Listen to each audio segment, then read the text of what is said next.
Okay. Finally something is working. Oh my god. Um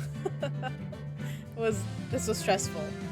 Um Hopefully this will continue to work. But yeah. So we're gonna play Phoenix Wright instead.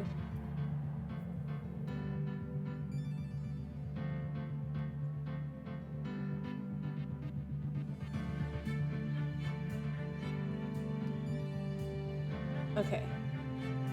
Sorry about that.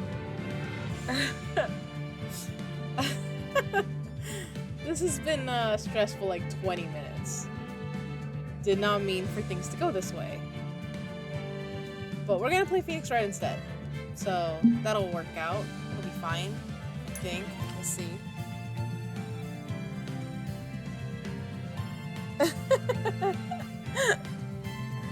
Oh gosh. Okay. Just checking on my boys.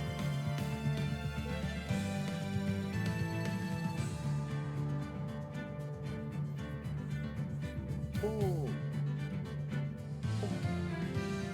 Okay.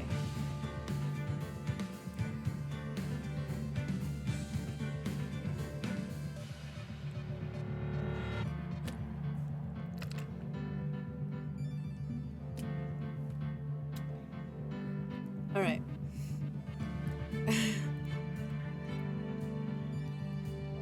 Sorry, I've been having issues. Usually it's not this bad. Jeez, okay. Sorry. Hopefully that wasn't giving you guys issues.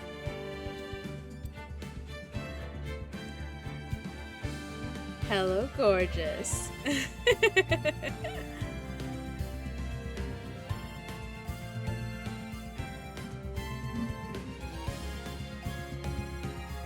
How are you doing, princess?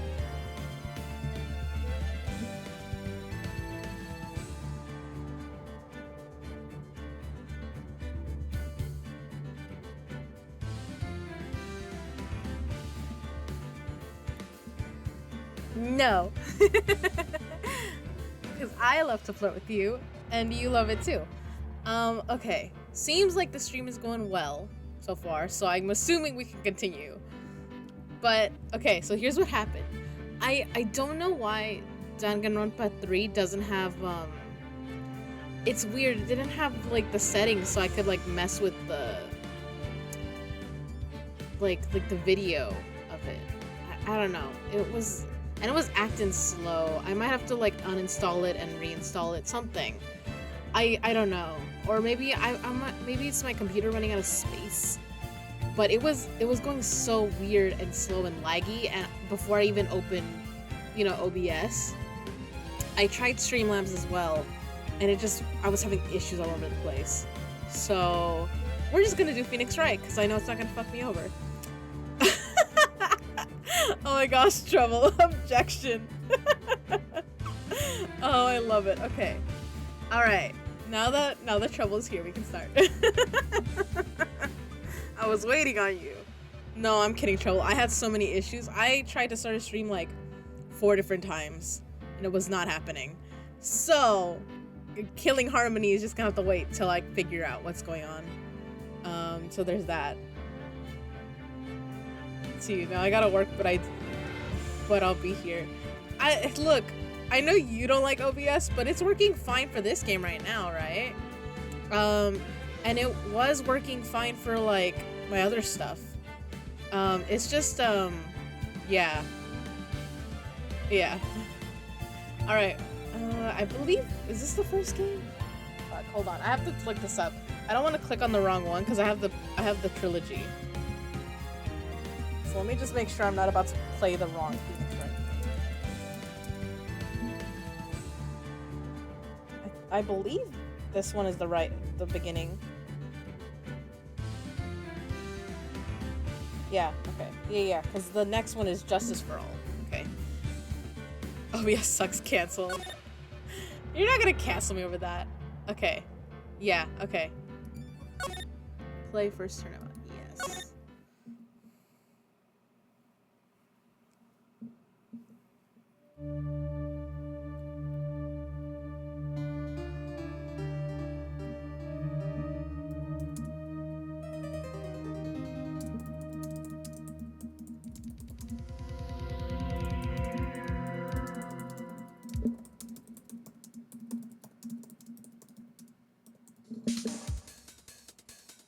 Damn it, why me? I can't get caught. Not like this. I've got to find someone to pin this on. Someone like him.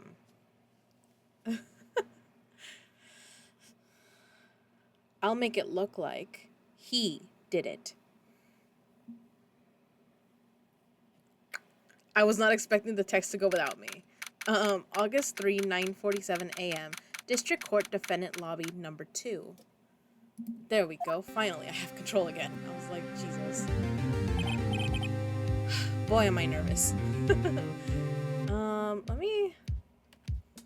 Let me check that things aren't on, like, text skip, full auto skip. I don't want to do that. Text box.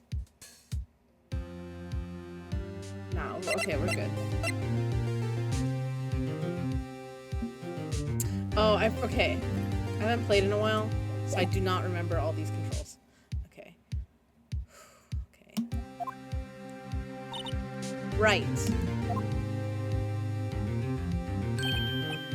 Oh, hiya, Chief. I'm glad I made it on time. Well, I have to say, Phoenix, I'm impressed. Not everyone takes on a murder trial right off the bat like this. There's a beautifly in chat.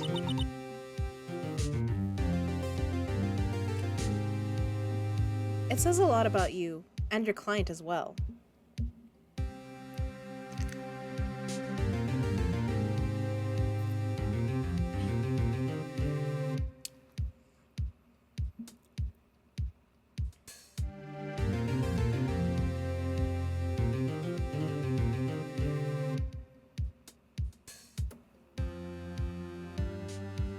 Oh my gosh, sis. Darling, is everything running fine right now, or I just want to check, cause I'm paranoid now cause Danganronpa like wasn't working for me for like 4 different tries, and now your girl is like, are things running fine? Thanks. Actually, it's because I owe him a favor. A favor? You mean you knew the defendant before this case?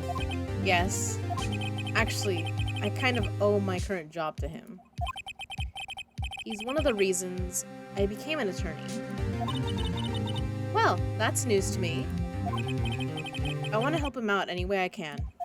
I just really want to help him. I owe him that much. It's over. My life, everything, it's all over. Is that your client screaming over there?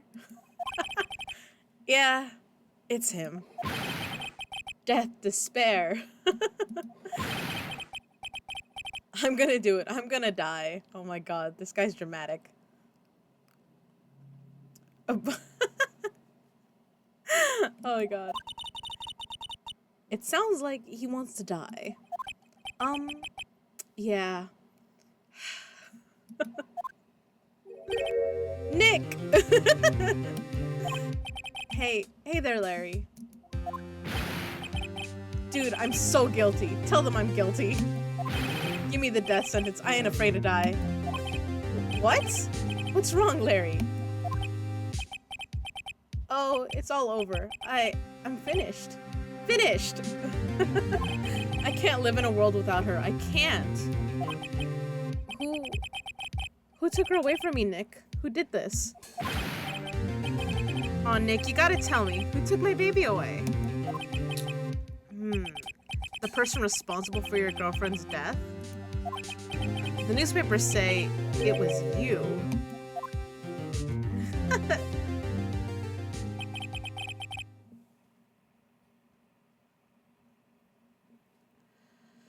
My name is Phoenix Wright. Hold on.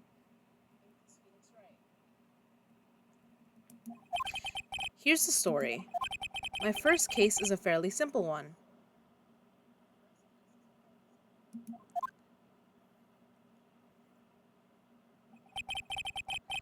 A young woman was killed in her apartment. The guy they arrested was the unlucky sap dating her. Larry Butts. My best friend since grade school. Our school had a saying, when something smells, it's usually the butts. In the 23 years I've known him, it's usually been true. He has a knack for getting himself in trouble. One thing I can say, though, it's usually not his fault. He just has terrible luck. The opposite of our Nagito. But I know better than anyone that he's a good guy at heart. That, and I owe him one, which is why I took the case, to clear his name. And that's just what I'm going to do.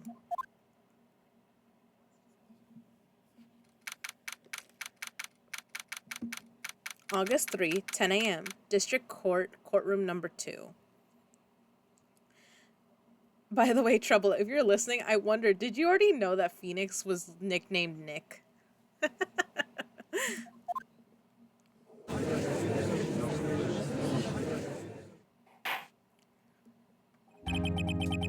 Court is now in session for the trial of Mr. Larry Butts. The prosecution is ready, Your Honor. The defense is ready, Your Honor. Mr. Wright, this is your first trial, is it not? Yes, Your Honor. I'm, a little nervous. Your conduct during this trial would decide the fate of your client. Murder is a serious charge. For your client's sake, I hope you can control your nerves. Thank you, Your Honor. Mr. Wright, given the circumstances, I think we should have a test to ascertain your readiness. Yes, Your Honor. Oh, God. Hands shaking, eyesight fading. Phoenix's? I feel that anxiety, though. Not for this, but I get that kind of anxiety, like, oh, great. The test will consist of a few simple questions. Answer them clearly and concisely. Please state the name of the defendant in this case. Larry Butts. The defendant? Well, that's Larry Butts, Your Honor. Correct. Just keep your wits about you and you'll do fine.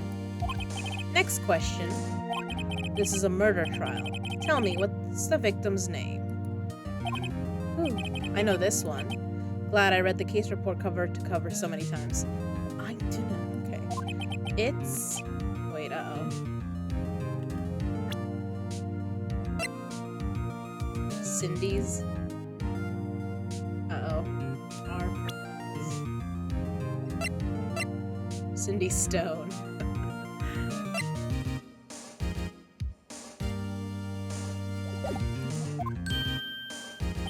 No way, I forgot. I'm drawing a total blank here. Phoenix, are you absolutely sure you're up to this? You don't even know the victim's name? Oh, the victim, of course, I know the victim's name. I, just forgot. Temporarily. I think I feel a migraine coming on. Look, the victim's name is listed in the court record. Just press... Yeah, okay. Yeah, okay, so this is... Because it's a tutorial, the first one. Remember to check it often. Do it for me, please. I'm begging you. Mr. Wright, who is the victim in this case? Cindy Stone. Cinder block, that would be bad. The victim's name is Cindy Stone. Correct. Now tell me, what was the cause of death? She died because she was hit with a blunt object. She was struck once by a blunt object. Correct. You've answered all my questions. I see no reason why we shouldn't proceed. You seem much more relaxed, Mr. Wright. Good for you. Thank you, Your Honor. Because I don't feel relaxed, that's for sure. Yeah. I feel that, Phoenix. It's like, oh, I look fine, but I'm not. Absolutely not. Well then. First, a question for the prosecution, Mr. Payne. Yes, Your Honor. As Mr. Wright just told us, the victim was struck with a blunt object. Would you explain to the court just what that object was? The murder weapon was this statue of the Thinker. It was found lying on the floor, next to the victim. I see. The court accepts it into evidence.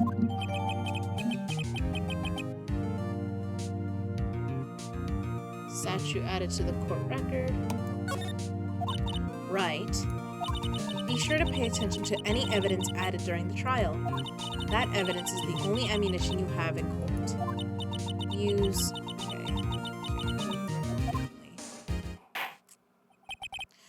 Mr. Payne, the prosecution may call its first witness. The prosecution calls the defendant, Mr. Butts, to the stand. Chief, what do I do now? Pay attention. You don't want to miss any information that might help your client's case. You'll get your chance to respond to the prosecution later, so be ready. Let's just hope he doesn't say anything unfortunate. Uh-oh. Larry gets excited easily. This could be bad. Uh-oh.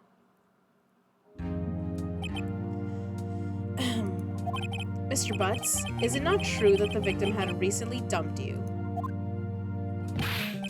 Hey, watch it, buddy. We were great together. We were Romeo and Juliet, Cleopatra and Mark Antony. Didn't they all die? I wasn't dumped. She just wasn't taking my phone calls or seeing me. Ever. What's it to you, anyway? Mr. Butts, will you describe this generally what we mean by dumped? In fact, she had completely abandoned me and was seeing other men. She had just returned from overseas with one of them the day before the murder. What do you mean, one of them? Lies. All of it. Lies. I don't believe a word of it. Your Honor, the victim's passport. According to this, she was in Paris until the day before she died. Passport added.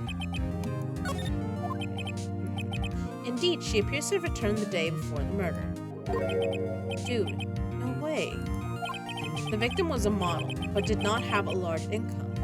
It appears that she had several sugar daddies. Daddies? Sugar? Yes, older men who gave her money and gifts. She took their money and used it to support her lifestyle. Dude! You can clearly see what kind of woman this Miss Stone was. Tell me, Mr. Butts, what do you think of her now? Right. I don't think you want him to answer that question. Yeah, Larry has a way of running his mouth in all the wrong in all the wrong directions. Should I stop him from answering? My client had no idea the victim was seeing other men. That question is irrelevant to this case. Oof. Dude, Nick, what do you mean irrelevant? That cheatin' she-dog. I'm gonna die. I'm just gonna drop dead. Yeah, and when I meet her in the afterlife, I'm going to get to the bottom of this. Oh my gosh. Let's continue with the trial, shall we? I believe the accused's motive is clear to everyone. Yes, quite. Oh boy, this is not looking good. Next question. You went to the victim's apartment on the day of the murder, did you not? Well, did you or did you not? Well, maybe I did and maybe I didn't. Uh-oh, he went. What do I do? Have him answer honestly, stop him from answering. I think he has to make him answer. I know, I'll send him a signal. Tell the truth. Yeah, I was there. I went.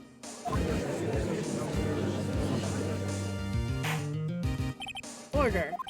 Well, Mr. Butts? Dude, chill. She wasn't home, man. So, like, I didn't see her. Your Honor, the defendant is lying. Lying? The prosecution would like to call a witness who can prove Mr. Butts is lying. Well, that simplifies matters. Who is your witness? The man who found the victim's body. Just before making the gruesome discovery, he saw the defendant fleeing the scene of the crime. Oh, great. There's a Liavani in the chat. Order. Order in the court. Mr. Payne, the prosecution may call its witness. Yes, Your Honor. This is bad. On the day of the murder, my witness was selling newspapers at the victim's building.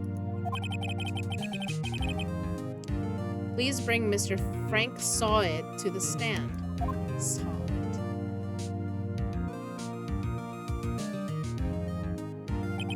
Mr. Sawit, you sell newspaper subscriptions, is this correct? Oh yes, newspapers, yes. Mr. Sawit, you may proceed with your testimony. Please tell the court what you saw on the day of the murder.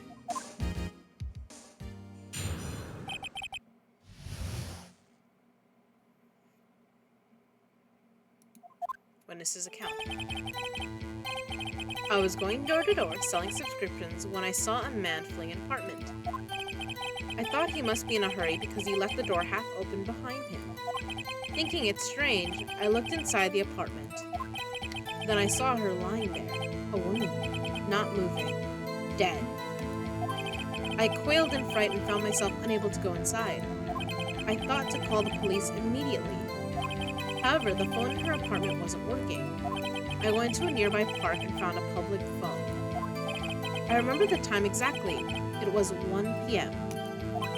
The man who ran was, without a doubt, the defendant sitting right over there.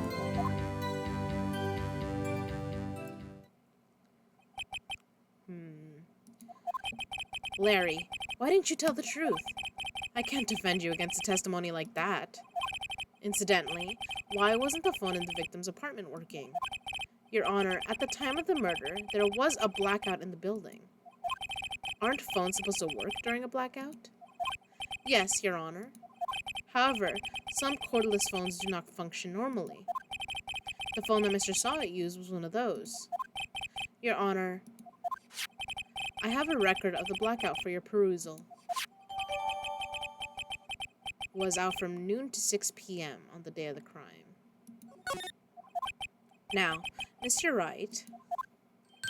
Yes. Yes, Your Honor. You may begin your cross-examination. Cross-examination, Your Honor? All right. This is it. The real deal. What exactly am I supposed to do? Why, you exposed the lies in the testimony the witness just gave. Lies? What? He was lying? Your client is innocent, right? Then that witness must have lied in his testimony. Or is your client really guilty? How do I prove he's not? You hold the key. It's in the evidence. Compare the witness's testimony to the evidence at hand. There's bound to be a contradiction in there. First, find contradictions between the court record and the witness's testimony. Then, once you've found the contradicting evidence, present it and rub it in the witness's face. Okay. Open the court record with, then point out the contradictions in the testimony.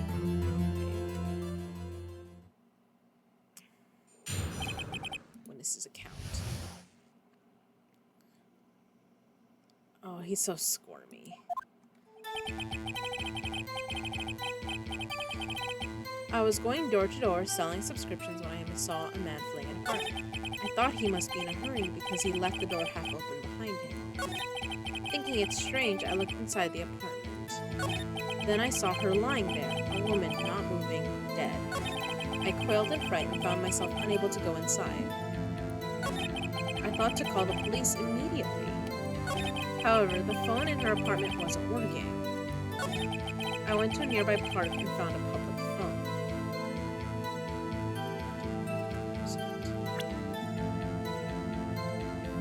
I believe it's 4 to 5 p.m. It says time of death 4 p.m. to 5 p.m. I think sounds rather heavy. The victim apparently arrived. Electricity. Okay. Nearby park and found a public phone. Can we press on it? Yeah.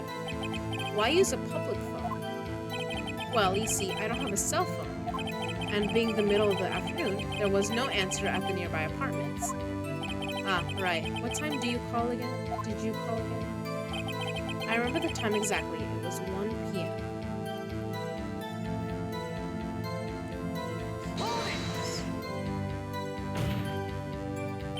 1 p.m. Are you certain? Yes, absolutely. He seems really confident. 1 p.m. Right, doesn't that seem strange to you? Present some evidence to contradict him. Okay, yeah. Remember the time exactly, it was 1 p.m. Present.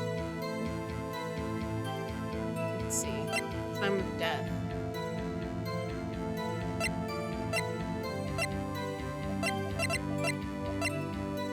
I think it's this. He's saying it's 1. You found the body at 1 p.m.? You're sure? Yes, it was 1 p.m. for certain. Frankly, I find that hard to believe. Your statement directly contradicts the autopsy report. The autopsy notes the time of death at some time after 4 p.m. There was no body to find at 1 p.m. How do you explain this 3-hour gap? Oh, that. Oh, This is trivial. The witness merely forgot the time. After his testimony, I find that hard to believe.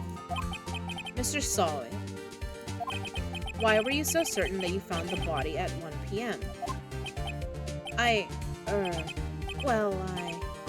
Gee, that's a really good question. Great job, Wright? Way to put him on the spot. That's all you have to do. Point out contradictions. Lies always beget more lies. See through one, and their whole story falls apart.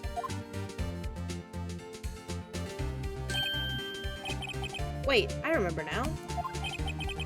Would you care to give your testimony again? Okay. Now he's gonna change it up on us. Okay, the time of discovery. You see, when I found the body, I heard the time. There was a voice saying the time. It was probably coming from the television. Oh, but it was 3 hours off, wasn't it? I guess the victim must have been watching a video or of a tape program. That's why I thought it was 1 p.m. Terribly sorry about the misunderstanding.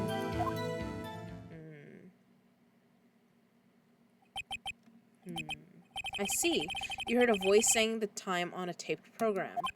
Mr. Wright, you may cross-examine the witness. Okay. Right. You know what to do. I've got this one. I've got it. Cross-examination, time of discovery. You see, when I found the body, I heard the time.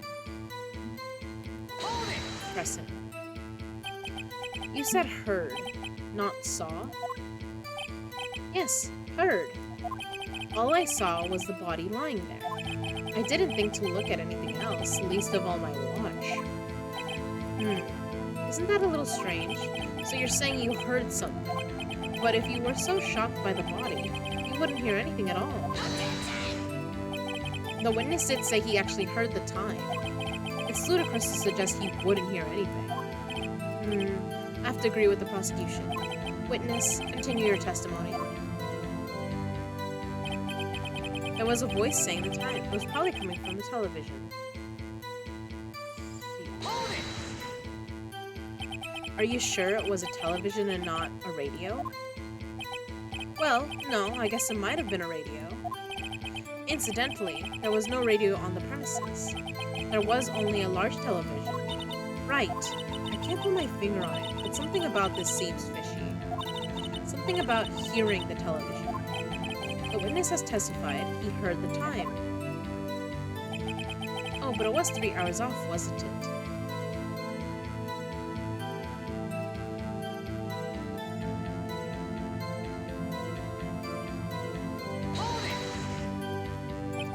How do you explain the gap? Well, witness, can you explain this? I guess the victim must have been watching a video of a tape program. That's why I thought it was 1 p.m. Terribly sorry about the misunderstanding. Notice anything suspicious? You see, when I found the body, I heard the time.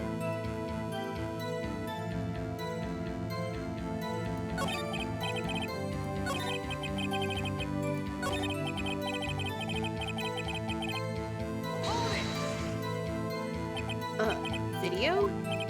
Yes, that would explain why the time was wrong. True, true. Right. I think the problem lies someplace else. We're agreed that you heard the time at the scene then. That's why I thought it was 1 p.m. Okay. I think I gotta press him on all these before something comes up. Are you sure the voice you heard said it was 1 p.m.? Yes, I can practically hear it now. It was quite clear. Mr. Payne, has the prosecution verified this testimony? My apologies, Your Honor. I too have only just learned that the witness heard the time. Oh, I'm really sorry. I only remembered it just now.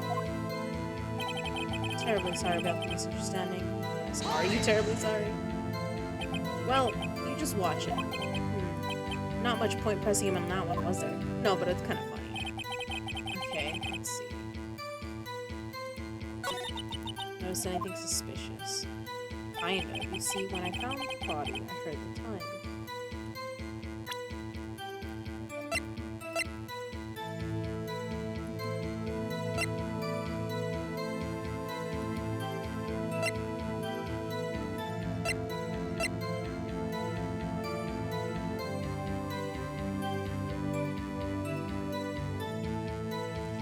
Could it be this? Hold it right there. The prosecution has said there was a blackout at the time of the discovery. And this record proves it. You couldn't have heard a television or a video. That's what it was.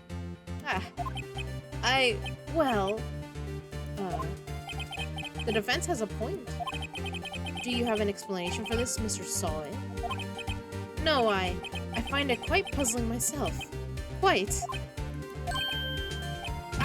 Wait, I remember now. Mr. Solid?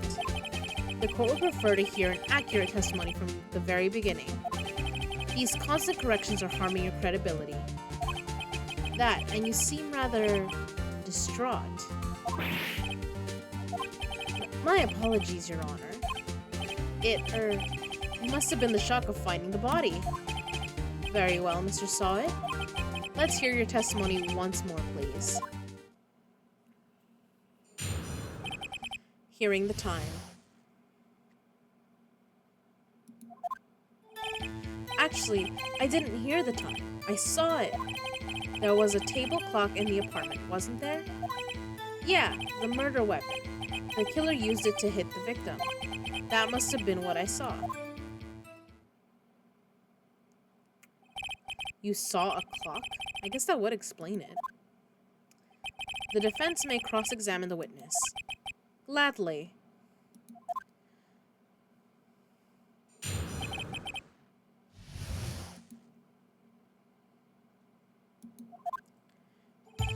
Actually, I didn't hear the time. I saw it. There was a table clock in the apartment, wasn't there? Yeah, the murder weapon. The killer used it to hit the victim. That must have been what I saw. Now, find the contradiction. Actually, I didn't hear the time. I saw it.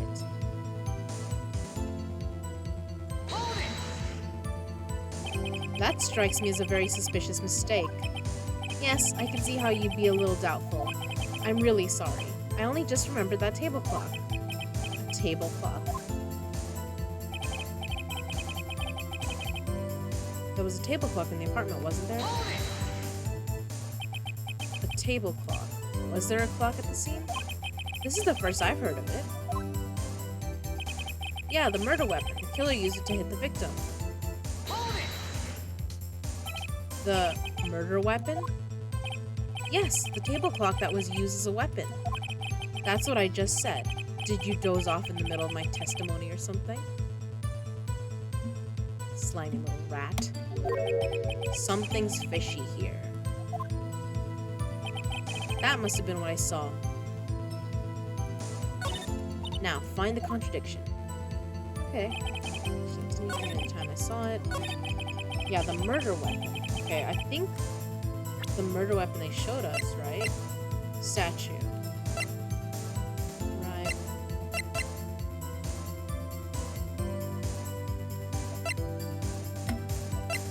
This? Wait just a moment. The murder weapon wasn't a clock. It was the statue.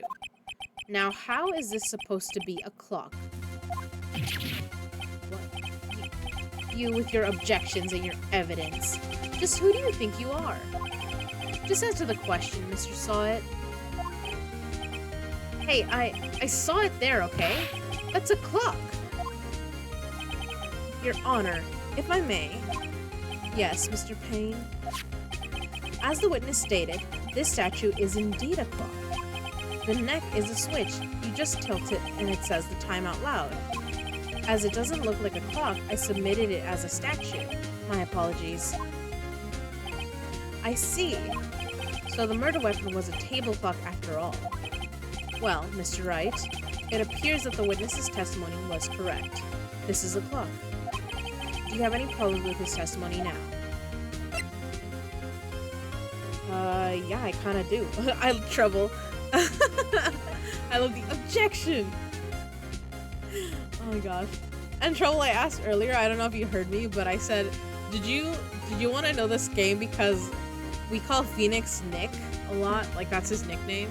Do you have any problems with his testimony now? Yes, I kinda do. Your Honor, there is a gaping hole in the witness's testimony. The only way he could have known the weapon was a clock is to hold it in his hand.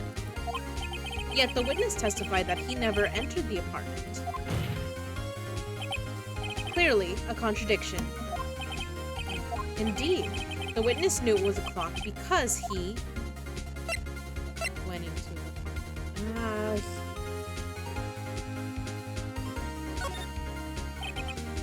You're lying. You were inside the apartment on the day of the murder. Oh yeah? Prove it. Prove I went in there. I'll do better than that. I can prove you were the one who killed her. You struck her with the clock, and the shock of the blow triggered the clock's voice. That was the sound you heard.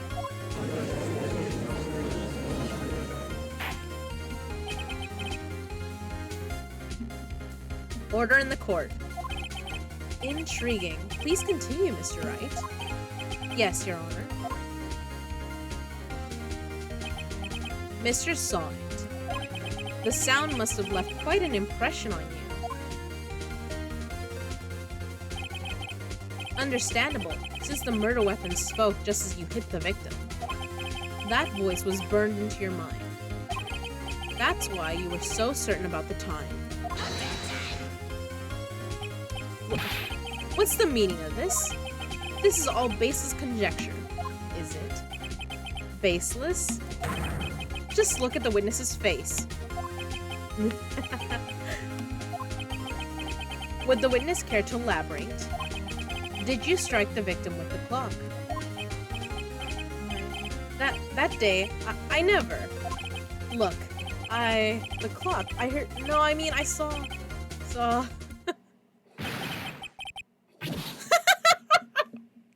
What the fuck? He threw his hair at me. I hate you. Jesus, okay. It was him. I tell you, I saw him. He killed her and he should burn. Burn. Give him death. Okay. Reference to our friend. There's a bull door. Sorry, my phone is buzzing. I gotta check what it is. Okay, it wasn't, okay, nothing important. I don't know why it buzzed like that. I thought someone was calling me. Your Honor, a moment, please. There isn't a shred of evidence supporting the defense's claims. Mr. Wright. Your Honor. You claim the sound the witness heard came from the clock. Do you have any evidence? The whole case is riding on this. I better think it through carefully. Your Honor, the sound Mr. Sawit heard was definitely this clock. A fact which is clear if you simply as neighbors try sounding the clock. Let's sound the clock now, here in this court. Your Honor, may I have the clock? I ask the court to listen very carefully.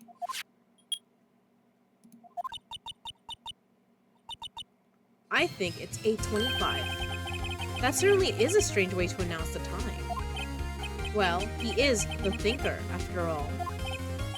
So we've heard the clock. What are your conclusions, Mr. Wright? Mr. Payne, can you tell me what time it is now? It's 11:25, but the clock's at 8.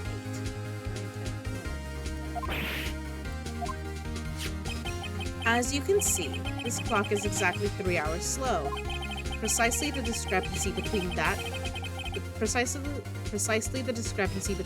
what Mr. Sawit heard and the actual time of death. So, Mr. Sawit, try to talk your way out of this one.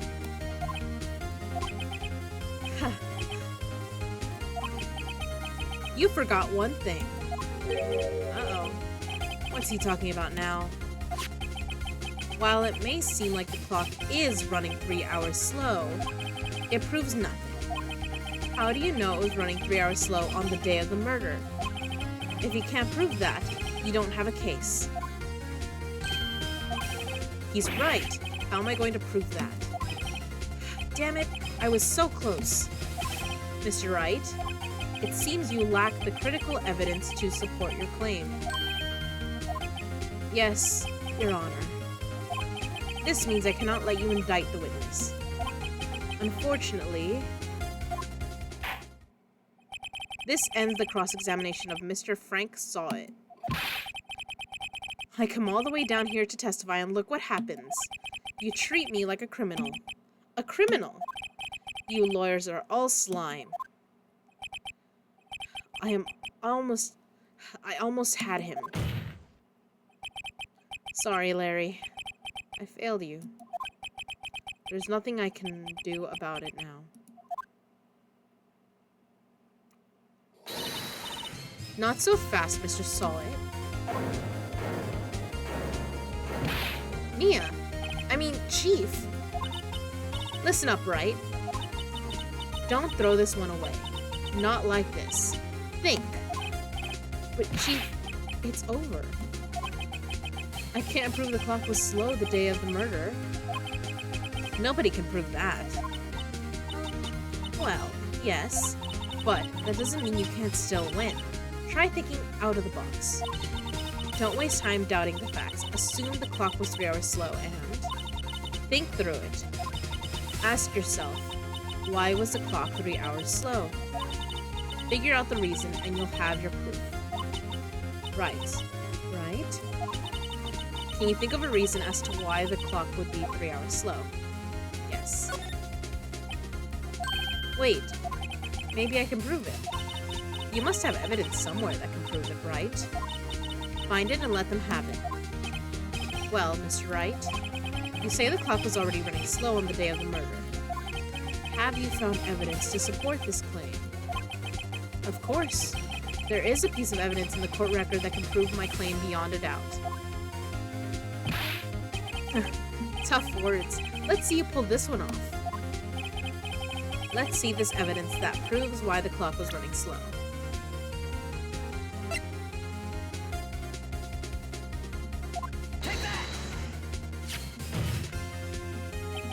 The victim had just returned home from abroad the day before the murder.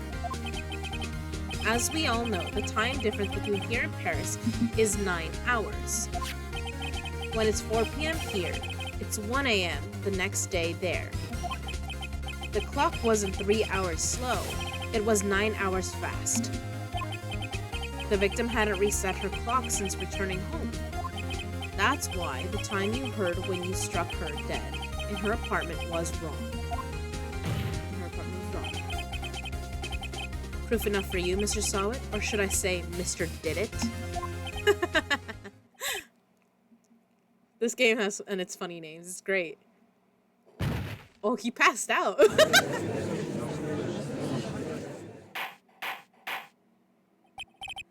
Order. Order, I say. I think even the judge was a little shook. Well, this case has certainly turned out differently than we all expected. Mr. Payne, your witness, he was arrested and has been taken away, Your Honor. Very well. Mr. Wright? Yes, Your Honor? I have to say, I'm impressed. I don't think I've ever seen someone complete a defense so quickly and find the true culprit at the same time. Thank you, Your Honor. At this point, this is only a formality, but this court finds the defendant, Mr. Larry Butts, not guilty. Confetti.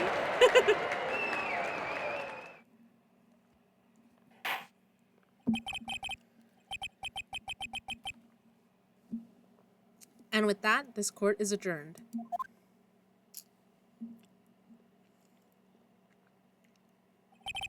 It turns out that Frank Sawit was a common burglar.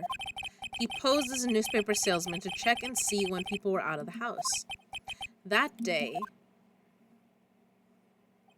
when Larry went to her apartment, the victim wasn't home.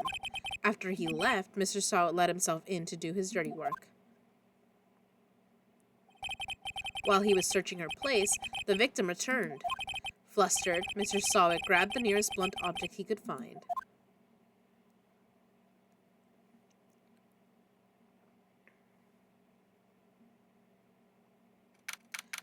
August 3, 2:32 p.m., District Court Defendant Lobby, number 2.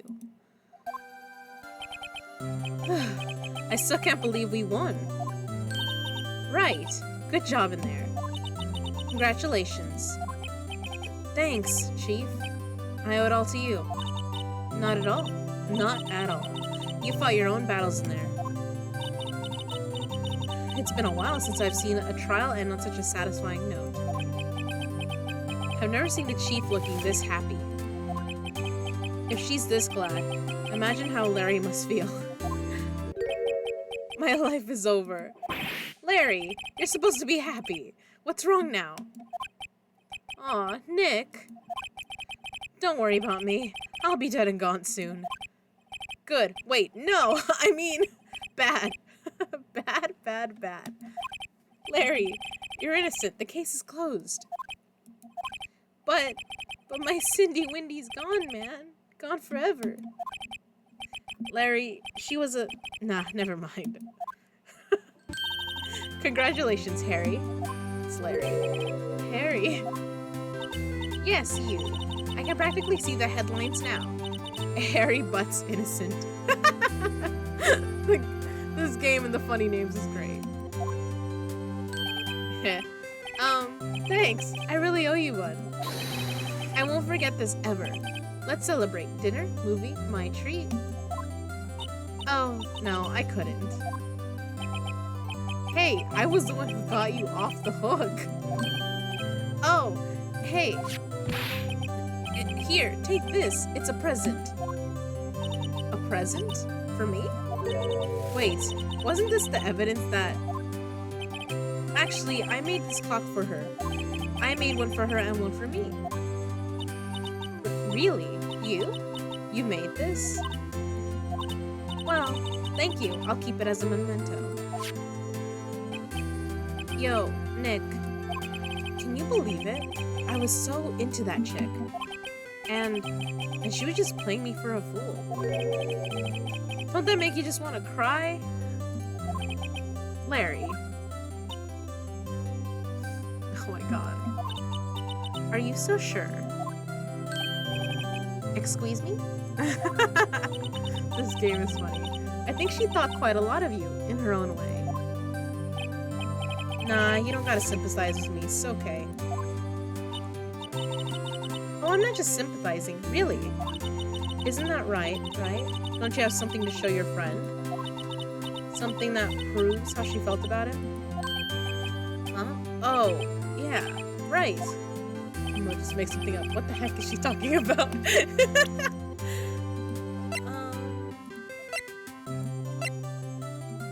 I guess it's like had it, right? Check this out, Larry. Proof positive you weren't just some chump to her. Huh? What about that clock? This is the clock you made for her, Larry. And she took it with her when she traveled. Whatever, she probably just needed a clock, that's all. You think so? It's a pretty heavy clock to take traveling.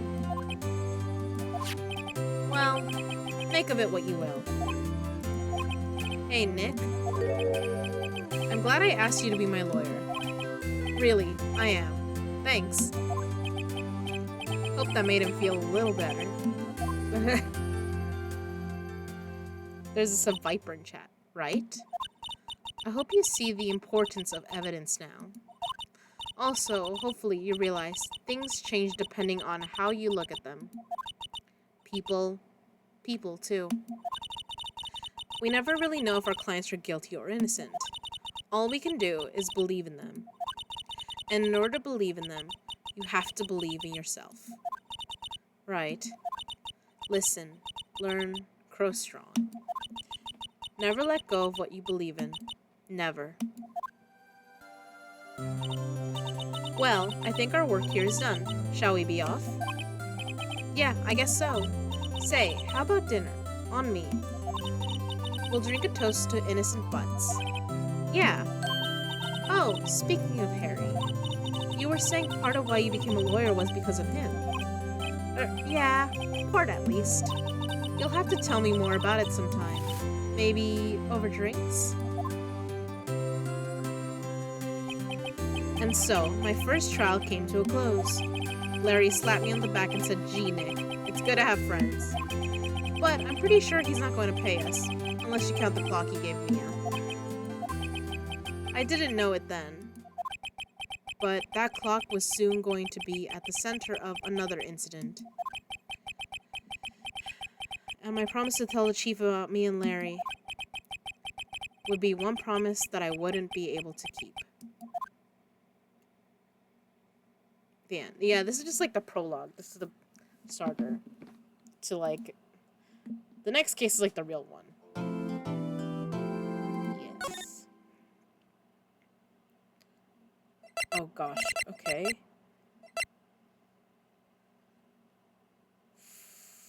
Okay. We're just gonna save it in this spot.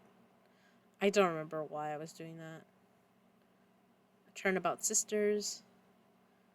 Yeah, okay. Back.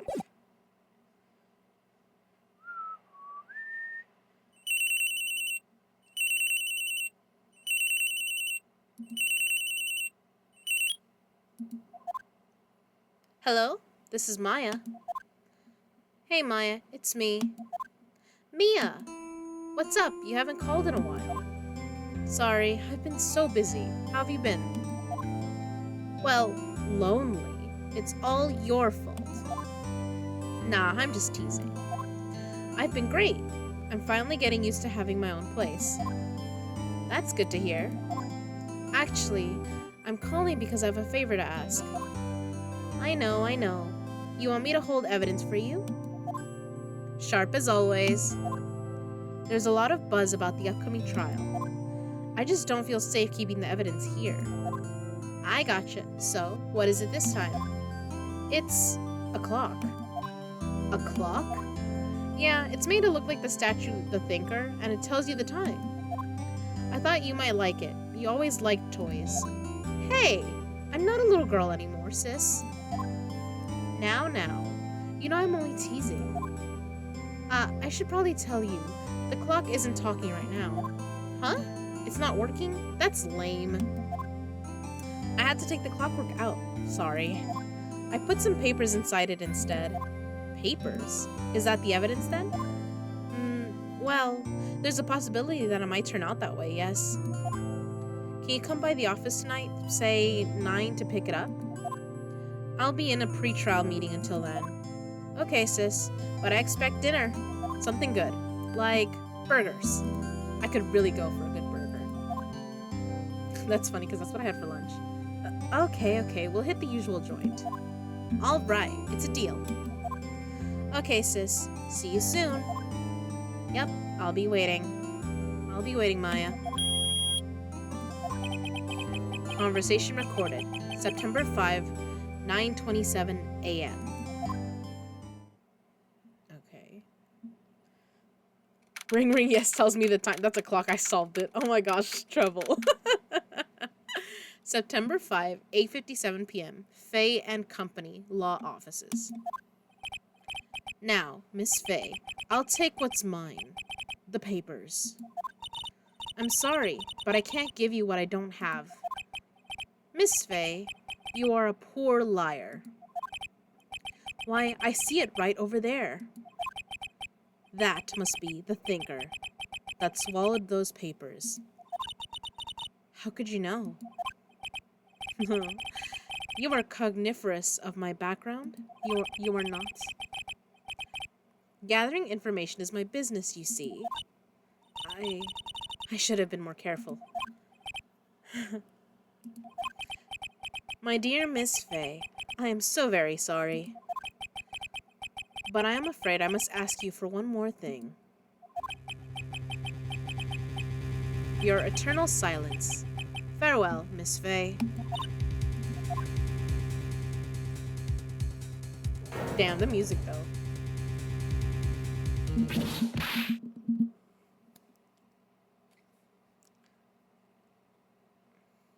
Oh, this guy. Fuck. I kind of remember him. Red, white, blue.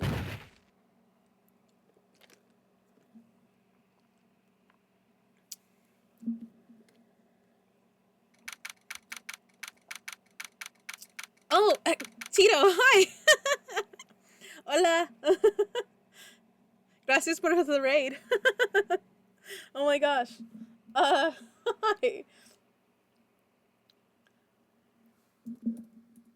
Gosh. Okay. Oh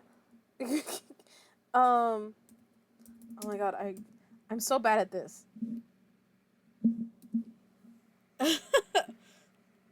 Oh yeah, I was lurking on Tito's.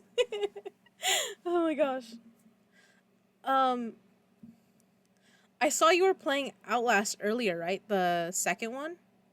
Oh, you were playing League. Nice. Hola. God. September 5, 9:08 p.m. Faye and Company Law Offices.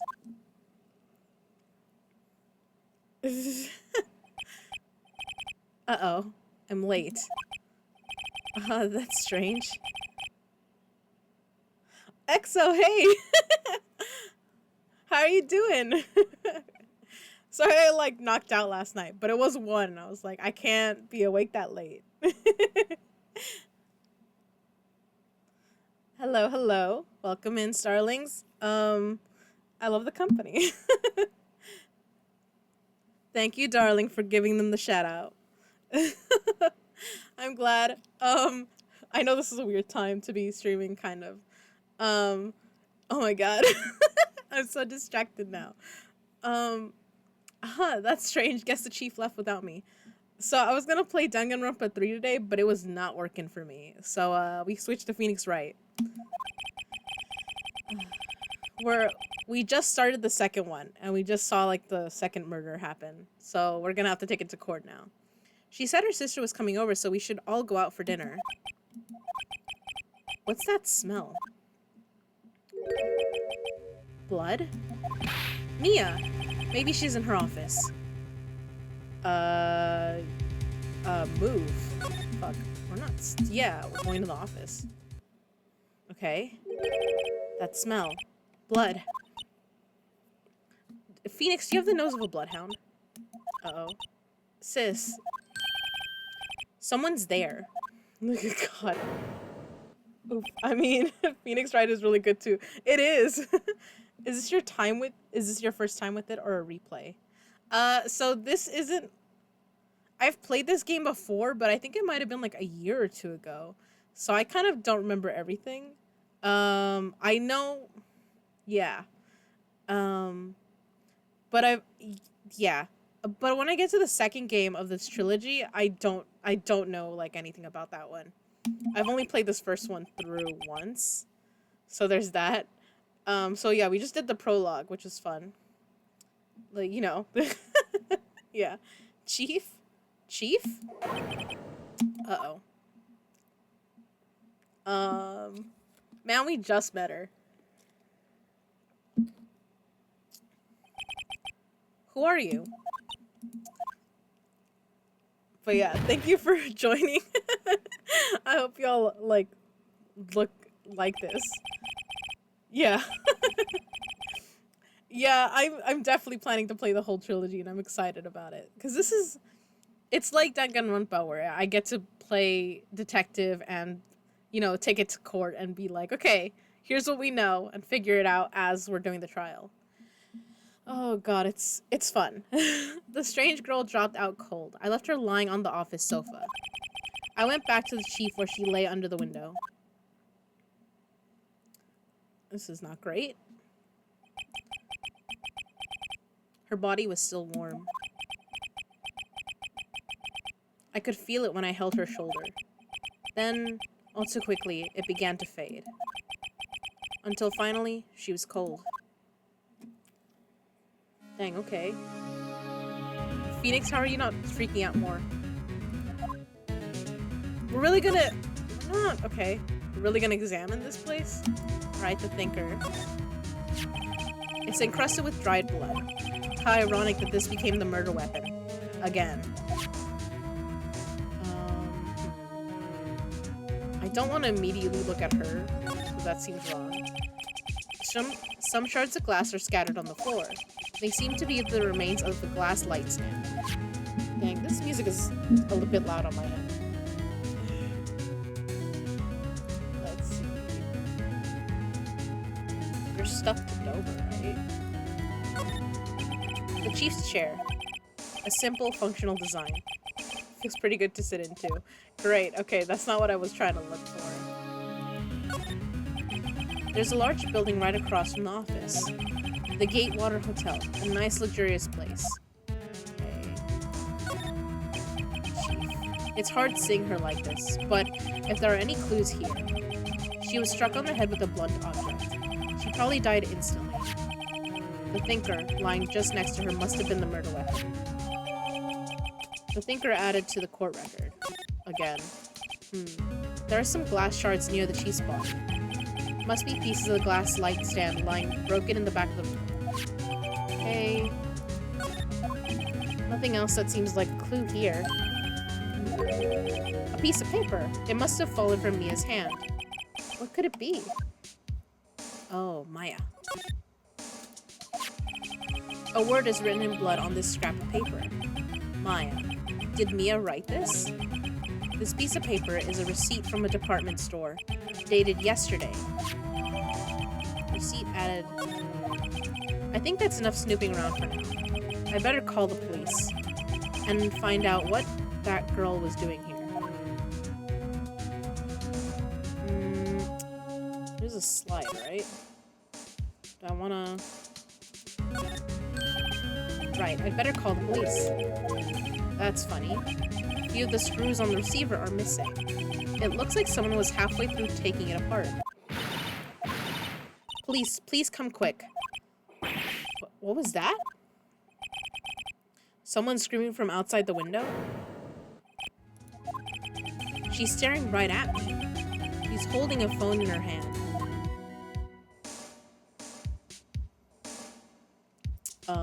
Can we look at her, like, ransacked room? The Fay & Co. ledger book. Everything is written in the chief's ultra-neat handwriting. It's a small office, but it makes a good bit of money. Okay. I feel like that's everything we're gonna find in here. Probably. Okay. Back. Move. Let's go back to, like, the main room. That girl just now. Where'd she go? I put her right there on that sofa. Uh-oh. I hope she didn't run on me. Oh my god. Just jump scared us. Don't scare me like that. Excuse me, but who are you? It's okay. I work here. Maya. Maya Faye. Maya Faye? So Mia was writing this girl's name. Maybe I should show her the receipt? I never thought there'd be a use for evidence like this outside the courtroom. Present. Present. Before Mia died, she wrote a message with her own blood. She wrote it on the back of this receipt. That's my name. Why? Why would she write my name? Please, just calm down. Why would sis write my name? Oh, now I've done it. Yeah. Phoenix. Now there's a magneton in chat. The police. Sounds like they're coming this way. Freeze, police. Oh my god, this guy. Alright, I'm Detective Skip. Why am I so tongue-tied? Alright, I'm Detective Dick Gumshoe. See? Fuck. This game and the funny names is just fucking me over. Gumshoe? What an odd name. We received a report from the building across the way. See?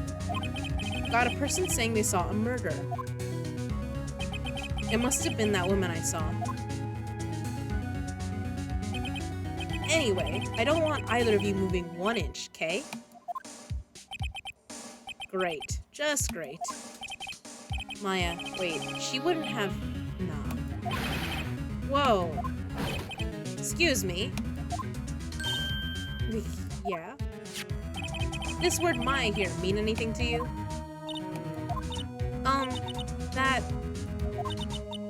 That's my name.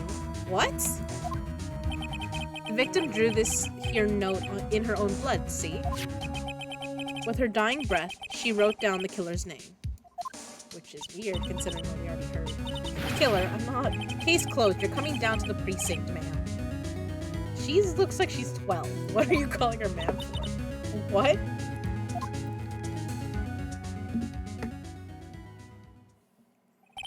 Look at what you sent to me. What did you send me, Trouble? Where did you send the supposed thing? Is it in, is it on Discord or do you text me something, Trouble? Because I'm not seeing it, unless you're talking to, like, sis or something. 2 videos. On TikTok? Do you know how, like, much I don't open TikTok? Okay. I haven't opened it in a really long time. Hold on. Let me... It, like, doesn't bother giving me notifications anymore. Hold on, let me see. Oh my gosh, Trouble. Mark, this message is safe. Yes, it's safe. He's fine. Oh my gosh.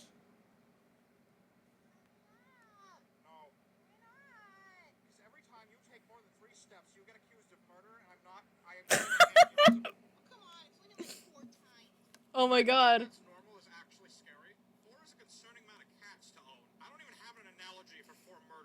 Oh my god. Trouble.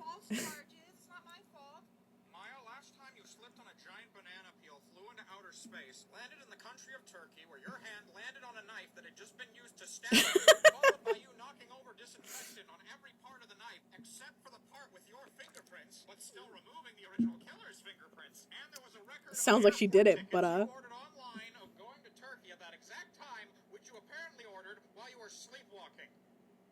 So excuse me if I don't trust you to be unsupervised. We are here for the trial of Maya Faye for nuking the country of Turkey. I literally blinked. How could you get accused of that while I was blinking? Well, maybe it means, like, I'm being accused of nuking turkey in the microwave, like a sandwich. No, people are dead. The whole country. oh my god. Oh, fuck, I might be a war criminal. Oh my god, Trouble. Could you put this in the Discord if you haven't already? Cause, what the fuck? Oh my god, this is... Can I show it? And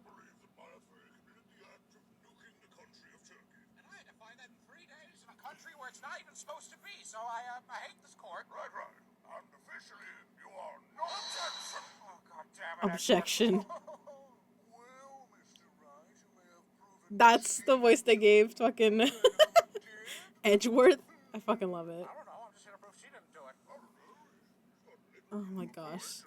Wait, This what? is ridiculous trouble. Alright. You know I haven't played like the other 2 games that I have, right?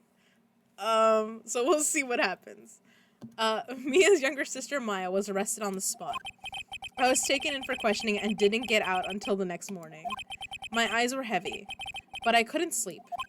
I sat around waiting for visiting hours to begin at the detention center. I had to talk to Maya as soon as possible.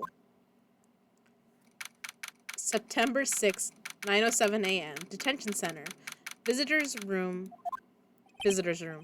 Wow, they have poor Maya locked up like a criminal. Oh. It's you, the lawyer. Good morning. Good morning. She looks so tired.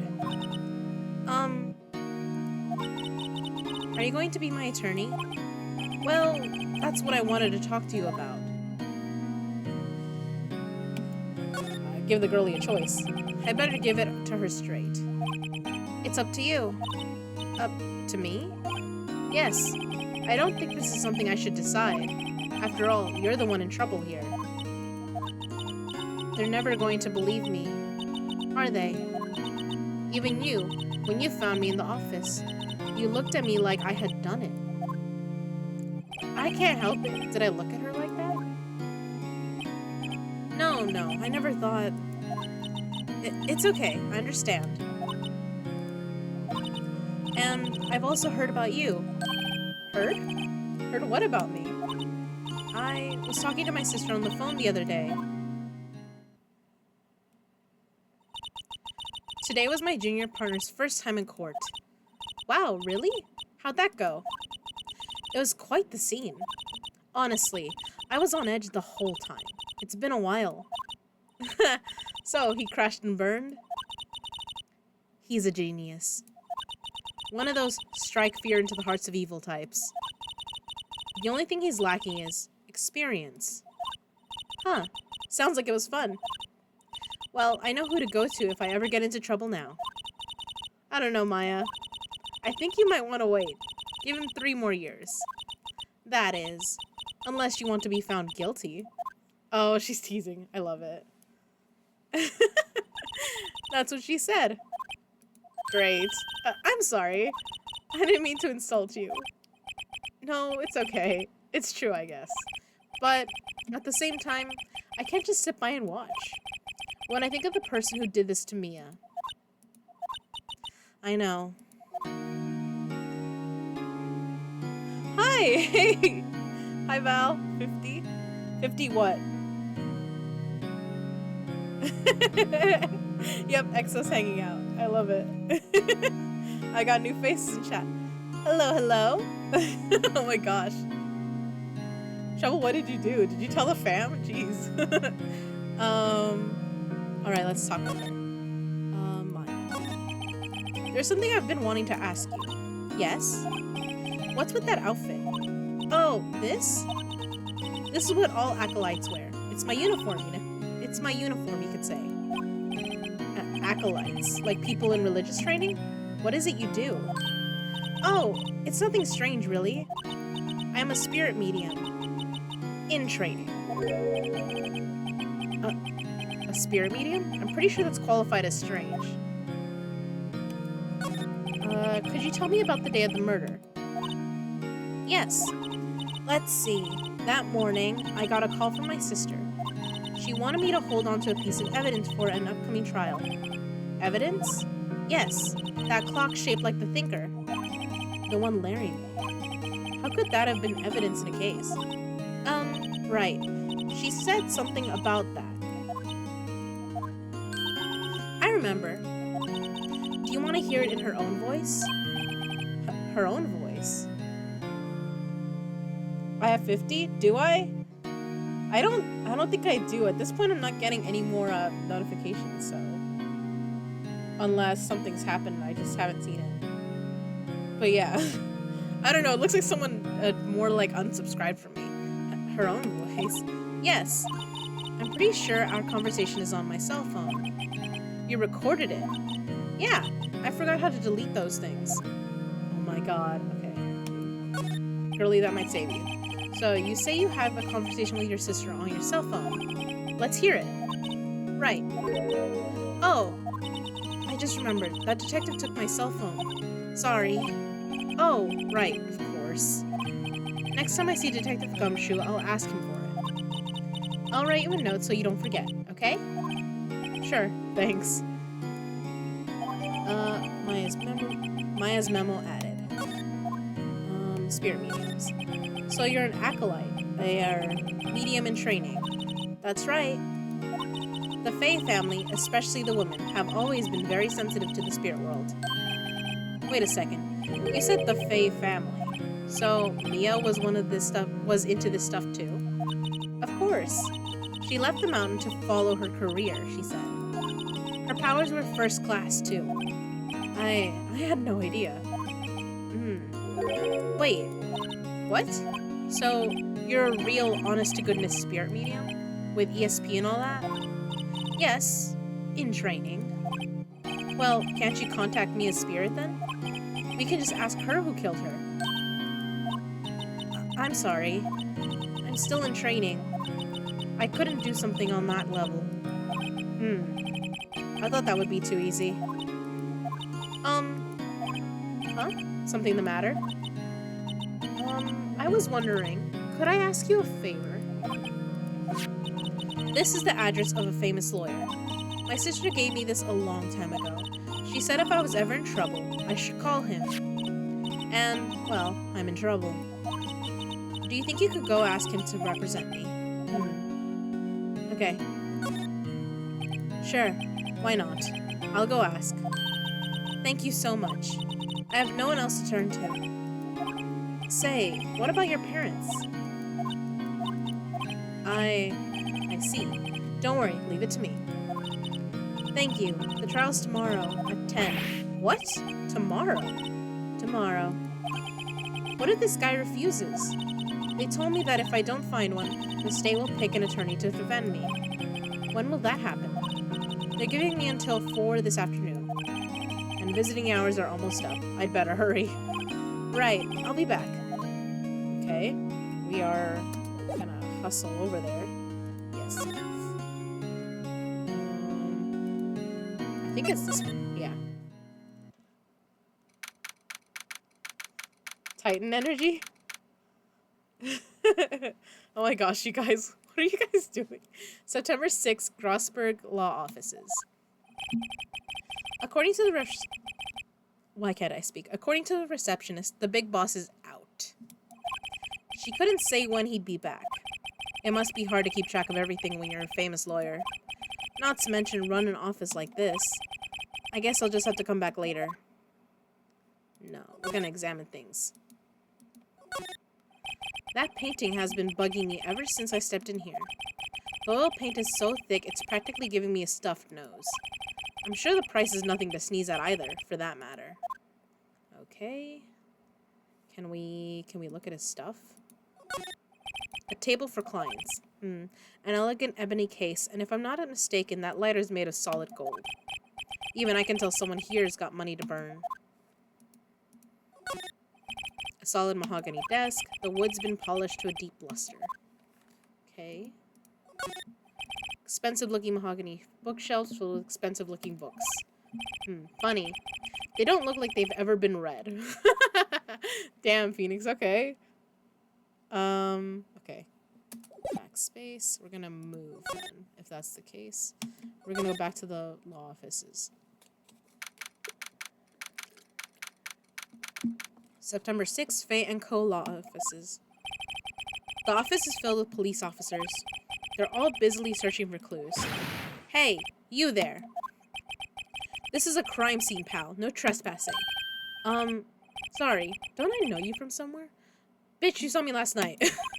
Wait, you're the Butts guy, aren't you? Oh my god, I'm being mistaken for Larry. No, Phoenix Wright. How could anyone mistake me for Larry? Yeah. Ah, guess I got the wrong name. Mr. Wright. Sorry about that. That Butts guy, he was a killer. And you're no killer, right? He was proven innocent. Right. And you were... Oh my god, I can call him Detective Suede Shoes. Oh my god, I feel like that's an achievement somewhere, but I'm gonna leave that alone. Detective Gumshoe. Gumshoe, wasn't it? Dick Gumshoe? Right. At your service. Yeah, you better believe you're at my service. Hang on, that's Detective Gumshoe to you, pal. Okay. Anyways, get the name right. And don't go calling me Dick. Hey, Dick, get over here. I didn't say it. Yes, sir. Okay. Be right there. Hey, I was talking with you first. You're her lawyer, right, pal? If you got business here, you'd better do it quick. Whew. He thinks I'm Maya's lawyer. Great. Talk. Okay. About Miss Faye, did you do an autopsy? You want to know the results, eh? Now don't you look at me like that, pal. It's no use. She might have been your boss, but that doesn't mean you get any special treatment. There's a carcoal in chat. Oh my gosh. What are you? A shadow ball? Alright. Alright. You can see the report, but that's all. Autopsy report. Okay, 9 p.m. Maya. About Maya. Yeah, I'm looking forward to the trial. Sorry, pal, but this is one trial you aren't going to win. Why do you say that? The city's put prosecutor...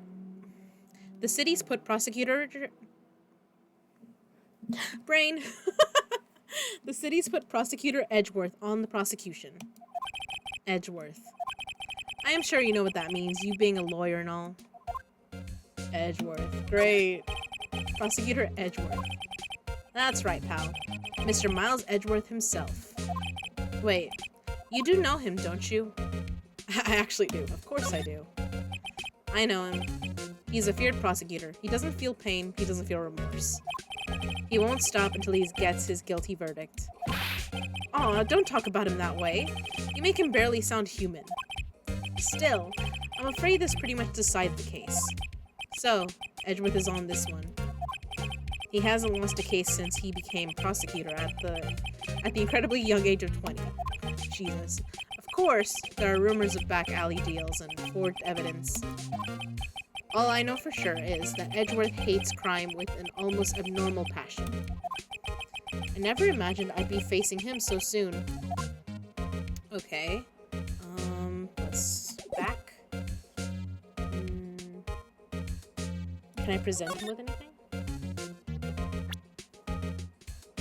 Do I want to present him with anything? Can I request her phone back? I was wondering, did you see Maya Faye's cell phone? Oh, that? I have that. Do you think you could give it back? Sure, I mean, wait a second, pal. Tricky lawyer. Uh-oh, he's onto me. Alright. I don't remember if I should tell him straight or tell him not, so straight.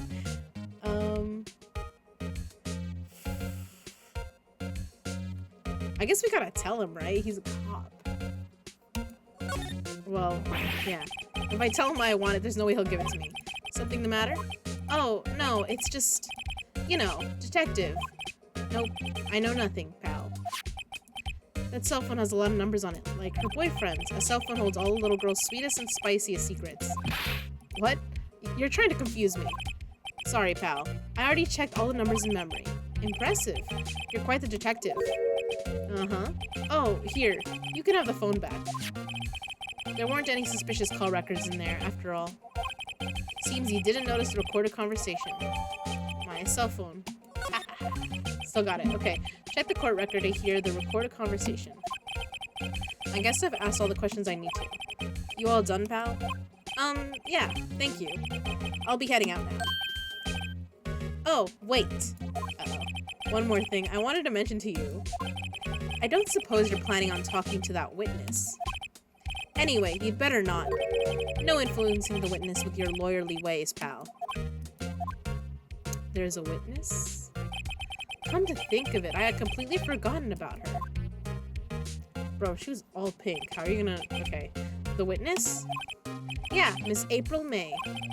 Oh my god, I'm sorry about this. But I can't tell you anything about her. Well, you just told me her name. Miss May, huh? So you've sent her home already then? Haha, you're trying your lawyerly tricks on me now. She's not to go outside her room until the trial. So, she's still in the hotel across the way.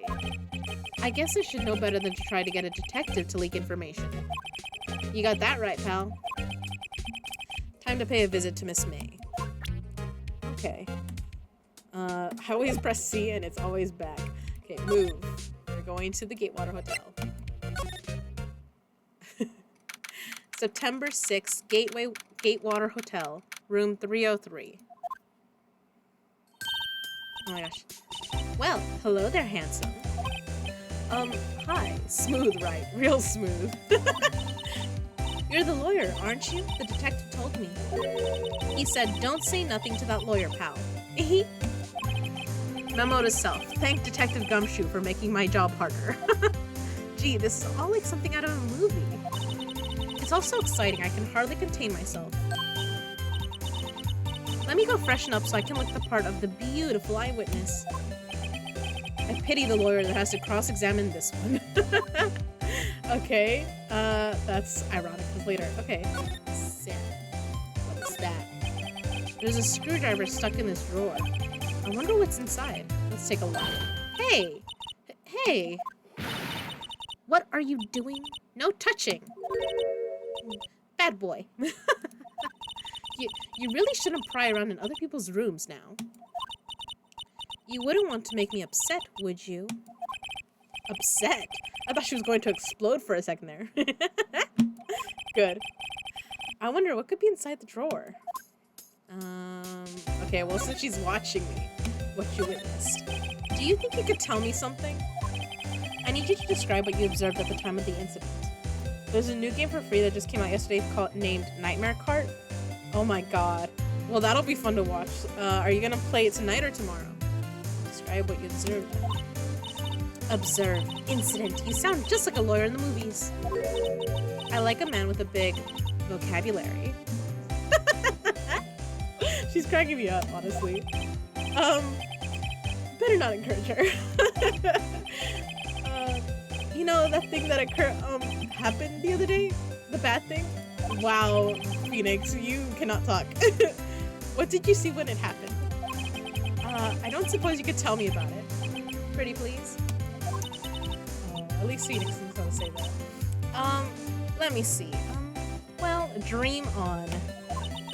If you want to know, you'll just have to come to court tomorrow, Mr. Lawyer. Oh boy. Miss May? Could you just... Who exactly are you? Mr. Lawyer, are you hitting on me? No, hey, I'm just doing my job here. You know, you're cute when you blush. Believe me, this is the first time in my life I've blushed this much.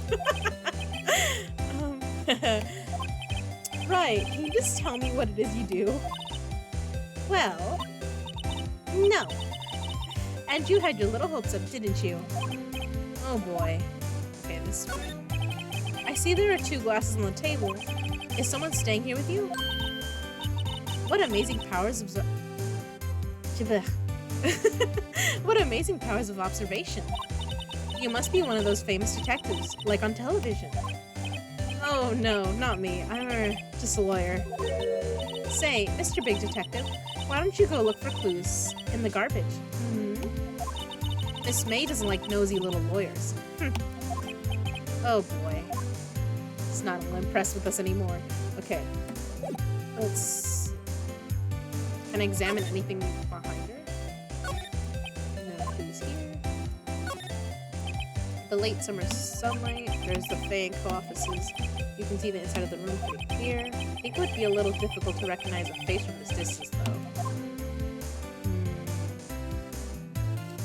I think guess all we needed to see then, if it's not just the glasses on the table. A bottle and 2 glasses on the table. Somebody must be staying with her. Okay, I think that's probably everything we can look at. Can I present her with anything?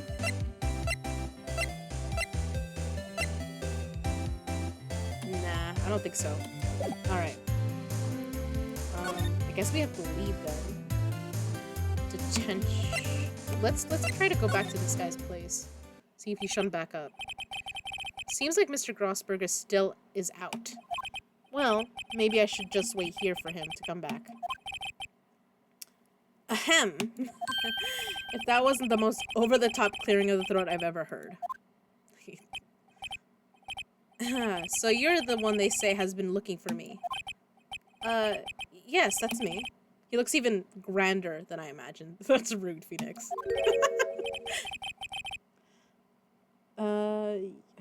It's like Bloodborne and Elden Ring, but it's racing. Jeez, most likely tomorrow. I gotta pick up my sister. Oh, that's right. I'm sorry, Trouble. I forgot about that. That badge on your collar. Ah, so you're a lawyer, are you now? Yes, well, yes. And what do you want? I'm not particularly busy these days. Please proceed. Not busy? Then how come no one could get in touch with you? Something the matter? You came to see the one and only Marvin Grossberg, did you not? Well, here I am, boy. What do you want? Out with it. Well, sir, actually, it's about Maya. Maya Fey. Ah, yes, Maya Fey. Go on. Why the strange reaction? I'm really quite busy here, son. I can't go taking cases on a day's notice. No, it's quite impossible. Wait a second. How did you know the trial was tomorrow? Anyway, I'm afraid it's entirely impossible for me to represent her. Sorry. End of discussion. What's going on? He refused me before I even got a chance to ask him. What do I tell Maya? Listen, your refusal. How can you just refuse like that? Please, tell me why you won't take the case. Well, you see, it's just, I'm busy, you see. You started this by saying you're not that busy. Alright. But the client is Mia Fey's sister. Mia trusted you. She knew her sister would be in good hands. Yes, of course I know that. However, I'm sorry, but I must refuse. Sorry. Goodbye. Creep. Fine. I don't have time to argue with you anyway. I'll go look elsewhere. Think not. Huh? Did you say something? I think not, I said. What do you mean? I'm terribly, terribly sorry. But I'm afraid that no lawyer worth their salt will take on this particular case. Terribly sorry, my boy. Why? I cannot say. I beg your pardon, but could you leave? Now. I have nothing more to discuss with you. What's going on here? Mia. How did you know Mia Fey? She worked here a long time ago. Quite the apprentice, that one. Learned my techniques in the blink of an eye. She left one day, quite suddenly. She had a mission, you see. A mission. You could see it in her eyes. She followed it with a burning passion. Never looked back, that one. Okay, that painting. That's quite a painting. Aha, you noticed! It's my pride and joy. Impressive, isn't it? Well, isn't it? Jesus. The color of the sky, the hue of the sea, the weave of the straw hat. It's worth at least 3 million. I have no intention of parting with it, of course. No, I won't sell it. Not even to you. I wasn't interested, trust me. It's not for sale. I'm not buying. Jeez. Okay. Alright, I guess we're gonna move. We gotta go back to the detention center. Yeah. We gotta go tell Maya things are not going well. September 6th, 3:42 p.m. Detention center. Visitor's room. Hiya. Oh, you're back. Did you find the lawyer? Well, what do I tell her? Well, see, just be honest. I really don't think you should use that guy. He didn't seem healthy. He was all skin and bones. I love that we're fucking lying so hard. What really happened? You don't mean he refused to help? I'm sorry, honey. I see. I've been abandoned then. Well, I mean, listen. The day of the crime. Could you tell me about the day of the murder? Sorry. I know it must be hard. No, it's okay. All I've been doing the last few hours is talking about it. I've kind of gotten used to it. Let's see. That morning, I got a call from my sister. She wanted me to hold onto a piece of evidence for an upcoming trial. That's the thinker clock Larry made. It practically qualifies as a serial murderer by now. The clock itself. So then, when did you arrive at the office? It was right around 9. The lights were off and I could smell blood. Then I found her, my sister. Thanks, Maya. That's all I need to hear for now. I love that we said that, but we're still gonna talk to her. Oh, there's a Ralston chat. What about your family? I only had my sister. My father died when I was very young. And I don't know where my mother is. Don't know. So she could still be alive? Your mother. The women in my family have been mediums for generations. They say a lot of spiritual power runs in our blood. About 15 years ago, our family was involved in an incident. There was a man and he ruined our mother's life. Ruined. After that, she disappeared. Several years after that, my sister announced she would become a lawyer and she left the mountain. So, you live by yourself? Yes, I've gotten used to it. Oh, also, I had to become independent or I would lose my powers. I feel bad for her, all by herself up on that mountain. Your mother's enemy. So, who was this man who, ruined your mother? About 15 years ago, there was an unusual murder case. It made quite a stir. Everyone was talking about it, apparently. The police were running out of leads, and they were getting desperate. Wait, they didn't use a spirit medium? Did they? The police convinced my mother to try to contact the victim. Wow. So what happened? The case was solved. We thought. You thought? The man my mother helped the police capture was innocent. The police's consultation with the medium had all been carried out in secret, of course, but a man found out about it and leaked it to the press. He told all the papers that my mother was a fraud, and the media jumped on it big time. My mother, became the laughingstock of the nation. I see. White. Excuse me? White? That was his name. My sister told me. White. Just a little longer now before the state-appointed lawyer comes, I guess. 4 p.m. Time's up. What should I do? Do I just leave her and go home? Nah, we're not leaving. Defend Maya. I've made up my mind. I'm going to defend you whether you want me to or not. Why? Why? Well, I can't abandon you. No one is as sad as a person without any friends. I know. I've been there. A long time ago. So cute. Why did I become a lawyer in the first place? Because someone has to look out for the people who have no one on their side. Maya, I won't abandon you. You can count on me.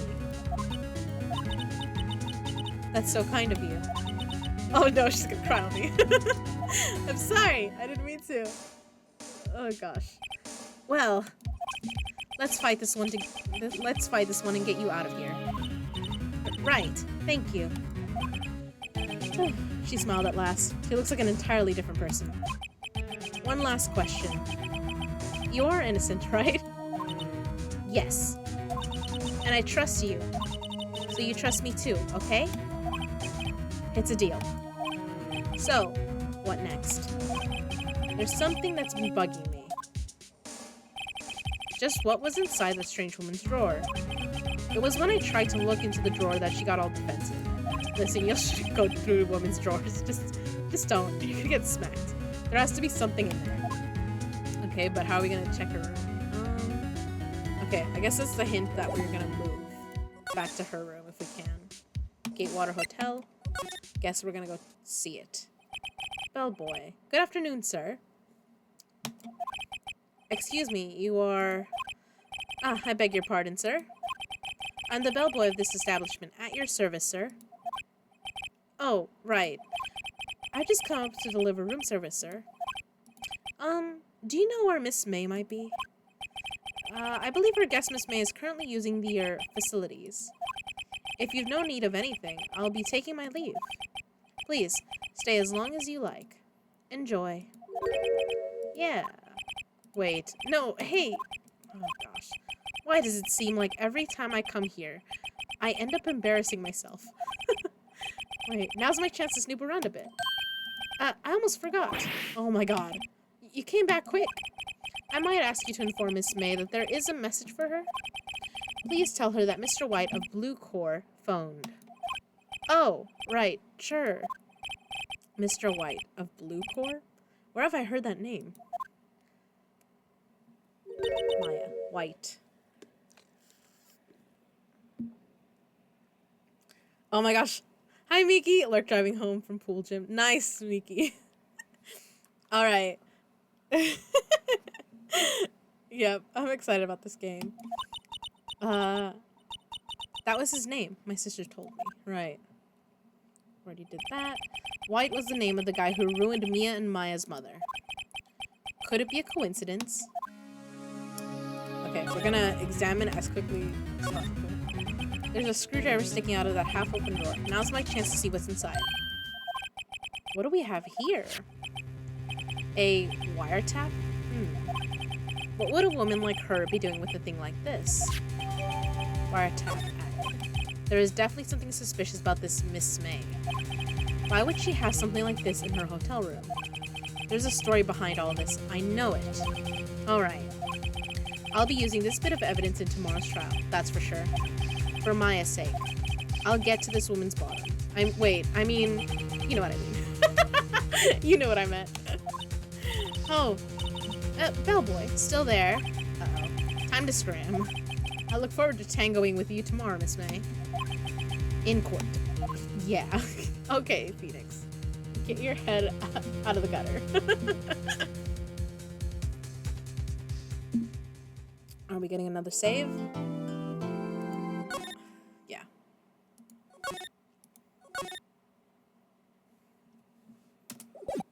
Okay. September 7, 10 a.m., District Court, Courtroom number 1.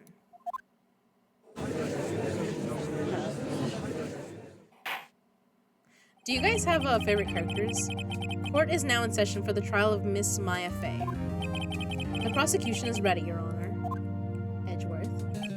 The defense is ready, Your Honor. Miles Edgeworth. Had better not show any signs of weakness today, or he'll be on me in an instant.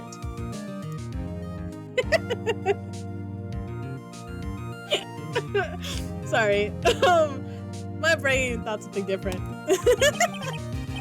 Mr. Edgeworth, please give the court your opening statement. Thank you, Your Honor. The defendant, Miss Maya Fey, was at the scene of the crime. The prosecution has evidence she committed this murder, and we have a witness who saw her do it. The prosecution sees no reason to doubt the facts of this case, Your Honor. I see. Thank you, Mr. Edgeworth. Let's begin then. If we may call our first witness, Your Honor. The prosecution calls the chief officer at the scene, Detective Gumshoe.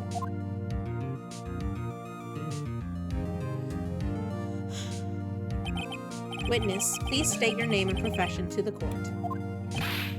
Sir, my name's Dick Gumshoe, sir. I'm the detective in charge of homicides down at the precinct, sir. Detective Gumshoe, please describe for us the details of this murder. Very well, sir. Let me use this floor map of the office to explain. Did you draw it out? Oh, it looks cute. The body was found by the window, here. And the cause of death? Loss of blood due to being struck by a blunt object, sir. The murder weapon was a statue of the Thinker, found next to the body, sir. It was heavy enough to be a deadly weapon, even in a girl's hand, sir. The court accepts the statue as evidence. They're still calling it a statue. I know, after we've established that it was a clock in the last one. Now, detective. Yes, sir. You immediately arrested Miss Maya Fey, who was found at the scene, correct? Can you tell me why? Yes, sir. I had hard evidence she did it, sir. I did not realize how many times Gumshoe says, sir. Detective Gumshoe. Please testify to the court about this hard evidence.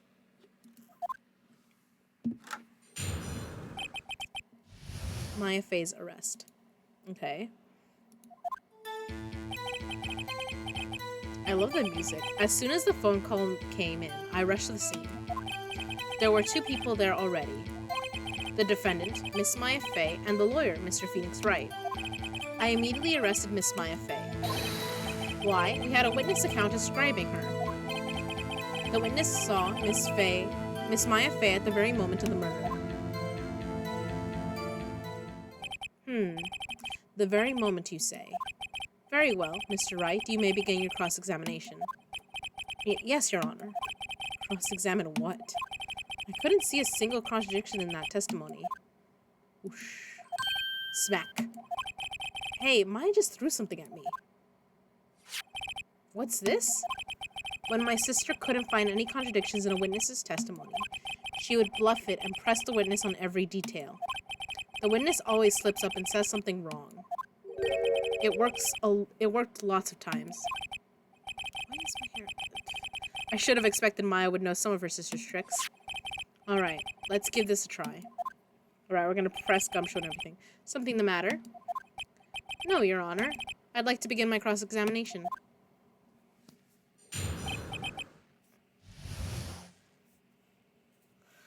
Maya Fey's arrest. As soon as the phone call came in, I rushed to the scene. There were 2 people there already. Oh, fuck. The defendant, Miss Maya Fey, and the lawyer, Mr. Phoenix Wright. I just realized I should start pressing as soon as I got to the beginning. Who did you say you got a call from? Hey, pal, don't play dumb. You know who. The call was from a customer of the Gatewater Hotel, right across from the crime scene. Okay, I pressed. Not sure it did much, though. Right, please continue. There were 2 people there already. Detective Gumshoe, how long would you say it took between you receiving the call and your arrival at the scene of the crime? Right, I'd say it was about 3 minutes.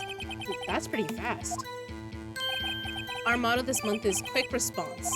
That's how I got there before the killer got away. Indeed. So, tell us who the 2 people you found on the scene were. Yes, sir. The defendant, Miss Maya Fey, and the lawyer, Mr. Phoenix Wright.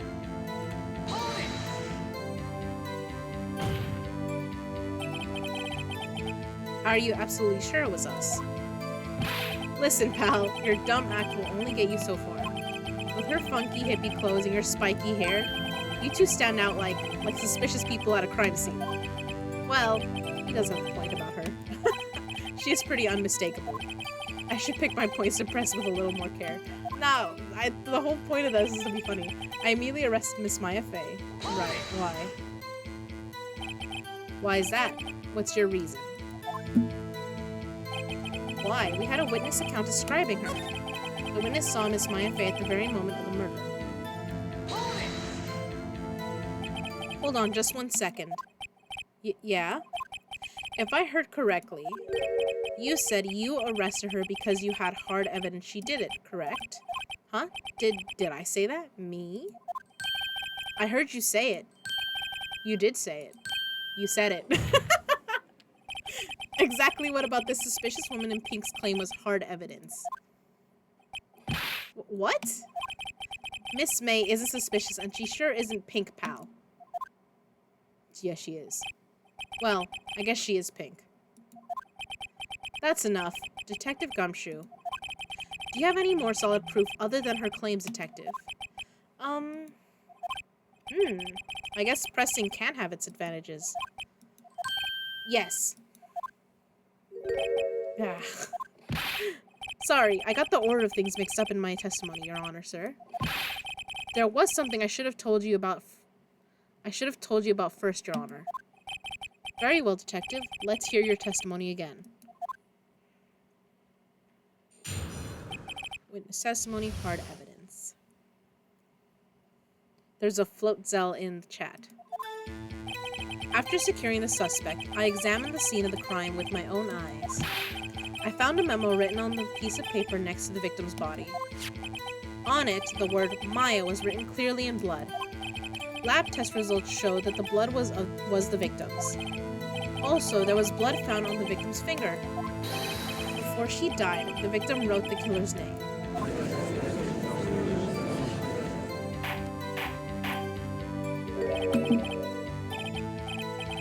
How you like that? That's my hard evidence. Yeah, but this isn't Danganronpa 1, so, Before we begin cross-examination, I have a question for you, Detective. Your Honor? Why didn't you testify about this vital piece of evidence here the first time? Well, I know. I'm real embarrassed I forgot about it, Your Honor, sir. Try to be more careful. Very well. The defense may begin its cross-examination. Okay, let's see. After securing the suspect, I examined the scene of the crime with my own eyes. I found a memo written on a piece of paper next to the victim's body. On it, the word Maya was written clearly in blood. Lab test results showed the blood was the victim's.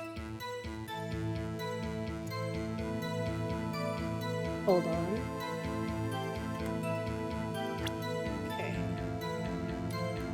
No time of death. Death was instantaneous. Okay, so I'm right. There's something here. On it, the word Maya was written clearly in blood. Lab test results showed that there was blood found on the victim's finger. No, it's wrong. Objection! Objection. Detective Gumshoe, there's one thing I want you to clarify for me here.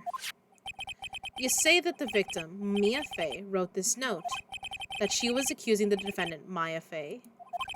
That's really what you're saying. What? This isn't one of those lawyer tricks now, is it? Of course she wrote it. Who else could have? You have it backwards, Detective. Backwards? The victim is the only person who absolutely could not have written it. This is a report from your department, Detective. Immediate death due to a blow from a blunt object. She died immediately. But no butting your way out of this one, Detective.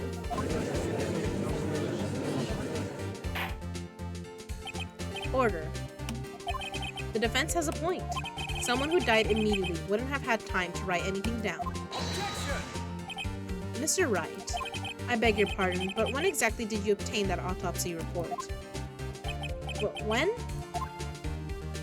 The day after the murder. It was the day after the murder.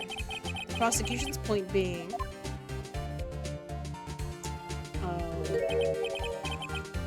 the autopsy report is outdated, Your Honor. What? A second autopsy was performed yesterday, at my request. Death was almost immediate due to a blow from a blunt object. But there is a possibility the victim lived for several minutes after the blow. I received these results this morning. No way! Isn't that, Your Honor? It's quite easy to imagine that the victim did have time to write Maya. Did he really just do a theater bow? Edward, oh my god. That is all. I see. Damn you, Edgeworth. I should have known. You'd have something up your sleeve. Why, Mr. Wright, you look shocked. Something you want to say? You're a sham, Edward. The detective's a sham, I guess. I don't think I can call Edward out. Detective Gumshoe, you're a sham. How could you give me a faulty report? Huh? I thought... Detective Gumshoe. Yeah, I don't think I could have gotten away with Edward saying that to Edward, but I could get away with it to Detective Gumshoe. I'm disappointed in you, handing him the wrong report like that. I'm sorry, sir. You are at fault, Detective. This isn't going to look good on your evaluation next month. I'm sorry, Detective, I just threw you under the bus. What? But... Your Honor, I submit this report to the court. Understood. The court accepts the evidence. Autopsy has been updated. Great. Objection, hearsay. Shut up, Edward, bitch. I don't like you. I love it, Trouble. I love you just, like, getting fed up with him. Edward, this is a courtroom, not the 1800s. Go put on a suit and tie and get with the times. Oh, come on. I love his fancy, like, stupid cravat or whatever that is, but sometimes I want to yank his hair. I'm like, what did you say? Well, Your Honor, the evidence strongly suggests the victim was identifying the killer. I suppose that's the obvious conclusion, yes. This is stupid theater bow. God damn it. Darn, this isn't good. The prosecution would like to call its next witness. This poor, innocent girl saw the murder with her own eyes. I don't think you can call her that with the way she's probably gonna sashay in here. Let the witness, Miss April May, take the stand. Exactly what part of her is innocent? Oh my god, Phoenix. That's pretty judgy. Alright. Witness, your name, please. April May, at your service.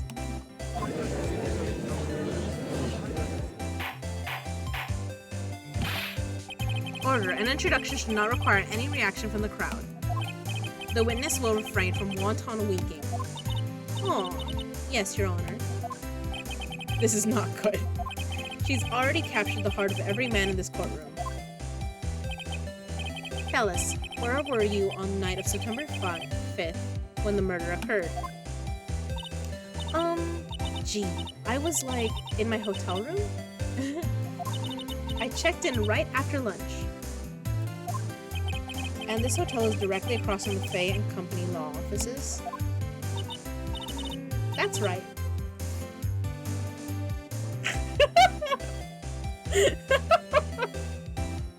I'm sorry, I loaded in and then I just... I don't know if I can say that with a straight face. The other things were fine. That is different.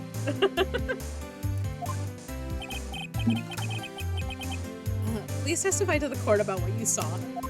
I wanted to clip that later. That's pretty funny. Alright. It was like 9 at night. I looked out the window, you know? And then I saw a woman with long hair being attacked. The one attacking her was the mousy girl standing in the defendant's chair. Then the woman, like, dodged to one side and ran away. But that girl, she caught up to her and she hit her. That already sounds fake. Then the woman with the long hair, she kind of slumped. The end. That's all I saw. Every little bitsy witsy. Great. You think of someone fancy? More like cosplaying in a courtroom. You think if someone walked into a courtroom like that, they'll take you seriously? He probably would defend Amber Heard. Oh my god, Trouble. Oh my god. Oh my god. I guess you're right though. It is kind of cosplay. It kind of looks more like a pirate than a prosecutor, but still. I like his stupid fancy outfit. He bothers me sometimes. He annoys me. Well, Your Honor, I see. It is a remarkably solid testimony. I don't see a need to trouble the witness any. Hold on. Wait, Your Honor. Yes, Mr. Wright? What about my cross-examination? I thought the witness's testimony just now was quite firm, didn't you? What were you staring at, sir? Mr. Wright, I understand you were Miss Mia Fey's understudy, were you not? You must know her techniques well. Her cowardly way of finding tiny faults in perfectly good testimonies. Edgeworth, I'm gonna smack you. Don't say that shit. Hey, how dare you? Well, Mr. Wright, will you cross-examine the witness? Yes, I'm doing it. I'll gladly proceed with the cross-examination. If only because I have a feeling Edgeworth doesn't want me to. She has to have some weakness. Very well, you may begin your cross-examination. Witness's account.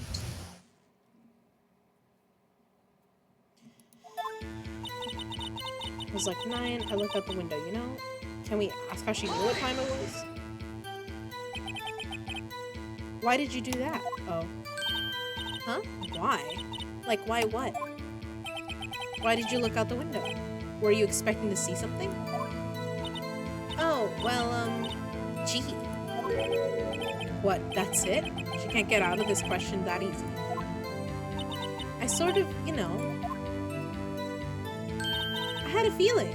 Oh my god. Will they just do that? Well, I have a feeling she's trying to avoid the question. Maybe I should press a little harder on this one. Go for it. Let's do it. Let's see how far I can run with this. Surely, you must have had a reason to look out your window at that time of night.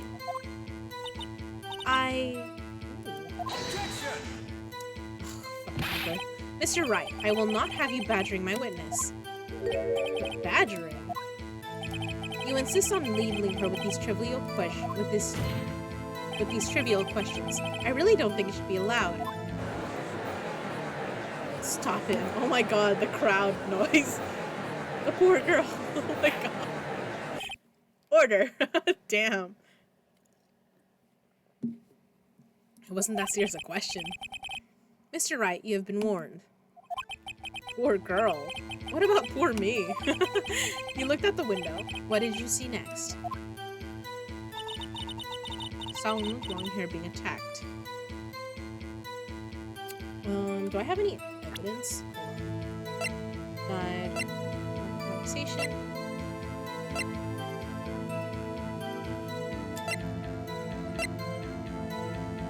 Letters written in blood on the back. Let me enter.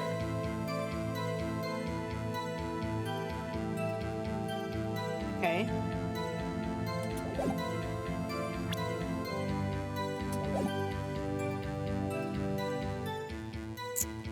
Okay.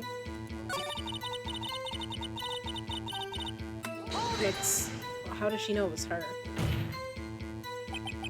How did he know she was a defendant? Well, you know. She had a girlish physique. Women know these things. Look, I just know, okay? There was only one person at the scene of the crime with a short, girlish figure. The testimony is bulletproof, Your Honor. He's right. I question the testimony. Hold on a minute. That testimony stinks. What? Miss May, I'm willing to bet that. You're lying. Are you telling the truth? Did you really see the defendant? Oh, I'm about to get bullied, aren't I? Mr. Wright, what's the meaning of this? Yes, what is the meaning? Somebody tell me because I'm clueless. About this, I mean. Oh my god. Okay. If you had really witnessed my client, Maya Fey, you would have noticed her clothes before noticing her physique. That's true.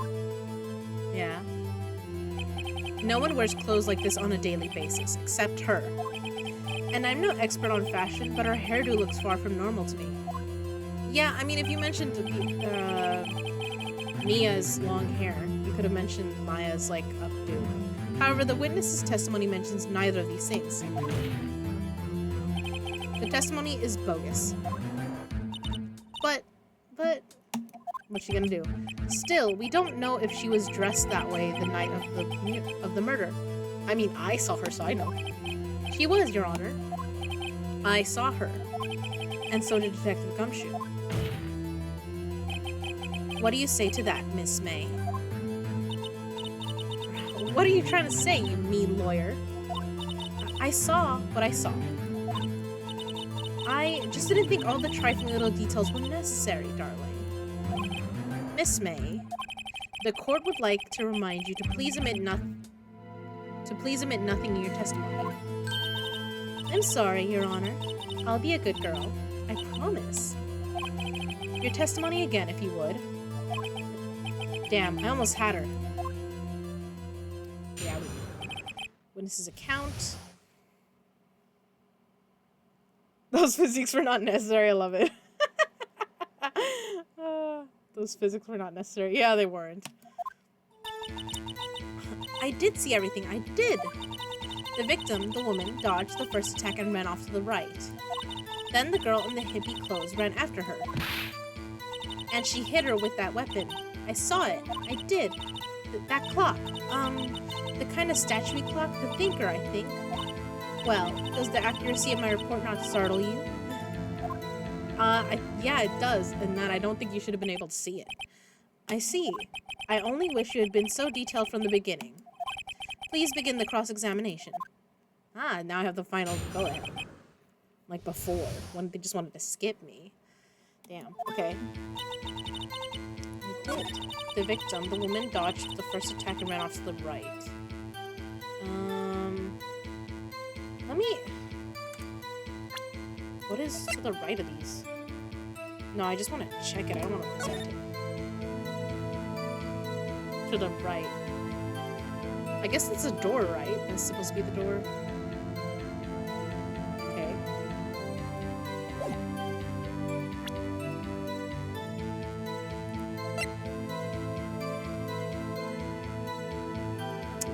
Okay, I'm just gonna press her on it because I don't know. Is that right as in your right, as you looked from the hotel? Which hand do I hold my knife in again? Right! It was my right hand, right? Satisfied, Mr. Wright? Please continue. We said right so many times. Then the girl in the hippie clothes ran after her. I missed it. I went to feed the dogs. My favorite dog.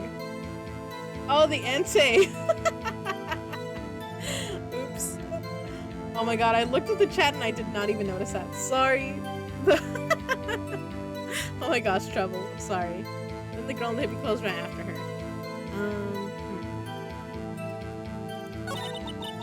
And she hit her with that weapon. I saw it. I did. That clock. The kind of statue clock. The thinker, I think.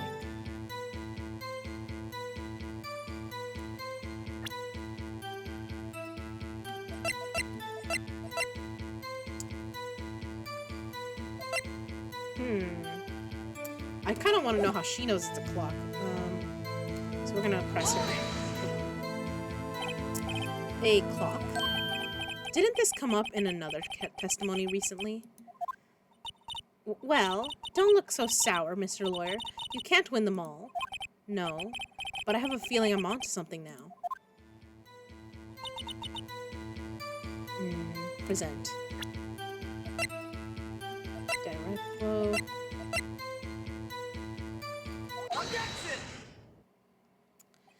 Miss May, what you said just now was quite revealing.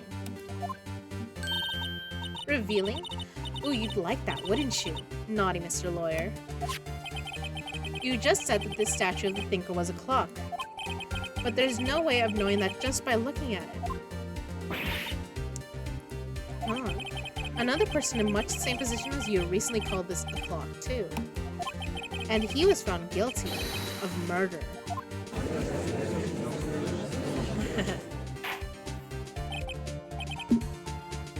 Order. Miss May, can you explain how you know this was a clock?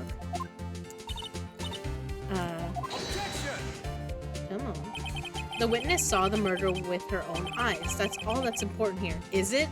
Is it, Edgeworth?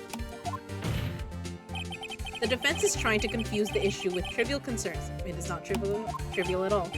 Yes, of course. You will withdraw your question, Mr. Wright. I will not.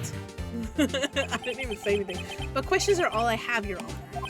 And as you may recall, I've caught murderers with these questions before. Well, only once. Come on, Judge. Objection sustained. You may continue to question the witness. Thank you, sir. That was close. If he stopped me there, the trial would be over. Huh? What? So, what happens now? What happens now is you answer my question. How did you know it was a clock? What? That's... because I heard it? Yes, I heard it say the time. So, you've been to the law office of Fay & Co. No. Hey, I didn't say that. Why would I go there? I heard it from my hotel room. Damn, could you?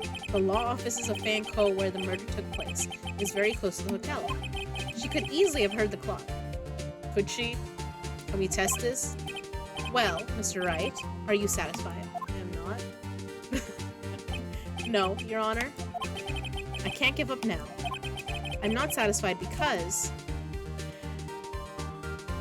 Oh, that's right. It was... can I check that?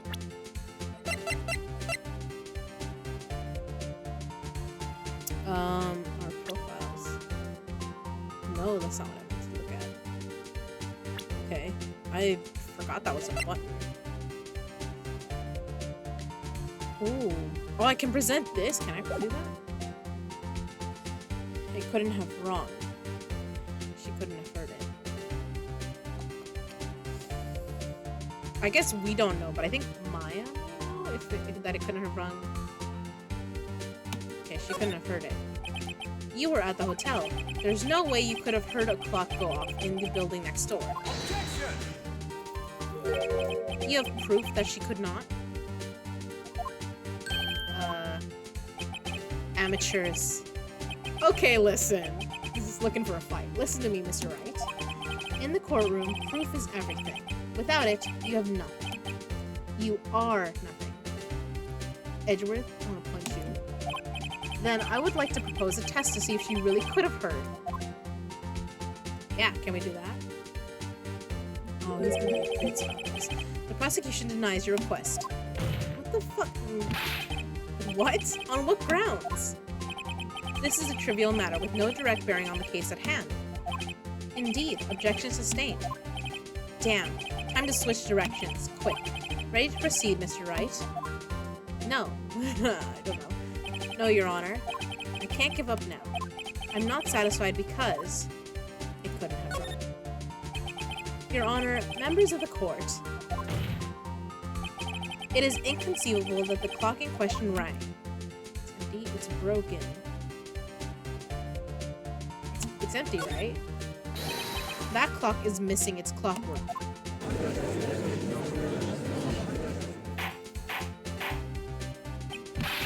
How could you possibly... just take a look. Right now. Oh. See anything interesting, Your Honor? It is as the defendant said. This clock is missing its clockwork. It's quite empty.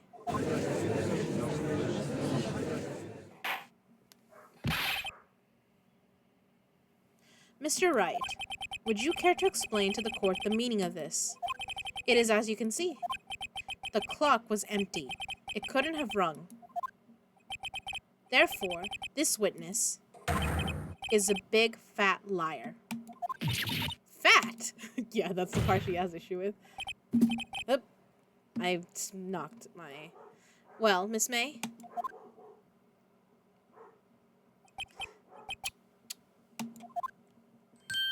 What's he gonna do now? Quite a show you put on for us, Mr. Wright. He knew the clock was empty. Somehow, he knew.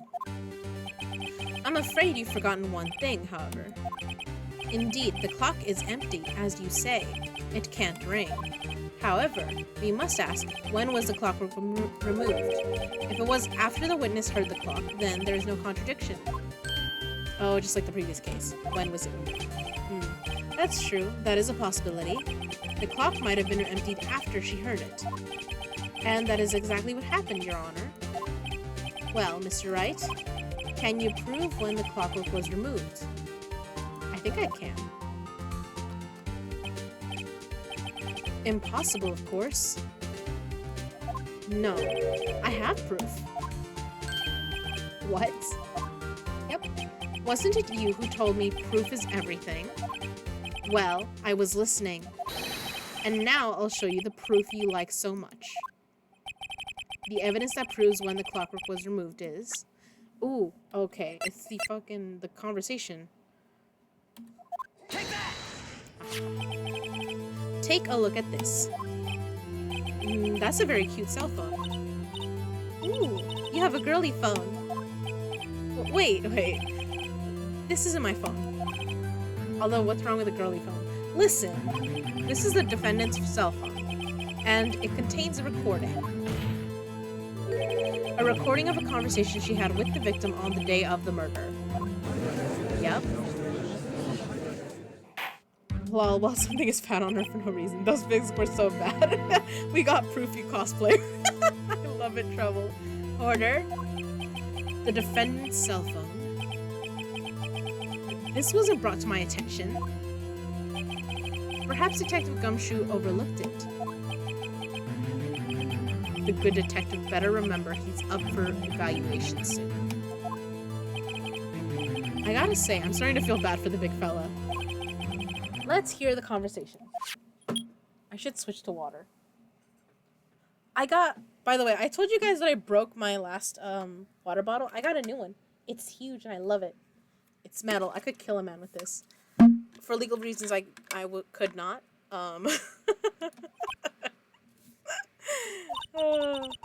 So you just want me to hold on to the thinker for you then?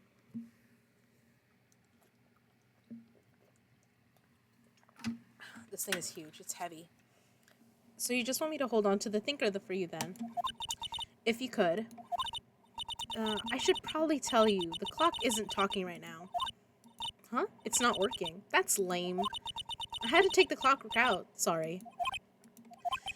September 5, 9:27 a.m. Your Honor, I think this makes it clear the clockwork was already gone by the time this was recorded. Which was well before the witness even arrived at her hotel. Uh-oh. Well, Miss May, would you care to explain this to the court? Just how did you know that weapon was a clock? Well, isn't it obvious? I saw the clock before. What store was that again? I got so many. I go to so many.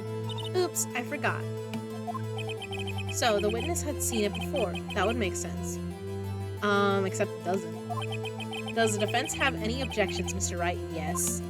Yes, I do. The witness claims she had seen it before. But this directly contradicts a piece of evidence already submitted to this court. Well then, let's see it. Please produce this evidence that will prove the witness had not seen the clock before.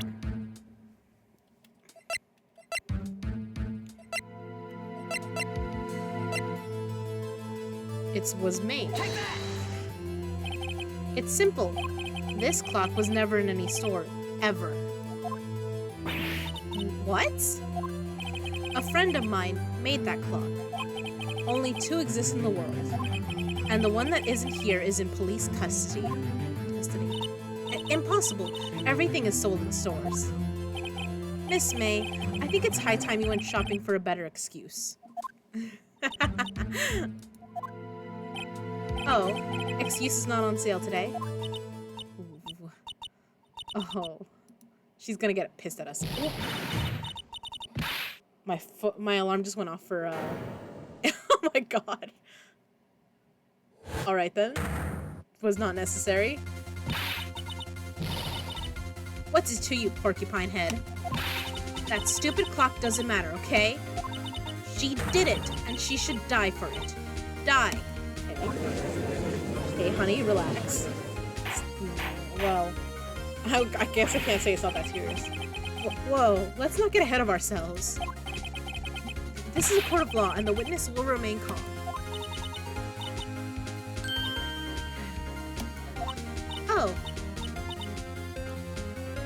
silly me. Did I like lose it? I guess I did. Scary. Miss May, let me ask. Tell me, how did you know the weapon was a clock? Damn, okay. Oh dear. Does the defense have an opinion on this behavior? Okay, this is it. Yes, Your Honor. Allow me to explain how I see the truth of the matter. Miss April May, you knew the weapon was a clock because you had heard it. Yes.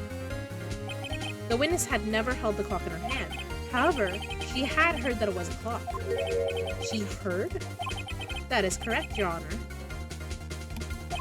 There is no other way she could have known the thinker was a clock.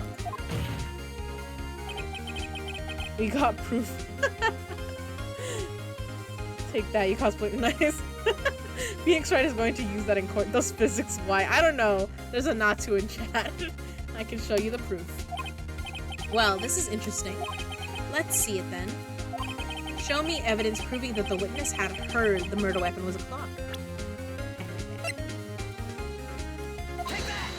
Because she had this. Have a look at this. I found this in Miss May's room. I know we should sneak the lady's hints, but she was being suspicious. Mr. Wright, please explain to the court what this is. Miss April May, you were taping the victim, Miss Mia Fay's phone, were you not?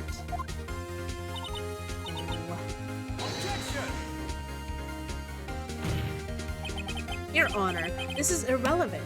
It is not. I am not entirely sure that it is. Objection overruled. Thank you, Judge. It troubles me that our witness was in possession of a wiretap. This is outrageous. Does the defense truly claim that the witness was taping her phone? Tapping. Absolutely. Even if that was the case, which it's not, you still have to prove one thing. Did the victim ever say the weapon was a clock on the phone? Yes. I think so. Can you prove that? I think not. Oh yeah? I think I can. It's simple. What? Yeah. Here's my proof. The proof that the victim said on the phone that the weapon was a clock is... Isn't it in this... I can... I'm just gonna present it.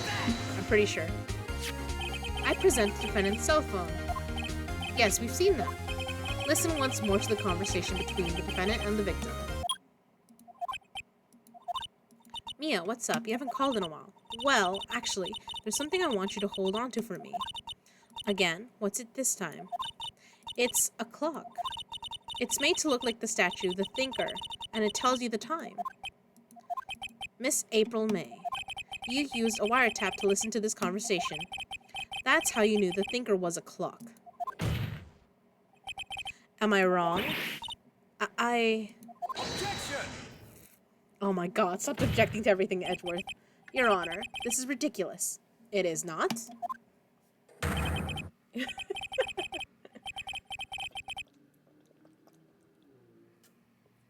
I love this. Your Honor, look at the witness's face. Does she seem amused to you? The defense demands an answer. Witness, answer the question. Did you tap her phone? Miss May. Shut up, all of you. What gives you the right to talk to me like that? You lawyer. Okay. We're not impressed. It's no fair, all of you ganging up on me like that. Oh, so I'm the bad girl, is that it? Is that it? Kinda. She's just gonna start crying. Oh, great. That did it. The court's seen the real Miss April May now. Now, to deal the final blow. Why the wiretap? Why did you tap her phone? Answer the question. Do I have to? Isn't this a murder trial? Isn't tippy-tapping irrelevant? She's saying exactly what Edgeworth wants her to say. Miss May, You were tapping the victim's phone. Before she was a victim, yeah. I hardly call that irrelevant.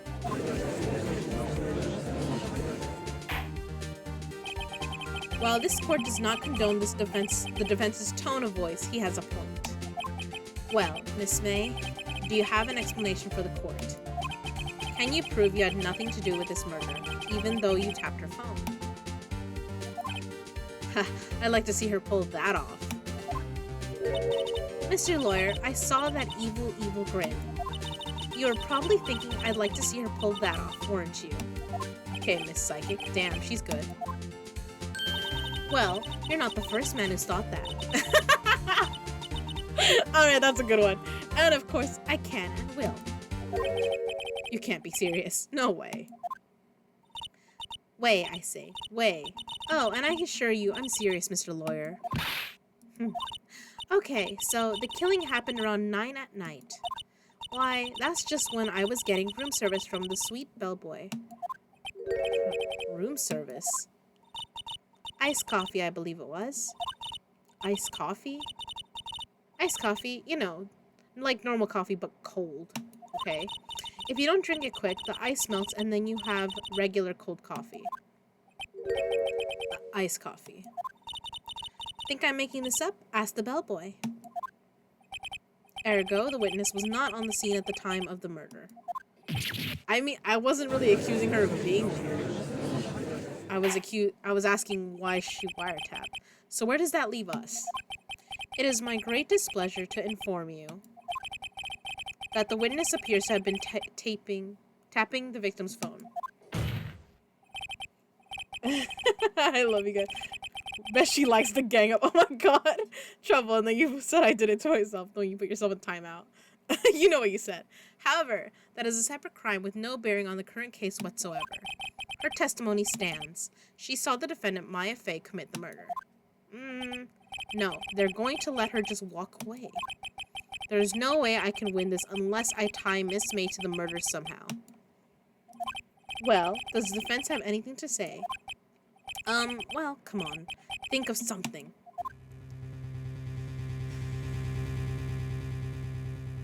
Can we call the bellboy as a witness? The defense would like to call the hotel bellboy as a witness. There's something suspicious here, and I'm going to get to the bottom of it. I think you've sunken quite low enough already. Objection! I object to calling the bellboy. Why? What's your reason? Because I hold that the wiretapping had nothing to do with the killing. However, if you agree to one condition, I'll consent to calling this witness. Condition? If Miss April May's alibi is not called into question after you examine the bellboy, then you will recognize that Miss April May was not the killer, thus she is innocent. And thereby you must also accept the verdict of guilty for Miss Maya Fey. That is my condition. What? I'd better find something suspicious in that bellboy's testimony. Otherwise, Maya will be declared guilty on the spot. What should I do? No, accept the condition. Alright, I've got nothing to lose, except for everything. Yeah, but we know that Maya's not guilty. Fine. Understood, I accept your condition. Fool. You fell right into my trap. Wait. Nah, let's go. Very well. The court calls the hotel bellboy to the stand.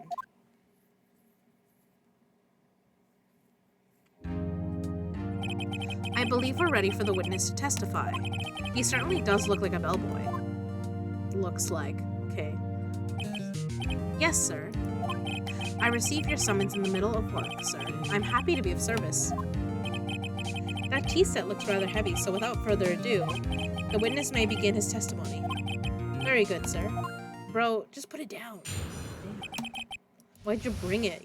You like left the hotel with the stuff? Okay. Miss May's room service. I am the head bellboy at the fine Gatewater Hotel, in business for 4 generations. I believe I received a call after 8 in the evening from our guest, Miss May. She asked for an iced coffee to be brought to her at 9 on the dot, sir. I brought it to her at precisely the requested time, of course. And I delivered the iced coffee to our guest, Miss May herself. I see. The defense may begin its cross-examination. Right. I'm ready. I hope. This is it. If I can't prove Miss May was involved with the murder now, Maya will be finished. Okay. Miss May's room service. Okay.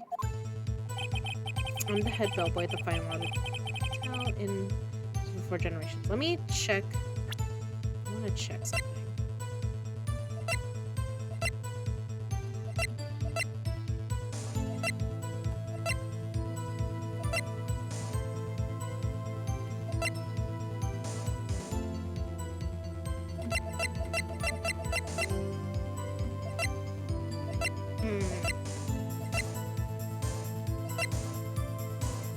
Okay. We're just gonna press him on everything. What exactly is it you do at the hotel? Why, anything required of me, sir. I check in guests, I check out guests, I clean rooms, I make beds, I even deliver room service, sir. I checked Miss May in person. Are you always so prim? Mr. Wright, you will refrain from asking frivolous questions. I believe I received a call after 8. Hold it! Can you be sure? Are you sure it was Miss May on the phone? Absolutely, sir. How can you be so certain? I checked Miss May in personally, sir.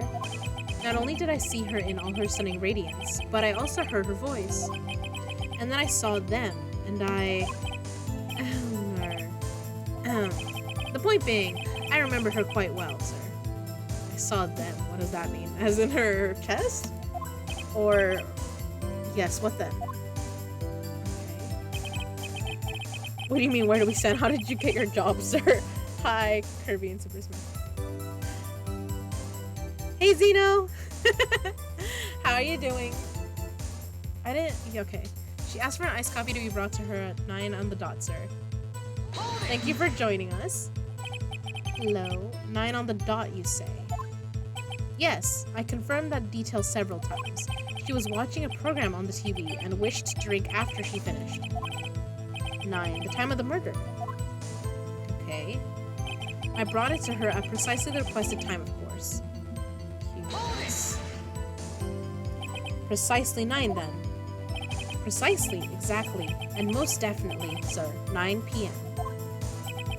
How can you be so sure? Miss May was quite insistent that it be brought there. Oh, bellboy, I'd liked iced coffee at exactly 9. Something like that, sir. Therefore, I knocked on her door at the crack of 9, sir. Why would she be so particular about the time? She knew it was gonna happen. And I delivered the iced coffee to our guest, Miss May herself. What's up? Thank you, sis, for giving him the shout out. Did we give one to EXO earlier? I may have forgotten. Are you sure it was Miss April May herself? Absolutely, sir. Absolutely? Yes, sir. As in, so very absolutely, sir. It's an endearing mannerism of mine. How come you're so very certain? Well, when I brought the room service, sir, the guest, sir, favored me with an embrasser, sir. Like a kiss, sir? Like, she gave him a kiss? Embrasser. Is that French for embrace? It's French for kiss, sir. But not a French kiss, sir. More of a peck on the cheek. Oh, cute. She charmed him. Why would she have done that? She was just being charming. I believe perhaps she was momentarily swayed by my prim demeanor, sir. It was a moment I shall never ever forget, sir. Oh my gosh. Sounds pretty fishy to me. I think our Miss May was up to something and wanted the bellboy to remember her. Yeah, that sounds about right. Okay, hold on. It's no good. There's nothing there. Is that it? Oh gosh.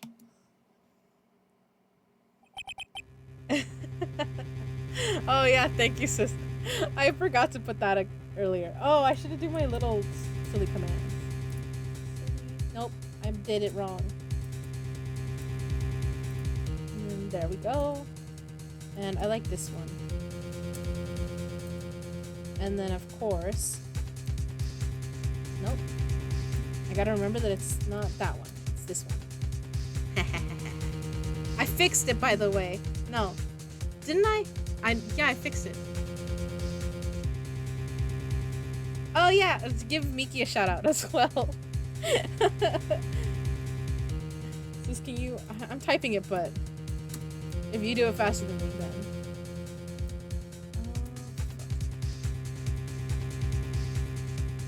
I give everyone... I give all my buddies shoutouts. I know I gave Tito one earlier. Still a bit of lag, not a ton. I'm sorry, Miki. Okay. But yeah, that's still gonna be an issue anyways. Edward. Finally, you understand. This bellboy has absolutely no reason to lie. Now, if you have any decency, you will end this rather tedious cross-examination here. Well, I don't have decency, Edward, so... it was a bit tedious. It was not. The witness may leave the stand. No, he cannot! I can't let this happen, can I? No. Protest. Hold on. Give me a moment. Wait. Please wait. Yes? Does the defense have something to add? One last question. Let me ask one last question. Objection! Edgeworth, don't be a bitch. Your Honor, I must object. This charade of justice has gone on long enough. Now, Mr. Edgeworth. Alright, Mr. Wright. I give you one more question, that's all. Okay. This is really it now. This is my last chance. What do I ask him about? Check-in room service bed making.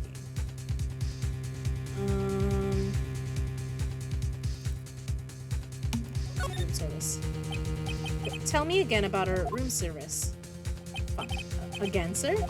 That might not have been the right one. At exactly 9, I delivered room service to Miss May in room 303. The guest had requested iced coffee. $18 was the charges, I recall. I see. $18? Doesn't that seem a bit expensive? Yes, well, iced coffee for 2, you know. And we don't skimp on the ice, sir. The ice. The thing we don't give a fuck about in iced coffee? Okay. What did he say? What did you say? Rather quite. Bitch. Bellboy, tell us the truth now. Was someone else staying in Miss May's room? Objection! What? Don't object. I object. That was objectionable. Was it? I don't think it was, Edward.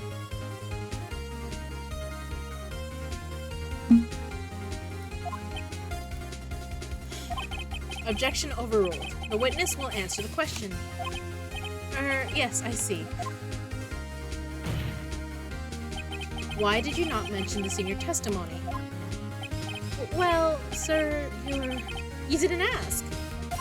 Wait, nice try. That's the sort of thing you're normally supposed to mention. Yes, quite. Indeed. It was the, good barrister there. Good barrister there, Mr. Edgeworth, who... Oh, Edgeworth, what did you do? He asked me not to mention it if I wasn't specifically asked, sir. Oh, you bits. Oof. You fool. Edgeworth. God damn it. Lol. Trouble. Well, sorry, I forgot to say hi. Much better than before. Oh, okay, the lag is like 20 seconds. I think that's typical, though. I told you I hate that cosplayer. It's a high chaos. He can get kicked out of court for that, yeah. I've done it. I've won. I asked a good question. Miss April May checked into a twin room with a man. Correct? Yes, sir. Then, when you brought them room service, you didn't see the man in the room? That's right, sir. Your Honor, we have just learned of another person involved who may have been the murderer. In light of this new fact, I hold that it's impossible to judge the defendant. Wouldn't you agree, Mr. Edgeworth? And who, Mr. Wright? Who is this other person? Simple. It was... the man with Miss May. The man who checked in with Miss May. Your Honor, as has been previously revealed, Miss April May was tapping the victim's phone. Yet Miss May herself has an alibi at the time of the murder. However, that does not clear the man that was with her. The bellboy saw no one else in the room at the time of the murder. My, what a convenient little setup. But it's too late. Is it too late? I suppose you'd like it if it was too late, wouldn't you? After all, it was you who hid the presence of the other man from this court. Edgeworth? Upstart. Upstart amateur. These accusations are ludicrous. Are they? Enough. The court acknowledges the defense argument. I expect the prosecution and defense to look into this matter fully. Am I understood? Yes. Yes, Your Honor. That is all today for the trial of Maya Fey. Does Edgeworth have asthma, honestly? I don't know if that's a thing. Court is adjourned. Just because of the little gasp that was in there, I'm like, is he? I've never noticed or read that anywhere. September 7, 2024, District Court, Defendant Lobby Number 1. Mr. Wright, you were amazing in there. Really? Aw, her little Bob. I think I might be your newest fan. Oh, I was just doing my job, you know. Then again, that other attorney was pretty cool too. Huh? That face of his, with his eyes wide and trembling lips. It sent shivers up my spine. If you say so. This is so funny. So, what happens with me? Do I get to go home now? Well, I didn't prove you were innocent, but... No, I don't think so. Not yet. Oh, I see. But I got a great lead in today's trial. A lead? That man with Miss May. He's the key. Oh, I get it. What happened to Miss May after that, anyway? I heard they arrested her. I guess she's learning her charms will work everywhere. She's probably at the detention center now. I may have to go down there later. Anyway, this case is far from closed. Yes, sir. I'm going to find out more about this man. Do you think he was the one who... Maybe so. Sis. Don't worry, I'll find him by tomorrow. I promise. I'm counting on you. Okay. Now we gotta do some more investigating. I asked for a full record of April May's testimony. I thought it might come in handy during the trial tomorrow. But now that I have it, I'm not so sure. Most of her testimony was all lies. In fact, there's only one part that hasn't been stricken from the record. The victim dodged an attack, then ran to the right, but she was caught and struck. I don't know how much good this will do to me at all. How much good this will do me at all now. Anyway, time to hit the pavement and do some investigating. Maya doesn't belong in that detention center, and it's up to me to set her free. Okay, to be continued. Don't worry, I want to finish this case before we end today. Anyways, I'm probably not going to end till 6, so...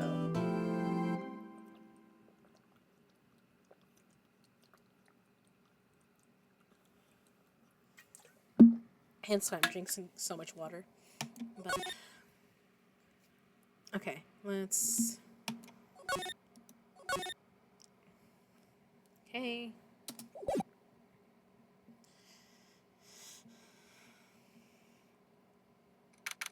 He got Maya. No, he doesn't. Oh, I thought that before too. September 7th, 3:11 p.m. Detention Center, Visitor's Room. Oh, well, hello. I didn't expect anyone to visit me in such a dank place as this. It's really quite moving. Not, you stinking lawyer. I hope you die. Have you come to laugh? Yes, laugh at the fallen Miss May. No, not really. There's something I wanted to ask. Unfortunately, there is nothing I want to be asked. Haven't you done enough questioning, you spiky head? Here we go again. Please, you're scaring the security guard. So, what is it you wish to ask of me then? For starters, how did you get to be so totally whacked? That's pretty funny. Alright, let's... That man, the wiretap, your attitude. That man. That's the main one. About the man who stayed with you in your hotel room? Can you tell me about him? Where is he? Come on. No way, Jose. Maybe if I had something to get her to talk. Your wiretap. Why did you place a wiretap on Mia's phone? Aw, when you say it like that, it sounds so cold, so criminal. Tapping people's phone is a crime, Miss May. Oh, and I suppose you learned that in lawyer school. Yeah. Creep. This woman is impossible to talk to. Yeah, she is. Your attitude. Say, why are you so angry? I mean, you don't look like a bad person. That doesn't. Bottom-feeding, scum-sucking lawyers. But bottom? I can't tell. Does she have a thing against lawyers? Or just against me? Tap. Work record. If I didn't carry this.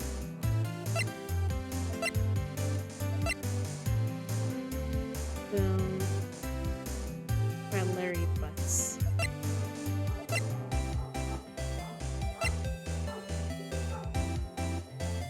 I guess, can we present this? I don't think I can. Present. Hey, guess what? Actually, I really hate your guts, so get lost, because, well, I'm not cooperating. Thanks, I noticed. Can I... Hey. Oh.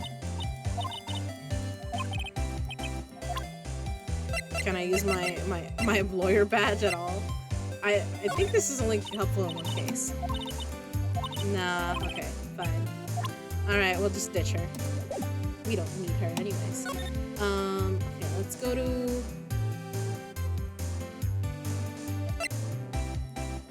I guess we can go talk to the busboy now. September 7, Gatewater Hotel, room 303.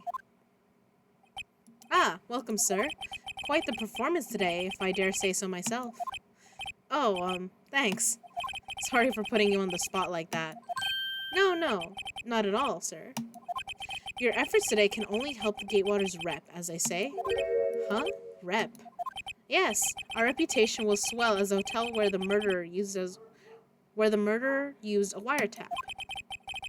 We can charge a premium for the room, of course. It will be great for business, sir. That's true, like if you get a haunted hotel. Whoa, Miss May hasn't been charged with murder. I too will become famous. The bellboy who brought the murderer iced coffee. Why do I feel like we're both stuck in the same bad dream? So, you are our honored guest. Please let me know if there is anything I can bring you. Hold on. Don't leave. Miss May. About Miss May. Oh, her? Sir, not to boast, but I knew the moment I saw her. She'd do it, I said. Do what? I'm starting to think the most suspicious person here is this guy. The man with Miss May. I wanted to ask you about the man who was with Miss May. Ah, yes. He struck me as a real lady killer, if you'll pardon the expression. I knew it from the moment I saw him, sir. He and I are the same ilk. We both carry the scent of danger. There, we are in total agreement, Mr. Psycho Bellboy. Suddenly getting Hannibal vibes. If you had a photo of the man, I'm quite sure I could identify him. A photo, The hotel. Could you tell me about this hotel? Absolutely, and on that subject, I have an excellent idea, sir. Currently, this hotel is known as the Gatewater. I propose that we add a subtitle. A subtitle? The Gatewater Hotel. Murder Manor. Well, what do you think? Sounds great, whatever floats your tea set, I guess. Okay. Can we present him with anything?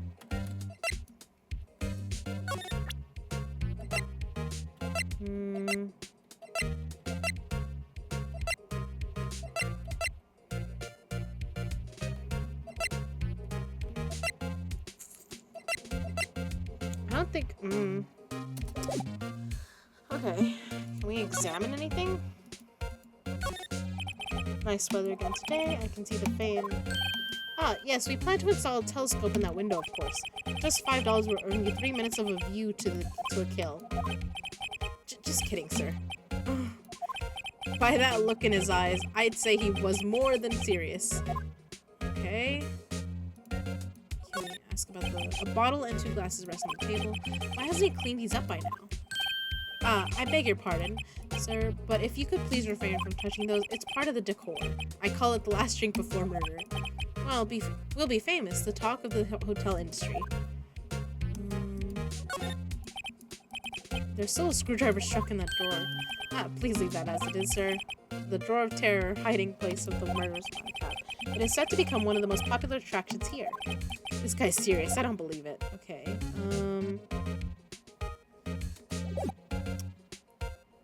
I don't think he'll give us any more information. We're gonna go back to my office. Well, yeah. September 7, Faye and Co. Law Offices. Looks like forensics is taking the day off. Detective Gumshoe's nowhere in sight. I'm listening, but I'm gonna go practice my guitar since we might have a music stream coming up. Okay, Treble. The police really gave this place a workover. I doubt there are any valuable clues left. I suppose it can't hurt to take a look around. Okay, examine. The sky is blue and so am I. There's that hotel right across the way. Mia's desk, perfectly clean as always. The only thing it's missing is Mia. Okay.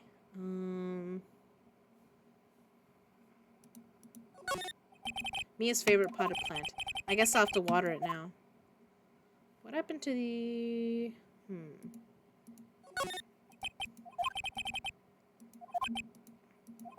Nah, I'm imagining things.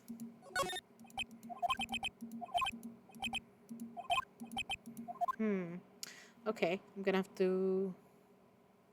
escape. Oh, no, that's not what I meant to do. Back. Move. Detention Center, Gatewater Hotel. Let's go to the Grossberg Law Offices.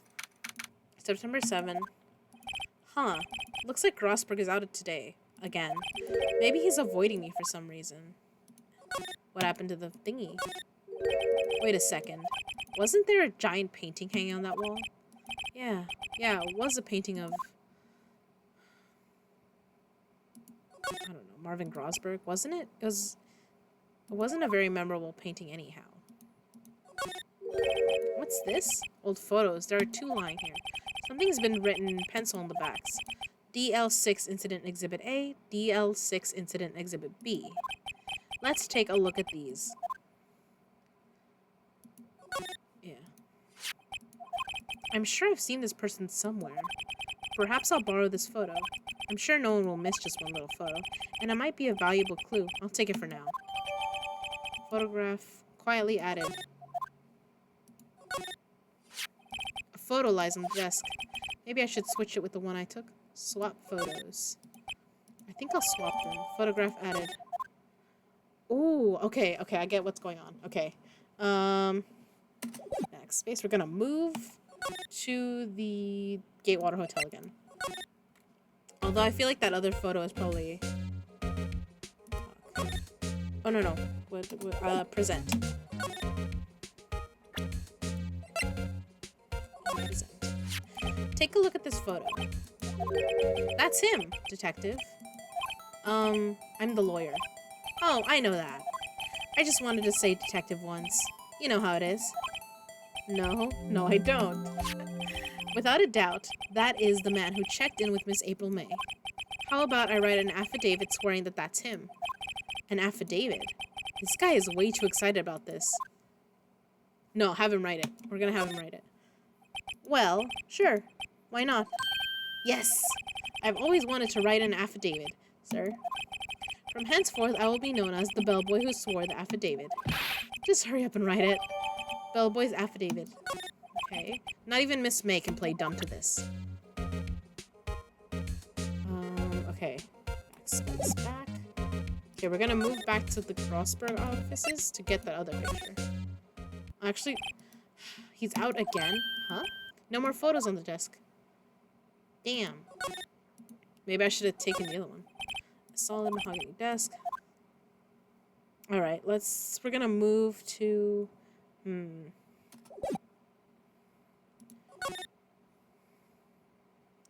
Detention center.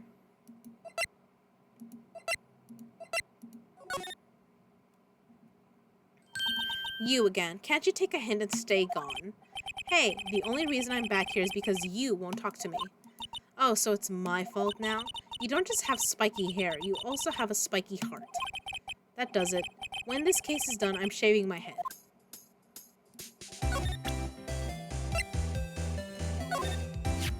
Have a look at this.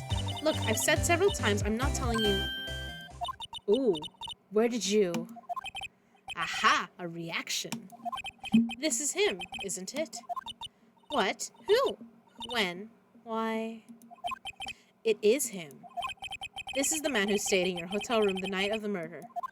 No, that's not right. Nice try, Miss Cooperative. Do you have proof that was him? Yeah, proof. Show me proof. I'm so close. Okay. Ooh.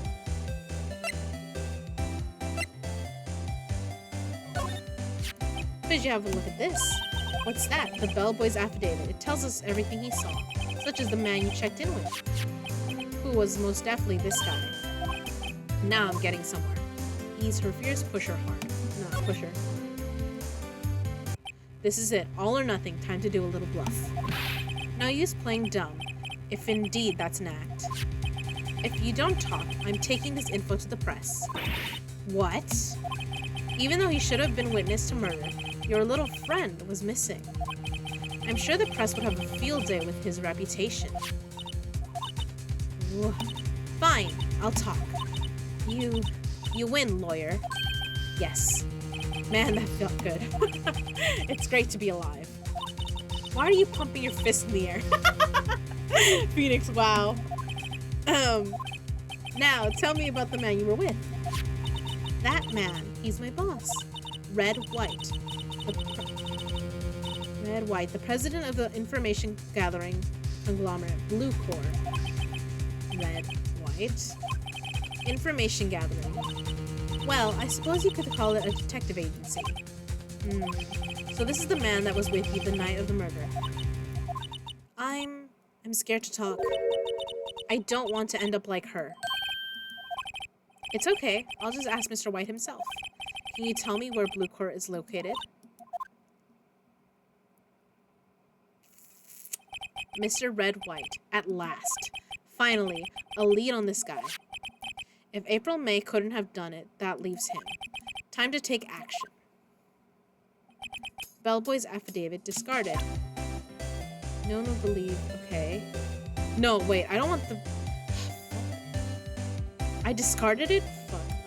Can I go back?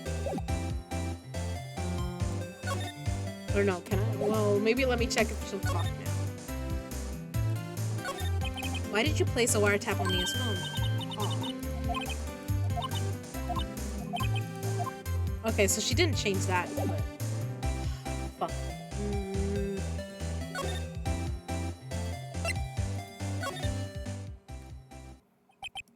The bellboy seems to be out, huh? The sound of water coming from the shower. La-di-da, money making. Someone seems to enjoy washing the showers.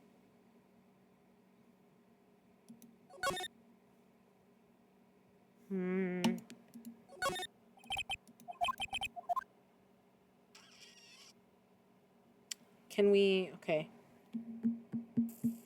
Fuck, I don't like that we gave it to her. I thought we were just showing it to her. Damn it. Okay.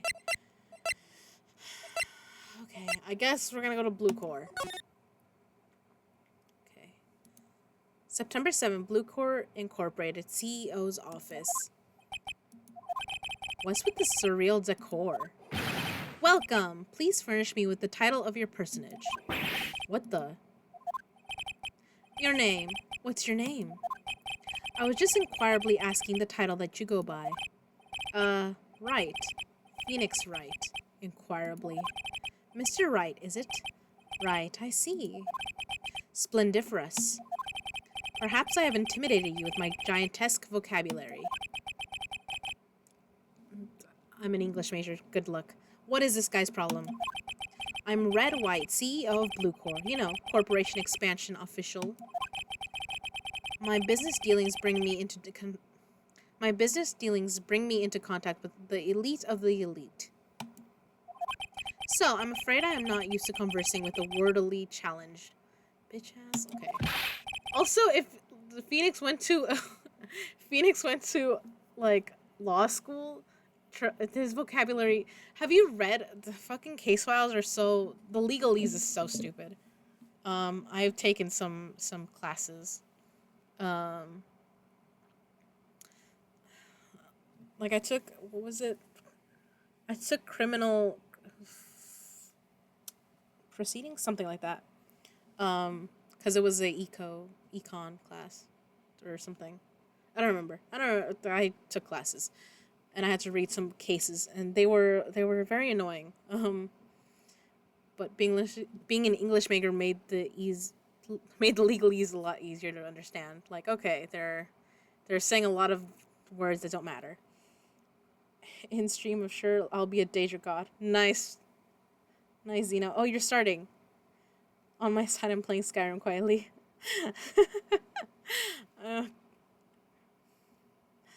Got it, Zeno.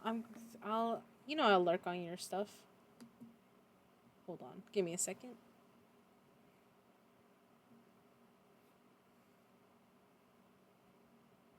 I always try to support you guys. Like if y'all tell me you're streaming, I gotta open a tab.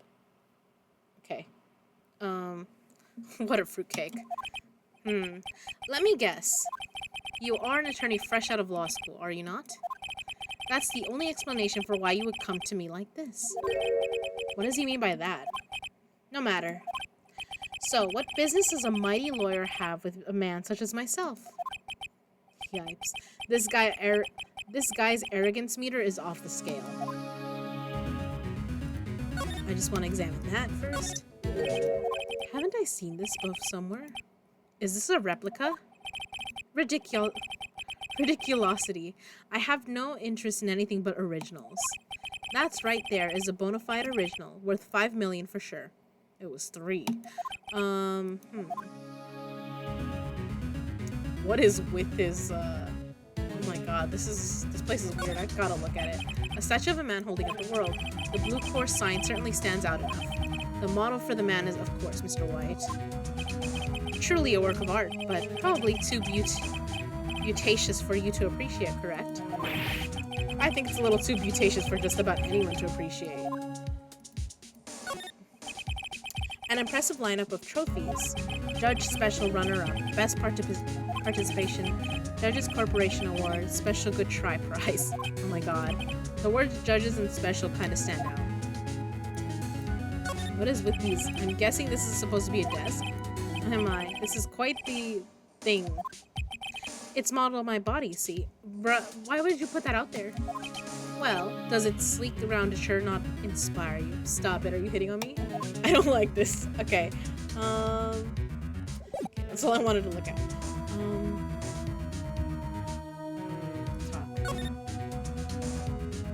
Miss May. Miss May is an employee of Blue Corps, is she not? Correct. She was my secretariat. What a shock it was to hear what she has done. What she has done? You mean the wiretap? Indeed, she is paid to answer phones. Tapping them is not in her job description. She does gather information for us as part of her duties. But, I assure you, we do not condone illegal methods.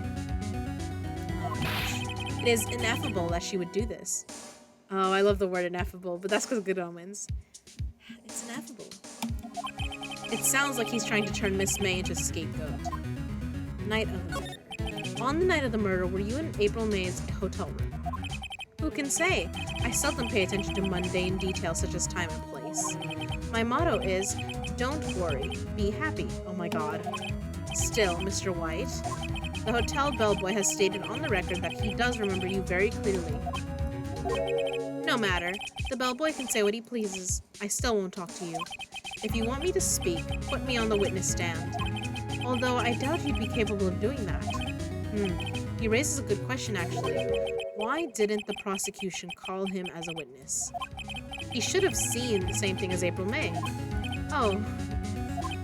The police, the courts. To me, they are mere toys, playthings for my amusement. God. What kind of company is Blue Core anyway? Ah, excellent question. We buy and sell various kinds of information. We are a company of the future. You might say, we are the future. Sell information? In just 10 years, I've built this business up into the grand office you see now. Isn't that just blackmail? Isn't that typically what they mean when they're like, oh, I sell and buy information? It's like, so you blackmail people, right? In case you were wondering, Blue Core was named after the color blue. I, Red White of Blue Core, as founder and CEO, named it so. And why, you ask? Because I like the color blue, of course. Fantabulistic, is it not? Okay. But you're wearing purple and pink. Okay. There's something that's been bothering me. Yes, what might that be? That big painting on the wall over there.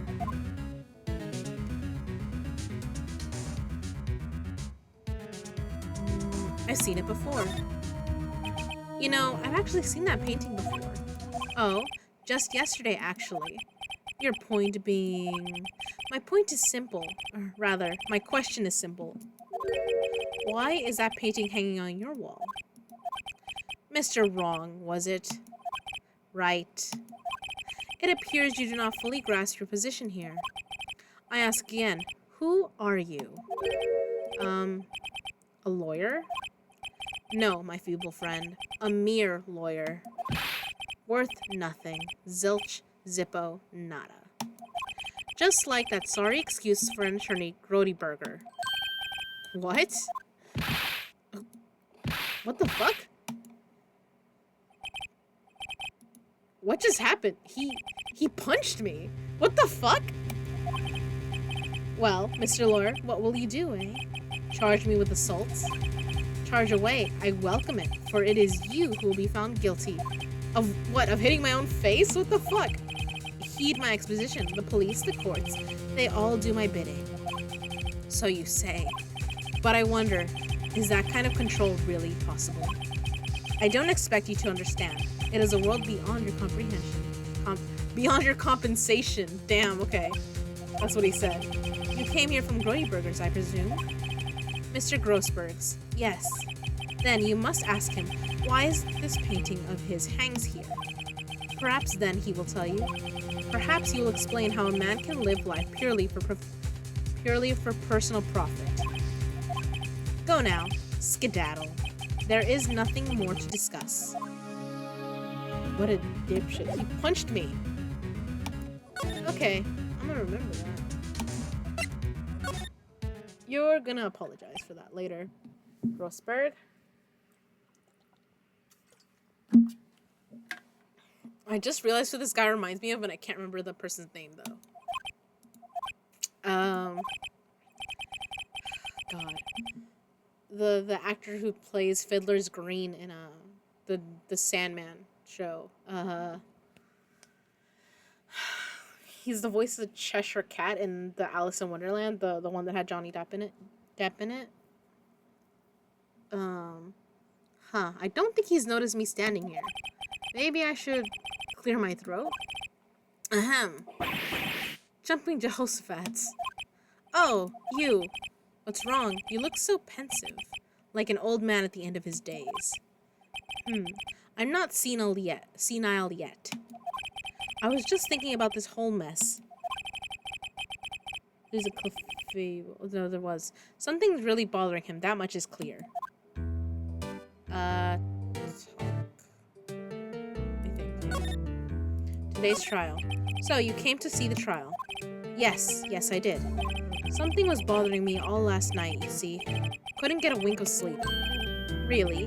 What was that? Well, you see, it's just Mia's sister, that poor girl. My boy, I owe you my thanks, truly. I don't know what I would have done if things had gone poorly for the girl.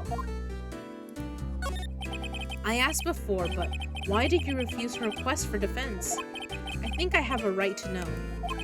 A right, Mr. Wright? No, I'm sorry. It's just, I need more time to think about it, my boy. He does seem troubled about something. I'm starting to have a feeling I know what it is. Mr. White. So, I paid Blue Corps a visit. Oh, I see. Mr. Grossberg, I have to admit, something has been bothering me. Oh, what is it? Well, out with it, my boy. You see, it's just...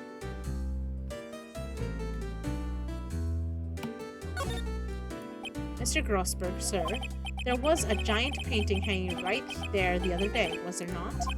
The one you said you had no intention of parting with. Well, I saw it today.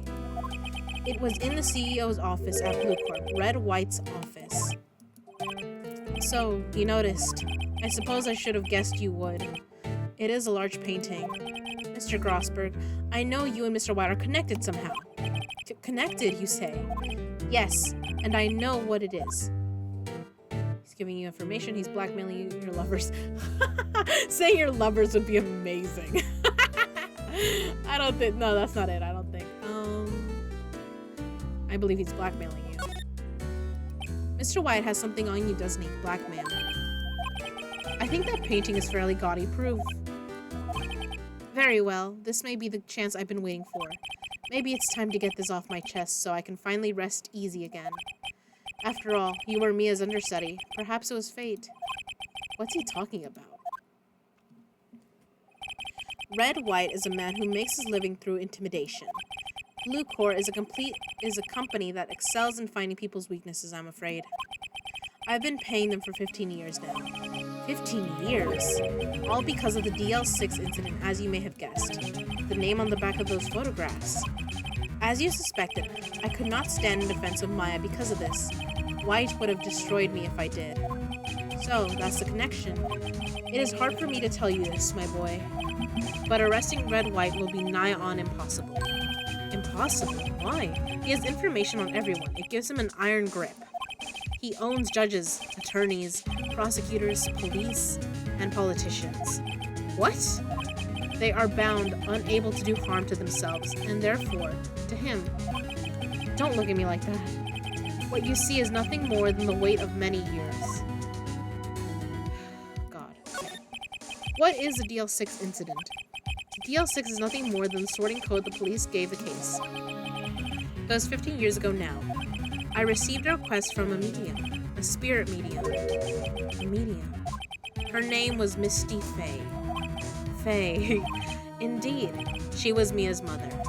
She had been investigating a murder at the bequest of the police.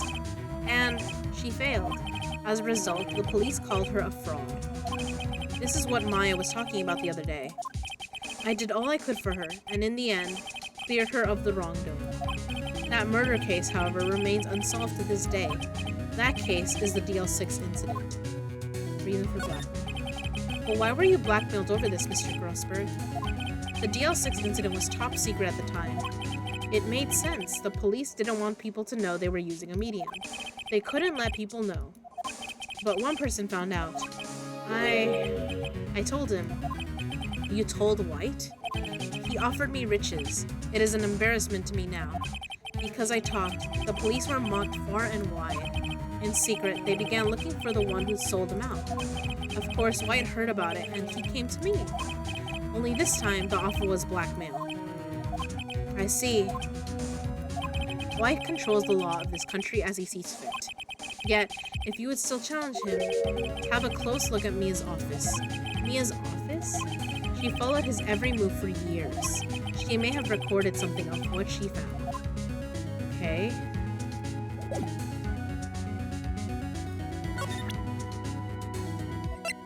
Dive from above.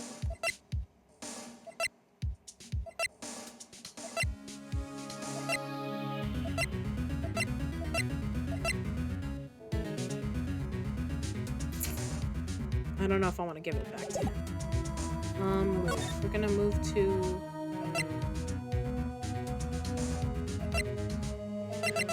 Okay, we're gonna move to the Fanco offices. Okay, it's funny, looking at this room. It seems so normal. Hard to imagine a murder took place here. Mr. Grossberg said there would be clues. Maybe I should have another look. Let's look through her cases. All the cases the chief ever worked on are filed here. They're in alphabetical order. Let's take a look. Which file should I look at? We're gonna look for the D's. Let's see if there's A records in this file that catches my eye. E, F, Misty Faye. That's my and Mia's mother. Should I take a look? Read it. I have tarnished the Faye name, leaving only these words: my mother vanished. I was determined to find the ones who had made my mother blame herself in this way. Using the power that runs in my family, I held an audience with the dead. Finally, the names of two men surfaced. One was Marvin Grossberg, a lawyer who sold my mother's information for riches. The other was the man who sold that information to the press. This parasite who makes his fortune on threats and coercion. His name is... the record stops there. So Mia knew Grossberg. We're gonna look again. All the cases. DL6, I don't know. JS, there's nothing much here. Maybe I'll just skim some of this. Skim. Well, no harm in flipping through a bit. The biggest parts here is at the S suicide. She has a collection of suicide reports. Politician, policeman. There's writing on most of these in pencil. White. This is Mia's handwriting. Wait, I get it. Mia thought he was involved in these suicides. White drove them all to... I can use these newspaper clippings. Let's find the most disturbing one. Article about a politician's suicide. Okay. And then, shall I check Mia's files once more? Check. Yes. T through Z. Right. The entire W section is missing. Was it taken? Can I check for D?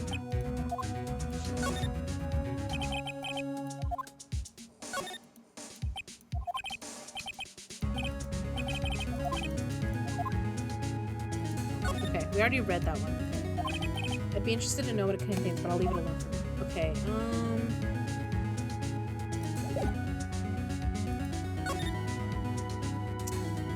Consider Gatewater.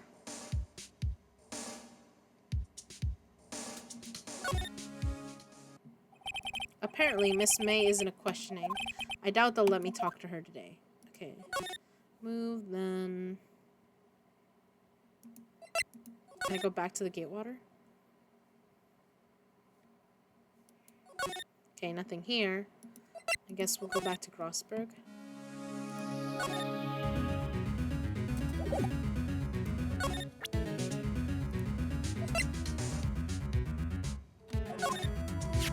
I found this in Mia's files. So she was investigating Red White, as I expected.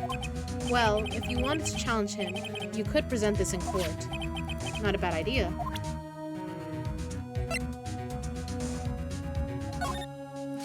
Sorry, sir. I borrowed this. Ah, so it was you, my boy. Who is this man? It's a long story. I'll be needing that back now. He doesn't want to talk about it for some reason. I better give him back his photograph.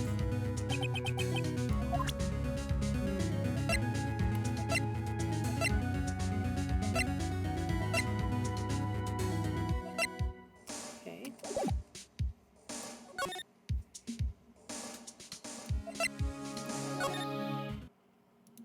Well, aren't you persistent? Sorry, but there's something I have to ask you. Mr. Lawyer, I really hate having to repeat myself, but it seems the message has not yet penetrated your thick skull. Stop bothering me. If you try my patience further, I fear a nasty accident may occur. Do I make myself clear? That you just threatened me? Yeah. Transparent.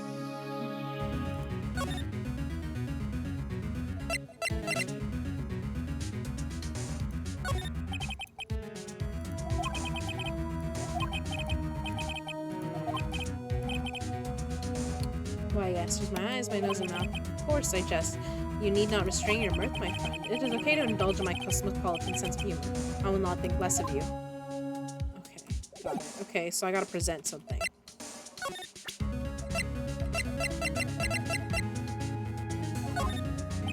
This is the only clue that Mia left me. I'd better make this one count. Mr. White, see this? It's an article describing the suicide of a politician.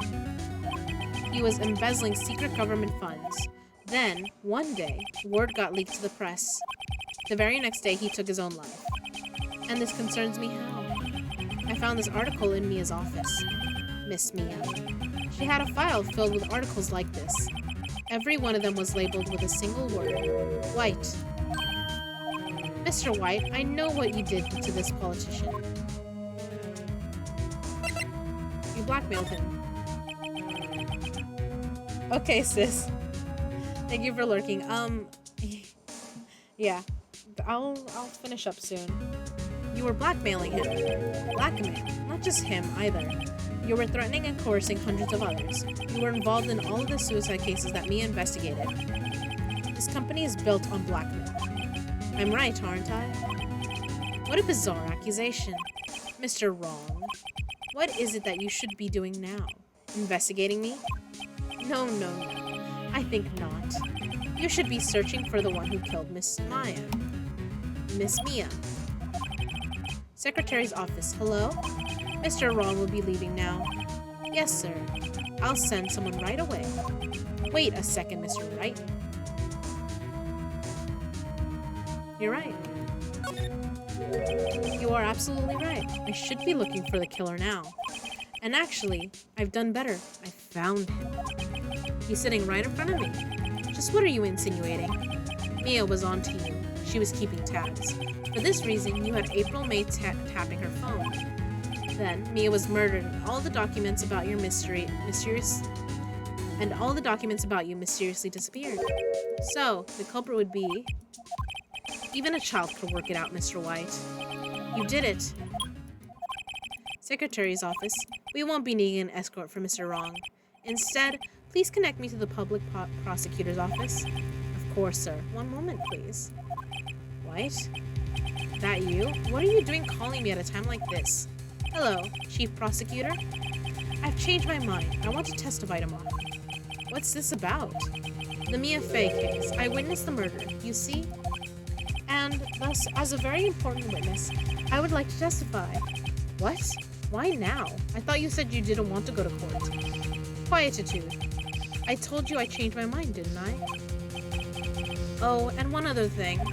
Send the police over here right away.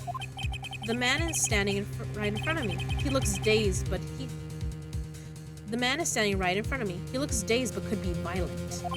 What? What man? Are you even listening? The executioner, the hatchet man, the liquidator, the killer man. What? Mr. White, this isn't another one of those. Chief Prosecutor, I do not believe you are in a position to freely offer your opinions to me, correct? I'm telling you to send the police now. This fucker... Did I not tell you, Mr. Wrong?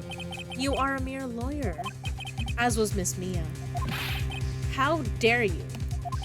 I'll point the finger at you, and you will be tried as Miss Mia's killer. The case is as good as settled. No lawyer of any worth will defend you.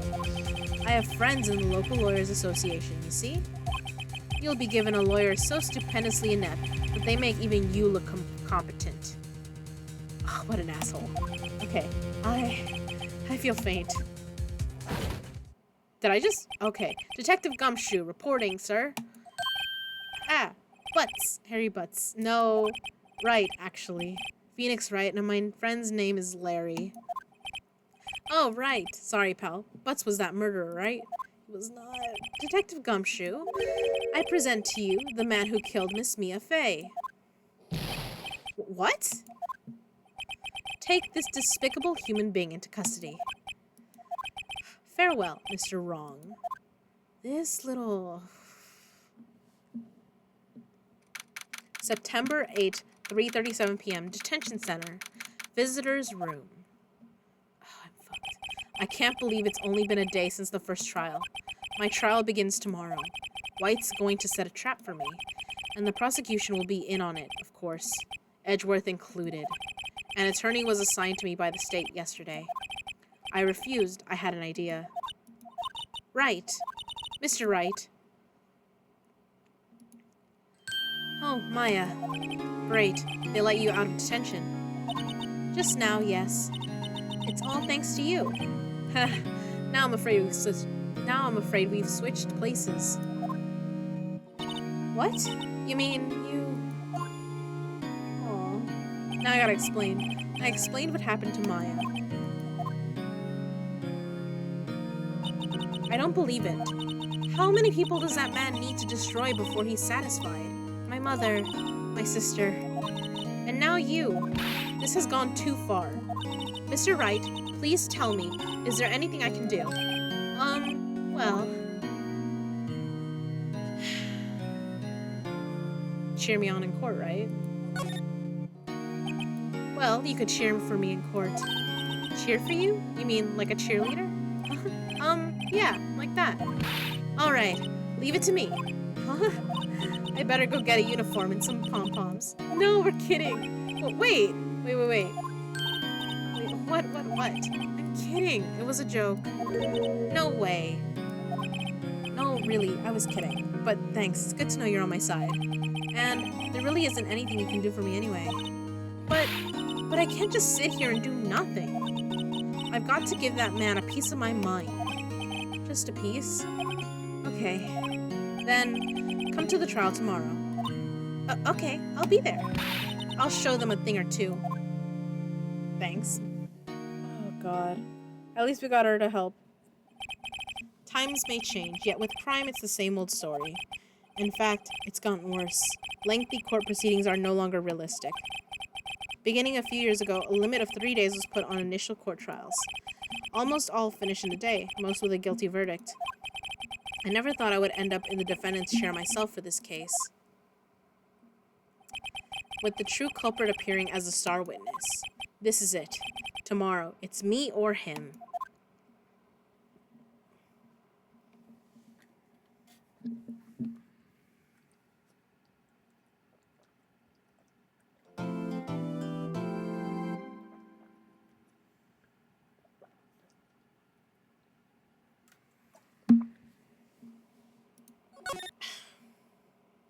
Okay.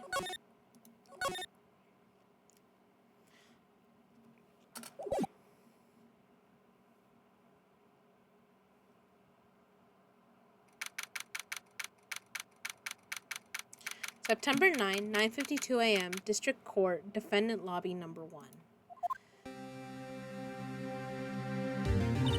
Well, I guess this is it.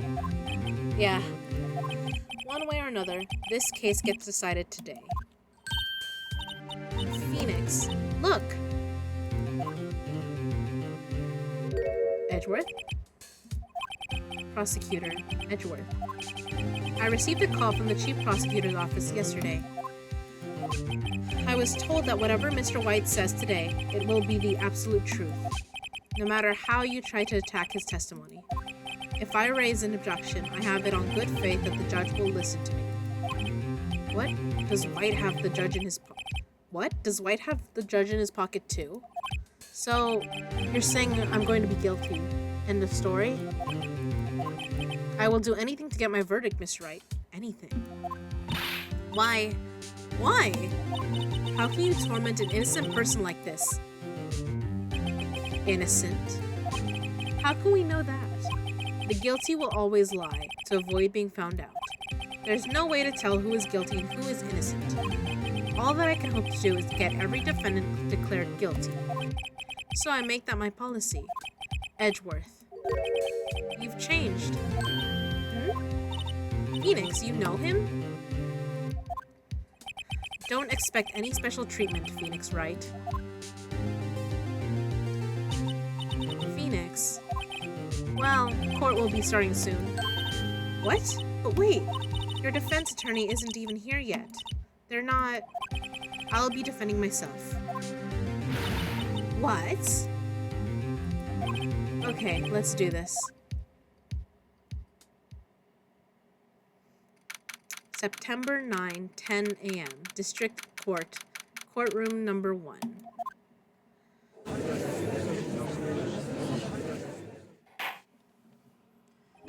Court is now in session for the trial of Mr. Phoenix Wright. The prosecution is ready, Your Honor. The defense is ready, Your Honor. Mr. Wright, are you sure you're up to doing this? Yes, Your Honor. I will be defending myself. Understood. Very well. Mr. Edgeworth, your opening statement, please. As the details of the event are already quite clear to the court, today we will hear the testimony of a witness to the defendant's crime. I see. The prosecution may call its witness.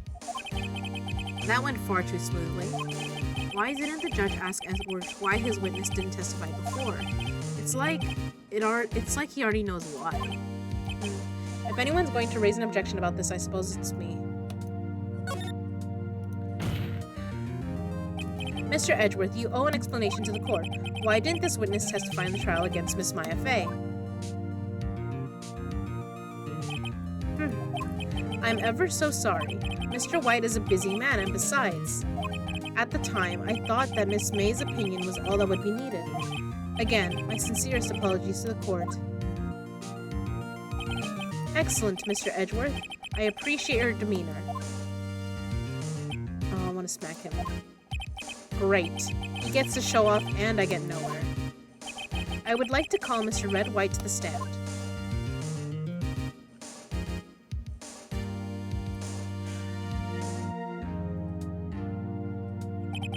Please state your full name. You wish to know the title of my personage?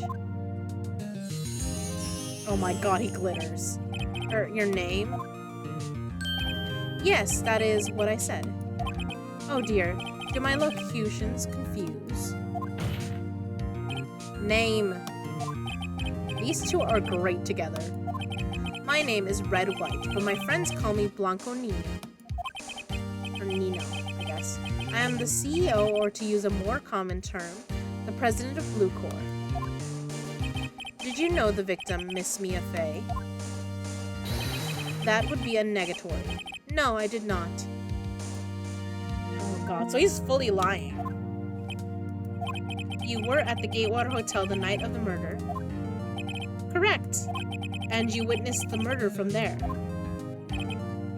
Why tell you what you already know? Very well, Mr. White, you may begin your testimony. If I can't rip this guy's testimony apart, I'm done for. Why do I always feel like it's the end of the world and I'm the last man standing? This guy fucking glitters. I hope you have made your peace with God, Mr. Lawyer.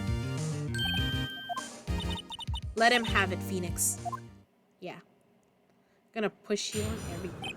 Okay. To be continued? To be continued what, Zeno? Yeah. Let's see. It was about 9 o'clock, I believe.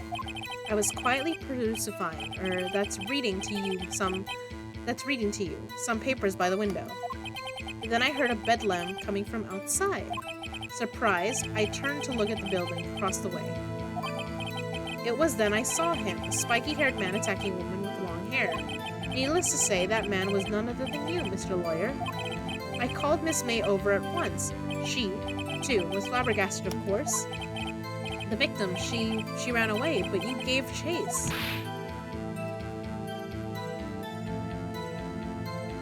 Finally, there was a terrible impaction. Then it was all over. Oh my god, I hate that he's using these words that he thinks are big and fancy. They're not. If things occurred as you testify, then I'm afraid the defendant is guilty. Very well, defendant. Mr. Wright, your cross-examination. Yes, Your Honor. Let's go. Okay. Okay. Let's do this. Okay. It was about 9 o'clock, I believe. I'm gonna press him on everything. How do you know what time it was? Because I'm always absolutely perfect, you know? No, you're not getting away with that. You are so mistrusting, Mr. Lawyer. So, what was the proper term for secretary again? Anyway, Miss May ordered room service for 9. It happened soon after the room service arrived. That's what Miss May said, too. True, the bellboy who brought the coffee saw Miss May. But he testified that he did not see you at the time. Oh, this is your concern. Silly lawyer, Miss May received the coffee outside the room. Of course he could not see me. He would need x-ray vision to pull off something like that. Tell us, what were you doing at that time? I was quietly reading. Can you tell us what you were reading? By the window, you mean the one directly across from Fay & Co. law offices. Correct. That is the only window you see. And there you were reading papers? Correct. The Gatewater is a businessman's hotel, and I am a busy man who had business to do. Then I heard a bedlam coming from outside. A bedlam? It must have been when you attacked, I assume. We see. Continue. Okay. Surprised, I turned to look at the building across the way. So you were reading your papers until you heard that sound. But of course, I am no snoop, peeping out of windows at night. No snoop. Yeah, right. You've made a career out of snooping. Yeah, that's true, he did. It was then I saw him, spiky-haired man attacking a woman with long hair. Come on, you know you didn't see me. Spiky hair. Needless to say, that man was none other than you, Mr. Lawyer. You and I both know. What you just said directly conflicts with Miss May's testimony. Miss May clearly stated that the assailant looked like a girl. I've always been proud of my eyesight, Mr. Lawyer. Just what is your eyesight? True. 20/20. Counting both eyes, 40. 40. Don't add them together. There's a pelipper in chat. I think that witness is trying to say his eyesight is good. Hey, whose side is the judge on anyway? And what did you do then? I called Miss May over at once. She too was surprised, of course.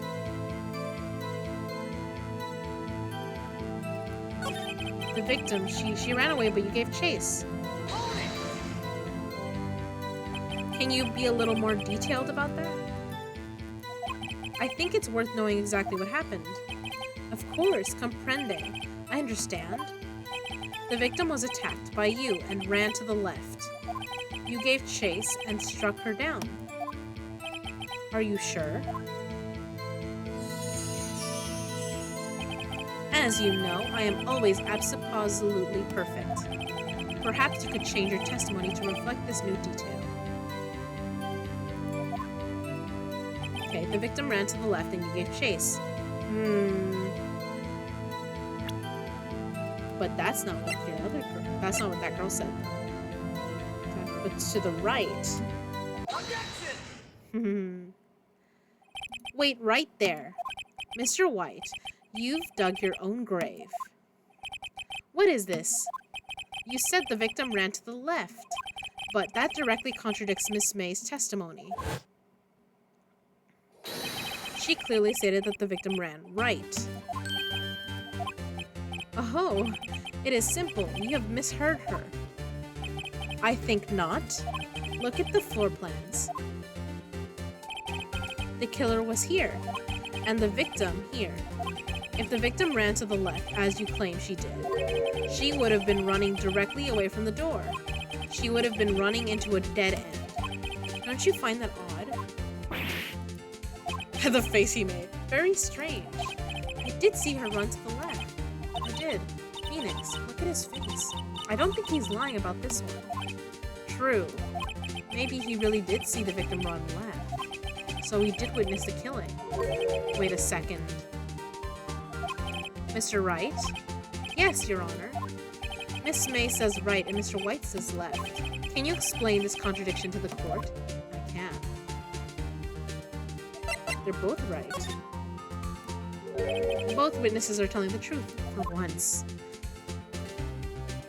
Ha! I doubt it. Or rather, that does not clear up the contradiction.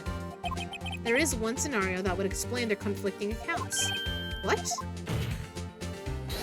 Obviously, the witness was not viewing the crime from the hotel.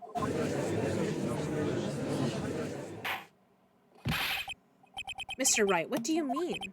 Yes, what do you mean he was not viewing the crime from the hotel? If he was not in the hotel, where could he have been? In the law offices of Fay & Co, of course.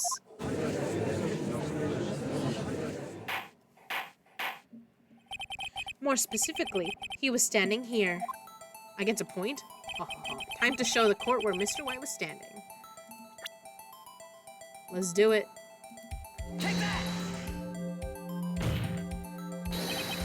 This is where he was. Look, when the victim ran for the door, if he was watching from this point, to him it would appear that she ran to the left. Please, this is no time for jokes and ill taste. That is where the killer was standing. Yes, it is. Come on. You're going to tell me that I'm wrong? Order. I will have order. Anyone disturbing the order of this courtroom will be held in contempt. Mr. Wright, what are you suggesting? Rapscallion.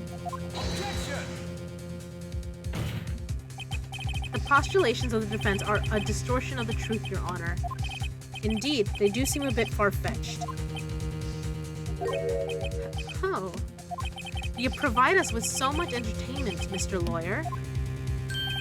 What now? He's laughing? The hilarity of the moment made me remember something. It appears I have been unclear, and for this I apologize. Your Honor, might I be allowed to testify once more? Very well, let's hear your revised testimony. Good luck. You can't fix a broken testimony, buddy. She ran to the left. Miss May's testimony was correct, as was mine. When you assaulted the girl, she first ran to the left. And then you hit her, savagely. That is what I saw. Next, with the last of her strength, she ran to the right. You chased her and delivered the final blow.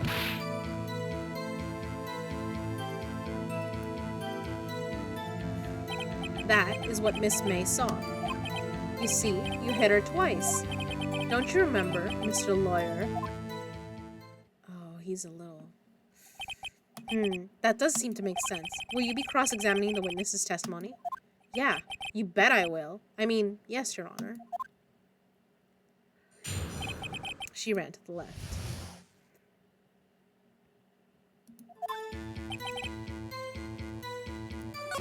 When you assaulted the girl, she first ran to the left. Can you should be sure she didn't just run right first? What do you mean first?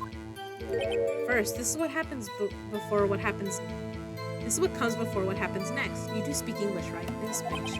Please sit back, relax. I will try to use simple words for your benefit. First, she ran to the left, and then you hit her savagely. That is what I saw. Next, with the last of her strength, she ran to the right. What do you mean next? Next one. I know that.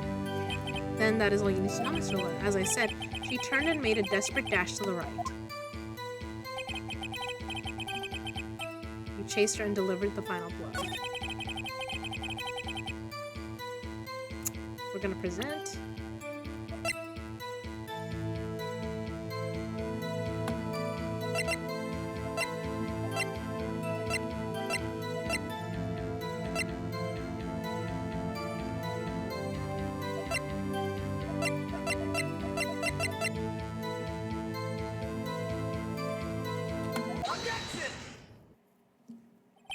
Mr. White, the victim died from a single blow. What do you have to say to that? Now's my chance to hit him where it counts. Mr. White, wasn't it you who told this court you were absolutely perfect? I will refrain from using the phrase from now on. Your Honor, if you could ask the witness for a new testimony. The witness is obviously confused, Your Honor. I would like to request a 10-minute break. Yes, quite. The witness is confused because he's lying. I emphatically request that there be no break, Your Honor. Yeah, we want justice. Don't let him get away. Very well. If the witness would care to revise his testimony. The crowd's on my side. No slipping out of this now, White. Mr. White? Okay. the two accounts.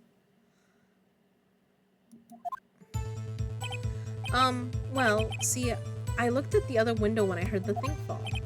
Then, the next moment, I saw Miss Mia run to the left. The killer, you attacked her, but she dodged.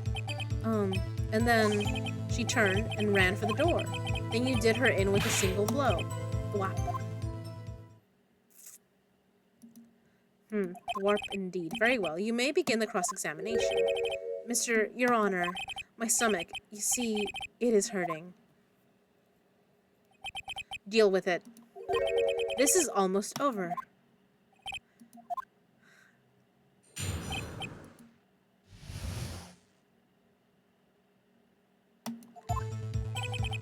Well, see, I looked at the other window when I heard the thing fall.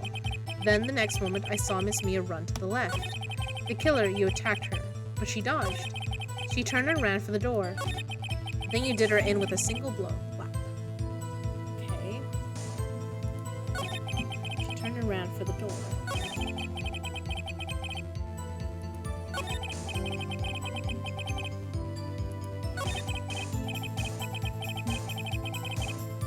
The other window? You heard that thing fall? What exactly was that thing? Huh? Oh, that? The glass light stand. Right. The one that had fallen over at the scene. Phoenix, doesn't something about that strike you as odd? Yeah, very odd. Yeah, that is odd. I'll press further. Mr. White. Huh? What? You're saying you saw the glass light stand? Yes. Then change your testimony to reflect that. Sorry, my bad. The witness will revise his testimony. Okay, of course. A light stand was lying on the floor when I looked. Let's present. Let me check. Yeah, okay. I'm right, okay. So you're fucked. Mr. White, it was impossible for you to have seen the glass stand. What? Look at this. These are the floor plans to the scene of the murder, yes? Correct, Your Honor. Now, look.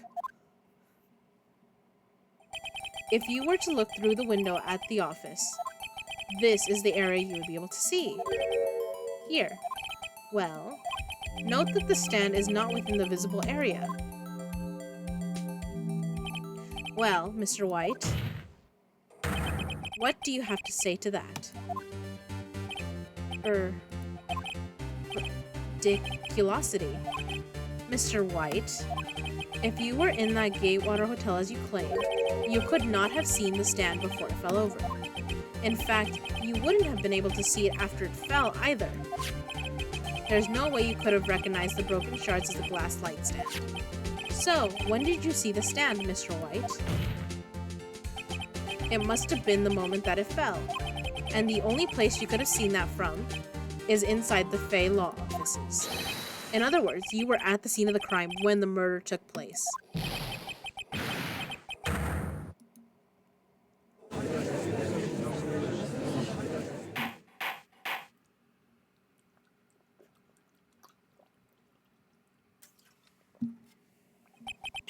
Mr. White? Mr. White? You did it, didn't you? Your Honor, Miss Mia. Looks like we're about to get our verdict. Objection! That's far enough, Phoenix Wright. What? Oh, I forgot about Edward. Mr. White?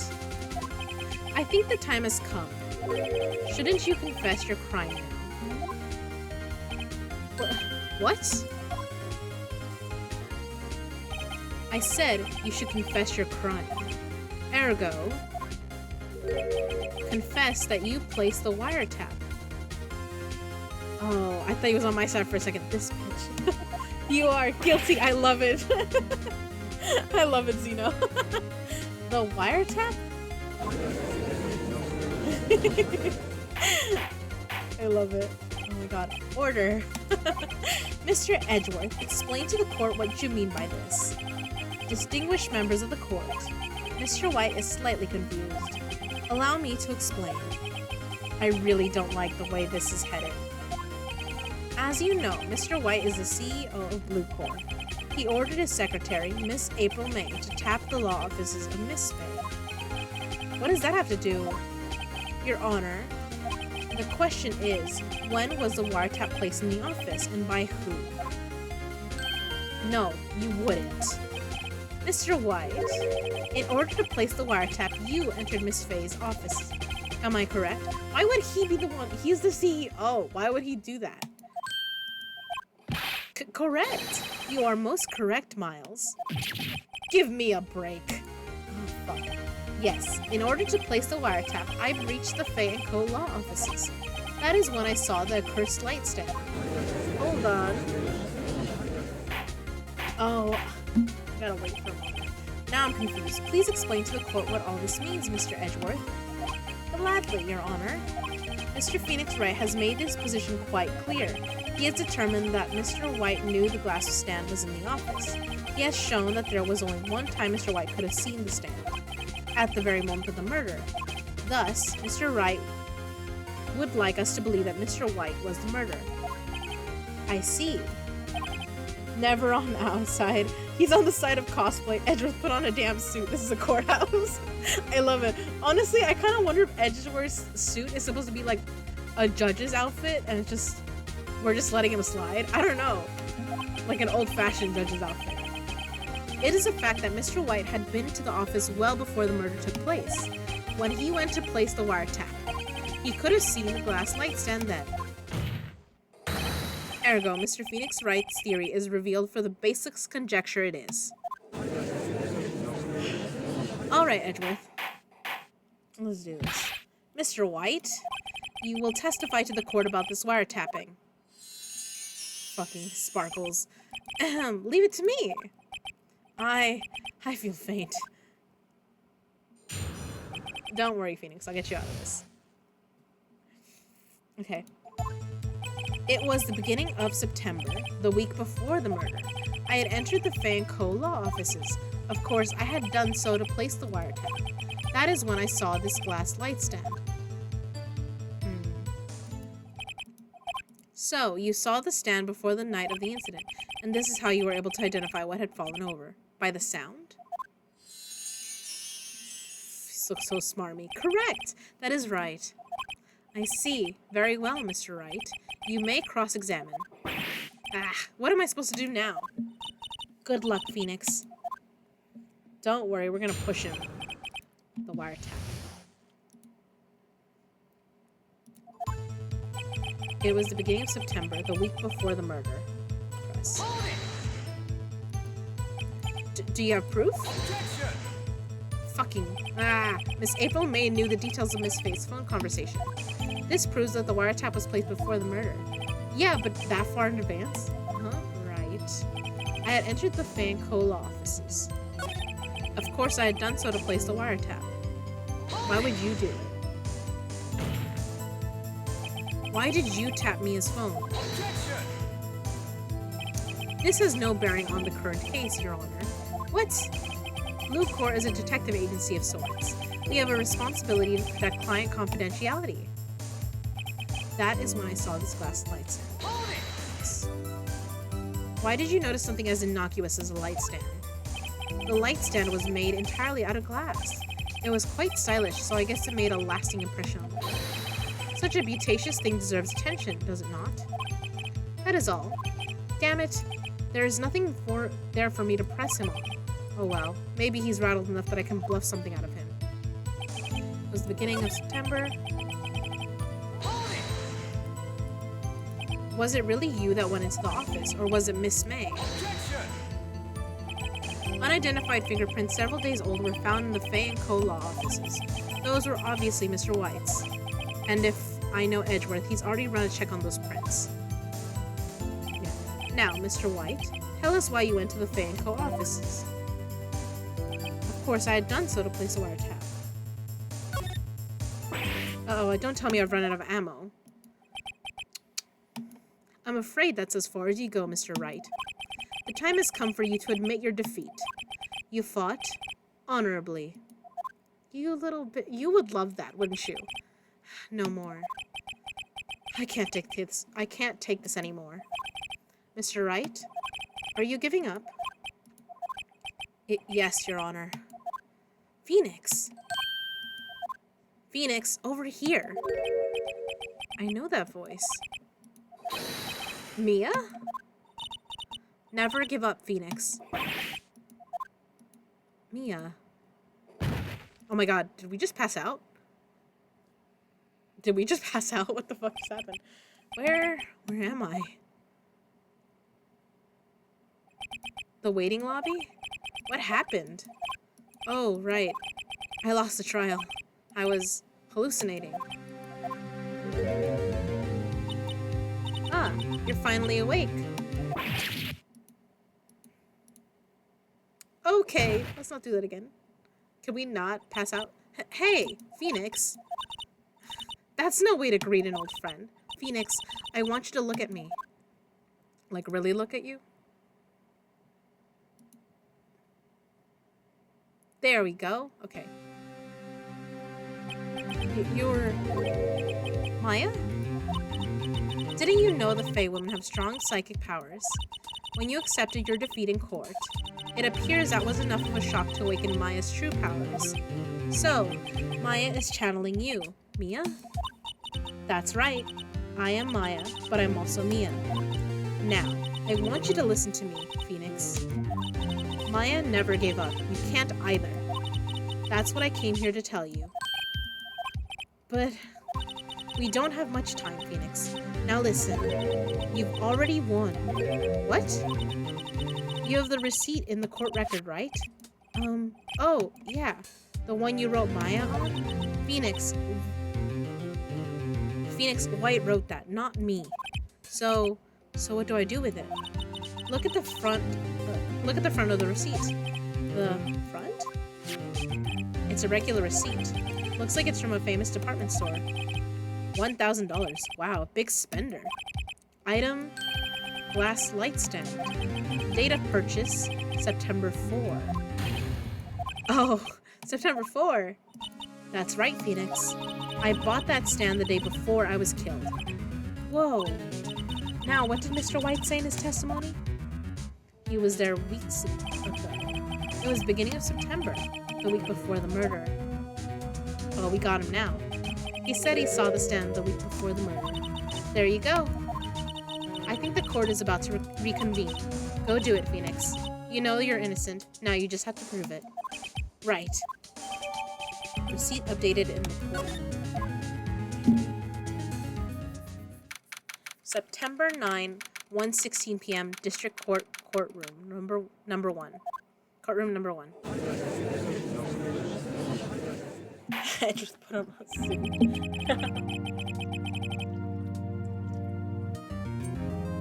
Court will now reconvene for the trial of Mr. Phoenix Wright.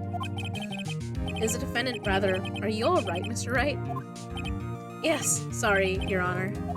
I'm fine now. Yeah, I got completely passed out. Then let's start where we left off. Edgeworth. Your Honor, there is nothing to go back to. The cross-examination of Mr. White is finished. All that is required now is for you to pass judgment on the defendant, Phoenix Wright. Hold on. That's not true. Your Honor, please, give me one more chance. I promise you, this is the last time I'll ask you. But as Mr. Edgeworth has noted, the trial is more or less finished. Mr. Edgeworth, do you have an opinion on this matter? I say, let us give Mr. Phoenix Wright his last chance. Very well. You may begin your cross-examination. The wiretapping. It was the beginning of September, the week before the murder. I had entered the Fae & Co. law offices. Of course, I had done so to place the wiretap. That is when I saw this glass light stand. Now I've just got to show him the proof. Oh, okay, right.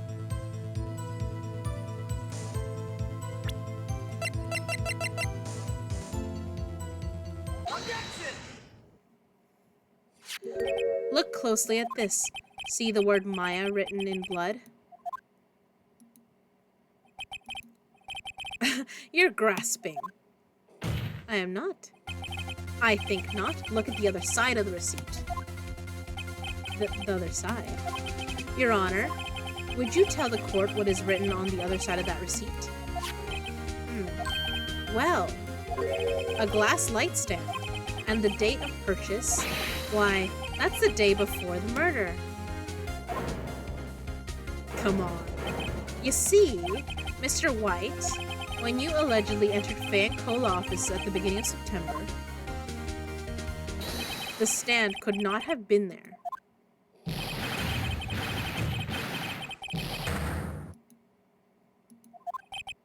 Well, Mr. White, can't get out of this one, can you? No, it's impossible. Uh-oh, he's losing it. Well, Your Honor, I understand there must be quite a bit of pressure on you. But I think you'll agree you can't judge me guilty under these circumstances. Very well.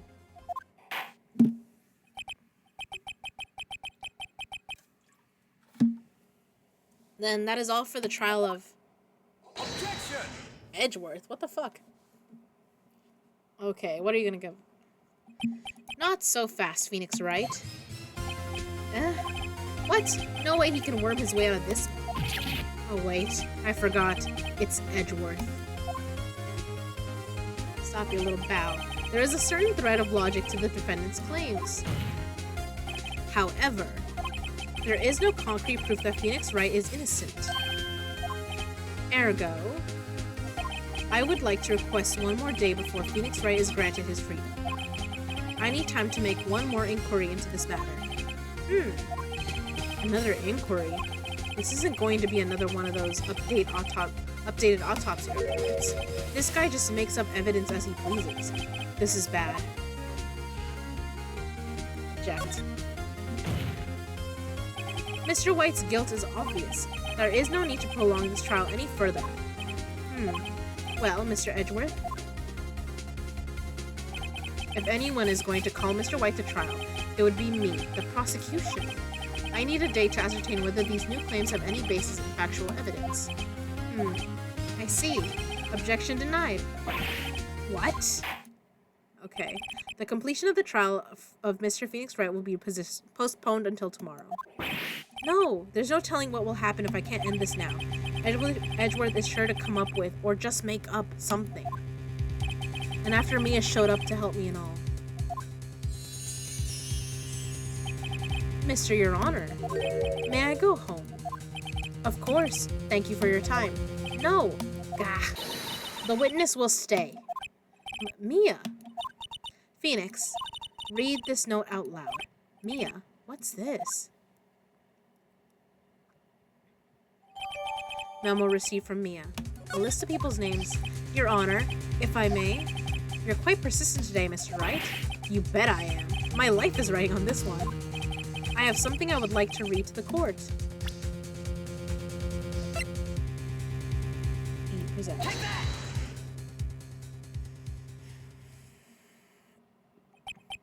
The memo Mia had given me was a list of names.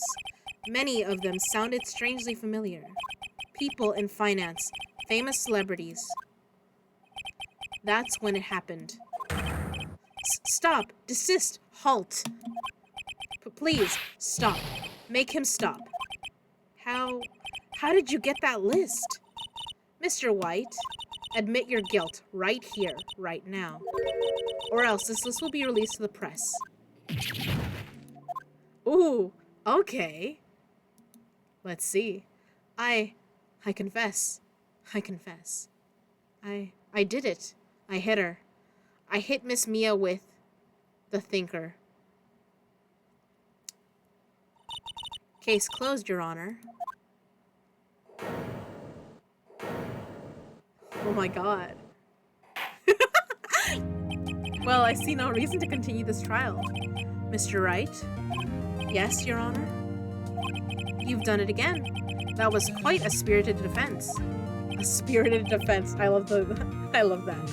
Yes, Your Honor. I guess you could say that. If only you knew how spirited it was. I love it. Well, this court finds the defense, rather, the defendant, Mr. Phoenix Wright, not guilty. Oh my god. I was like, are we gonna really continue?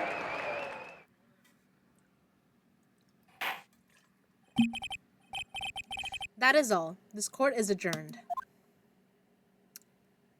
Damn, I wonder whose names we said. September 9, 2:24 p.m. District Court, Defendant Lobby, number 1. Well, I never thought I'd be saying this again. But congratulations. You're lucky I was born a fae. I'm lucky I had both you and Mia and Maya I'm lucky I had both you and Maya on my side. I'm glad you made it. There's an Aaron in chat. Thank you, Phoenix. You risked a lot to help me. And Maya. I won't forget it as long as I live. As long as you live. My time here's running out. Huh? Maya's powers are still weak. I can't stay here that long. What? No, there's still so much to say. Don't worry. I'm sure we'll meet again. Chief. I'm not the chief anymore. Phoenix, can you come to the office tonight? Say 9 o'clock? The office? I'll see you later. Chief. Mia.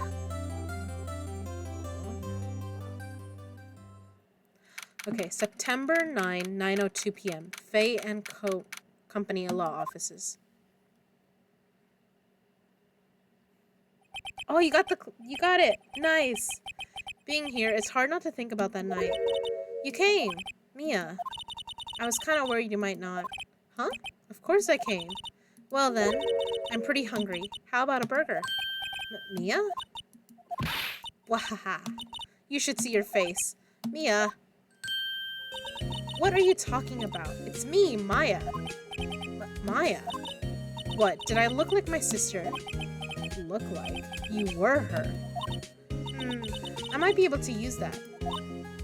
Oh, Phoenix, go to the store and buy me lunch, would you? Maya, why are you here? Because of this. See, Mia wrote me a letter. Take care of Phoenix for me. Take care of... Huh? She means the office.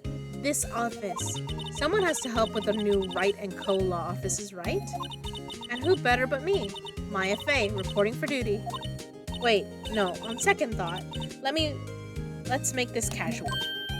Yo, Nick, Maya here, ready to get down to business? You don't mind me calling you Nick, do you? It's a great name. Mia said that's what your friend Larry calls you. Nick? You know what this means? We're partners. Oh my gosh, what? You know, when I think about it, it is Maya's fault I'm here now.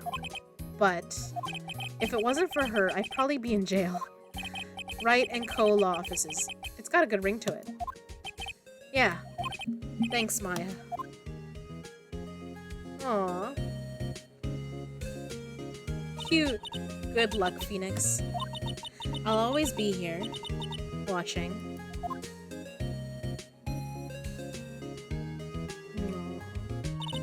Right. Okay, Nick, let's do it. Huh? Do what? Burgers, dummy. Burgers. There's a great burger joint just down the street. Come on, time's a wasted. Okay, wait up. Man. Oh my god, okay, so we finished it. Oh my gosh. Oh god. Yes.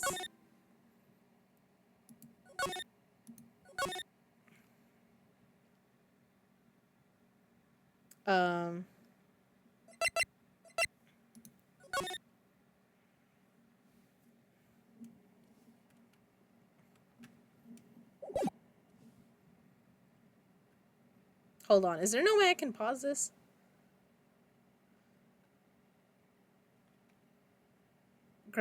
The pale moon in the sky cries for your blood. I'm sorry, I might have to start this new one before I finish. Damn it. I didn't mean to do this. I was not planning on doing this. The moon? No, it is you who should gaze upon the moon. for it will be the last moon you ever see. At least the music is good for this part.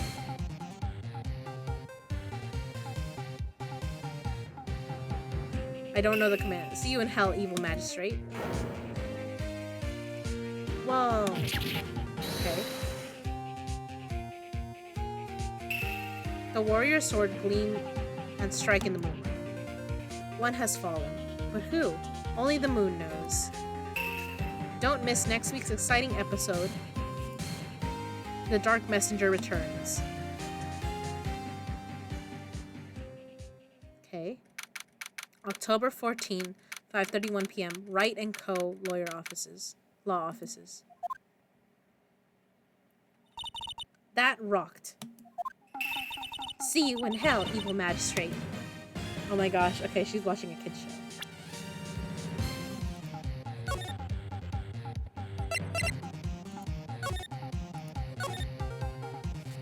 Okay.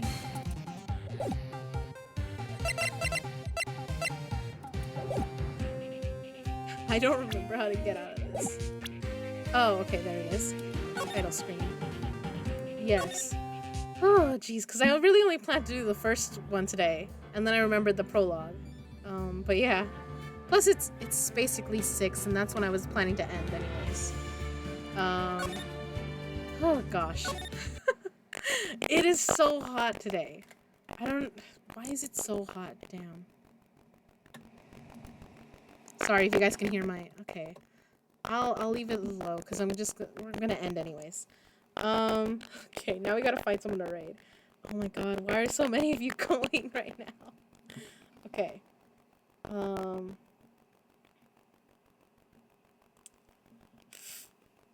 Darling, I know you're in class, but do you have a preference for who we go to raid? Let me check. Hold on.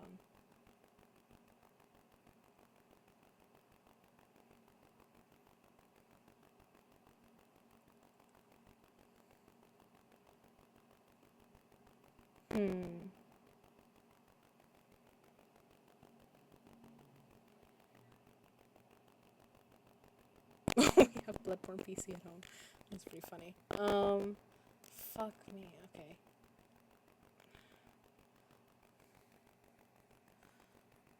Ooh. Okay. I had an idea of who we're gonna raid, and now I'm like, we're gonna raid someone that I haven't raided before. Which there's 2 people that I could have raided that are new to me, but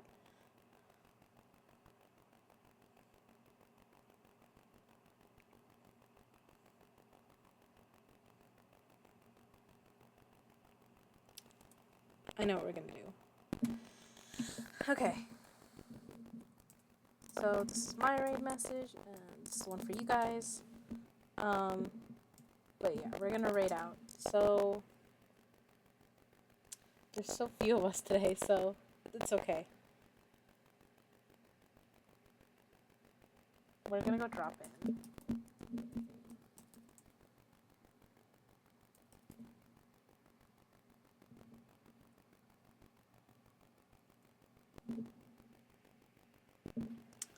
But yeah, thank you, Starlings, for keeping me company today. You know I love y'all.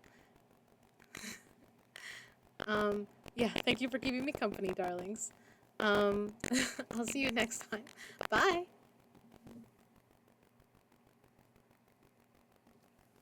I just realized didn't even copy my own message. Hold on. Yep. Alright, we're going.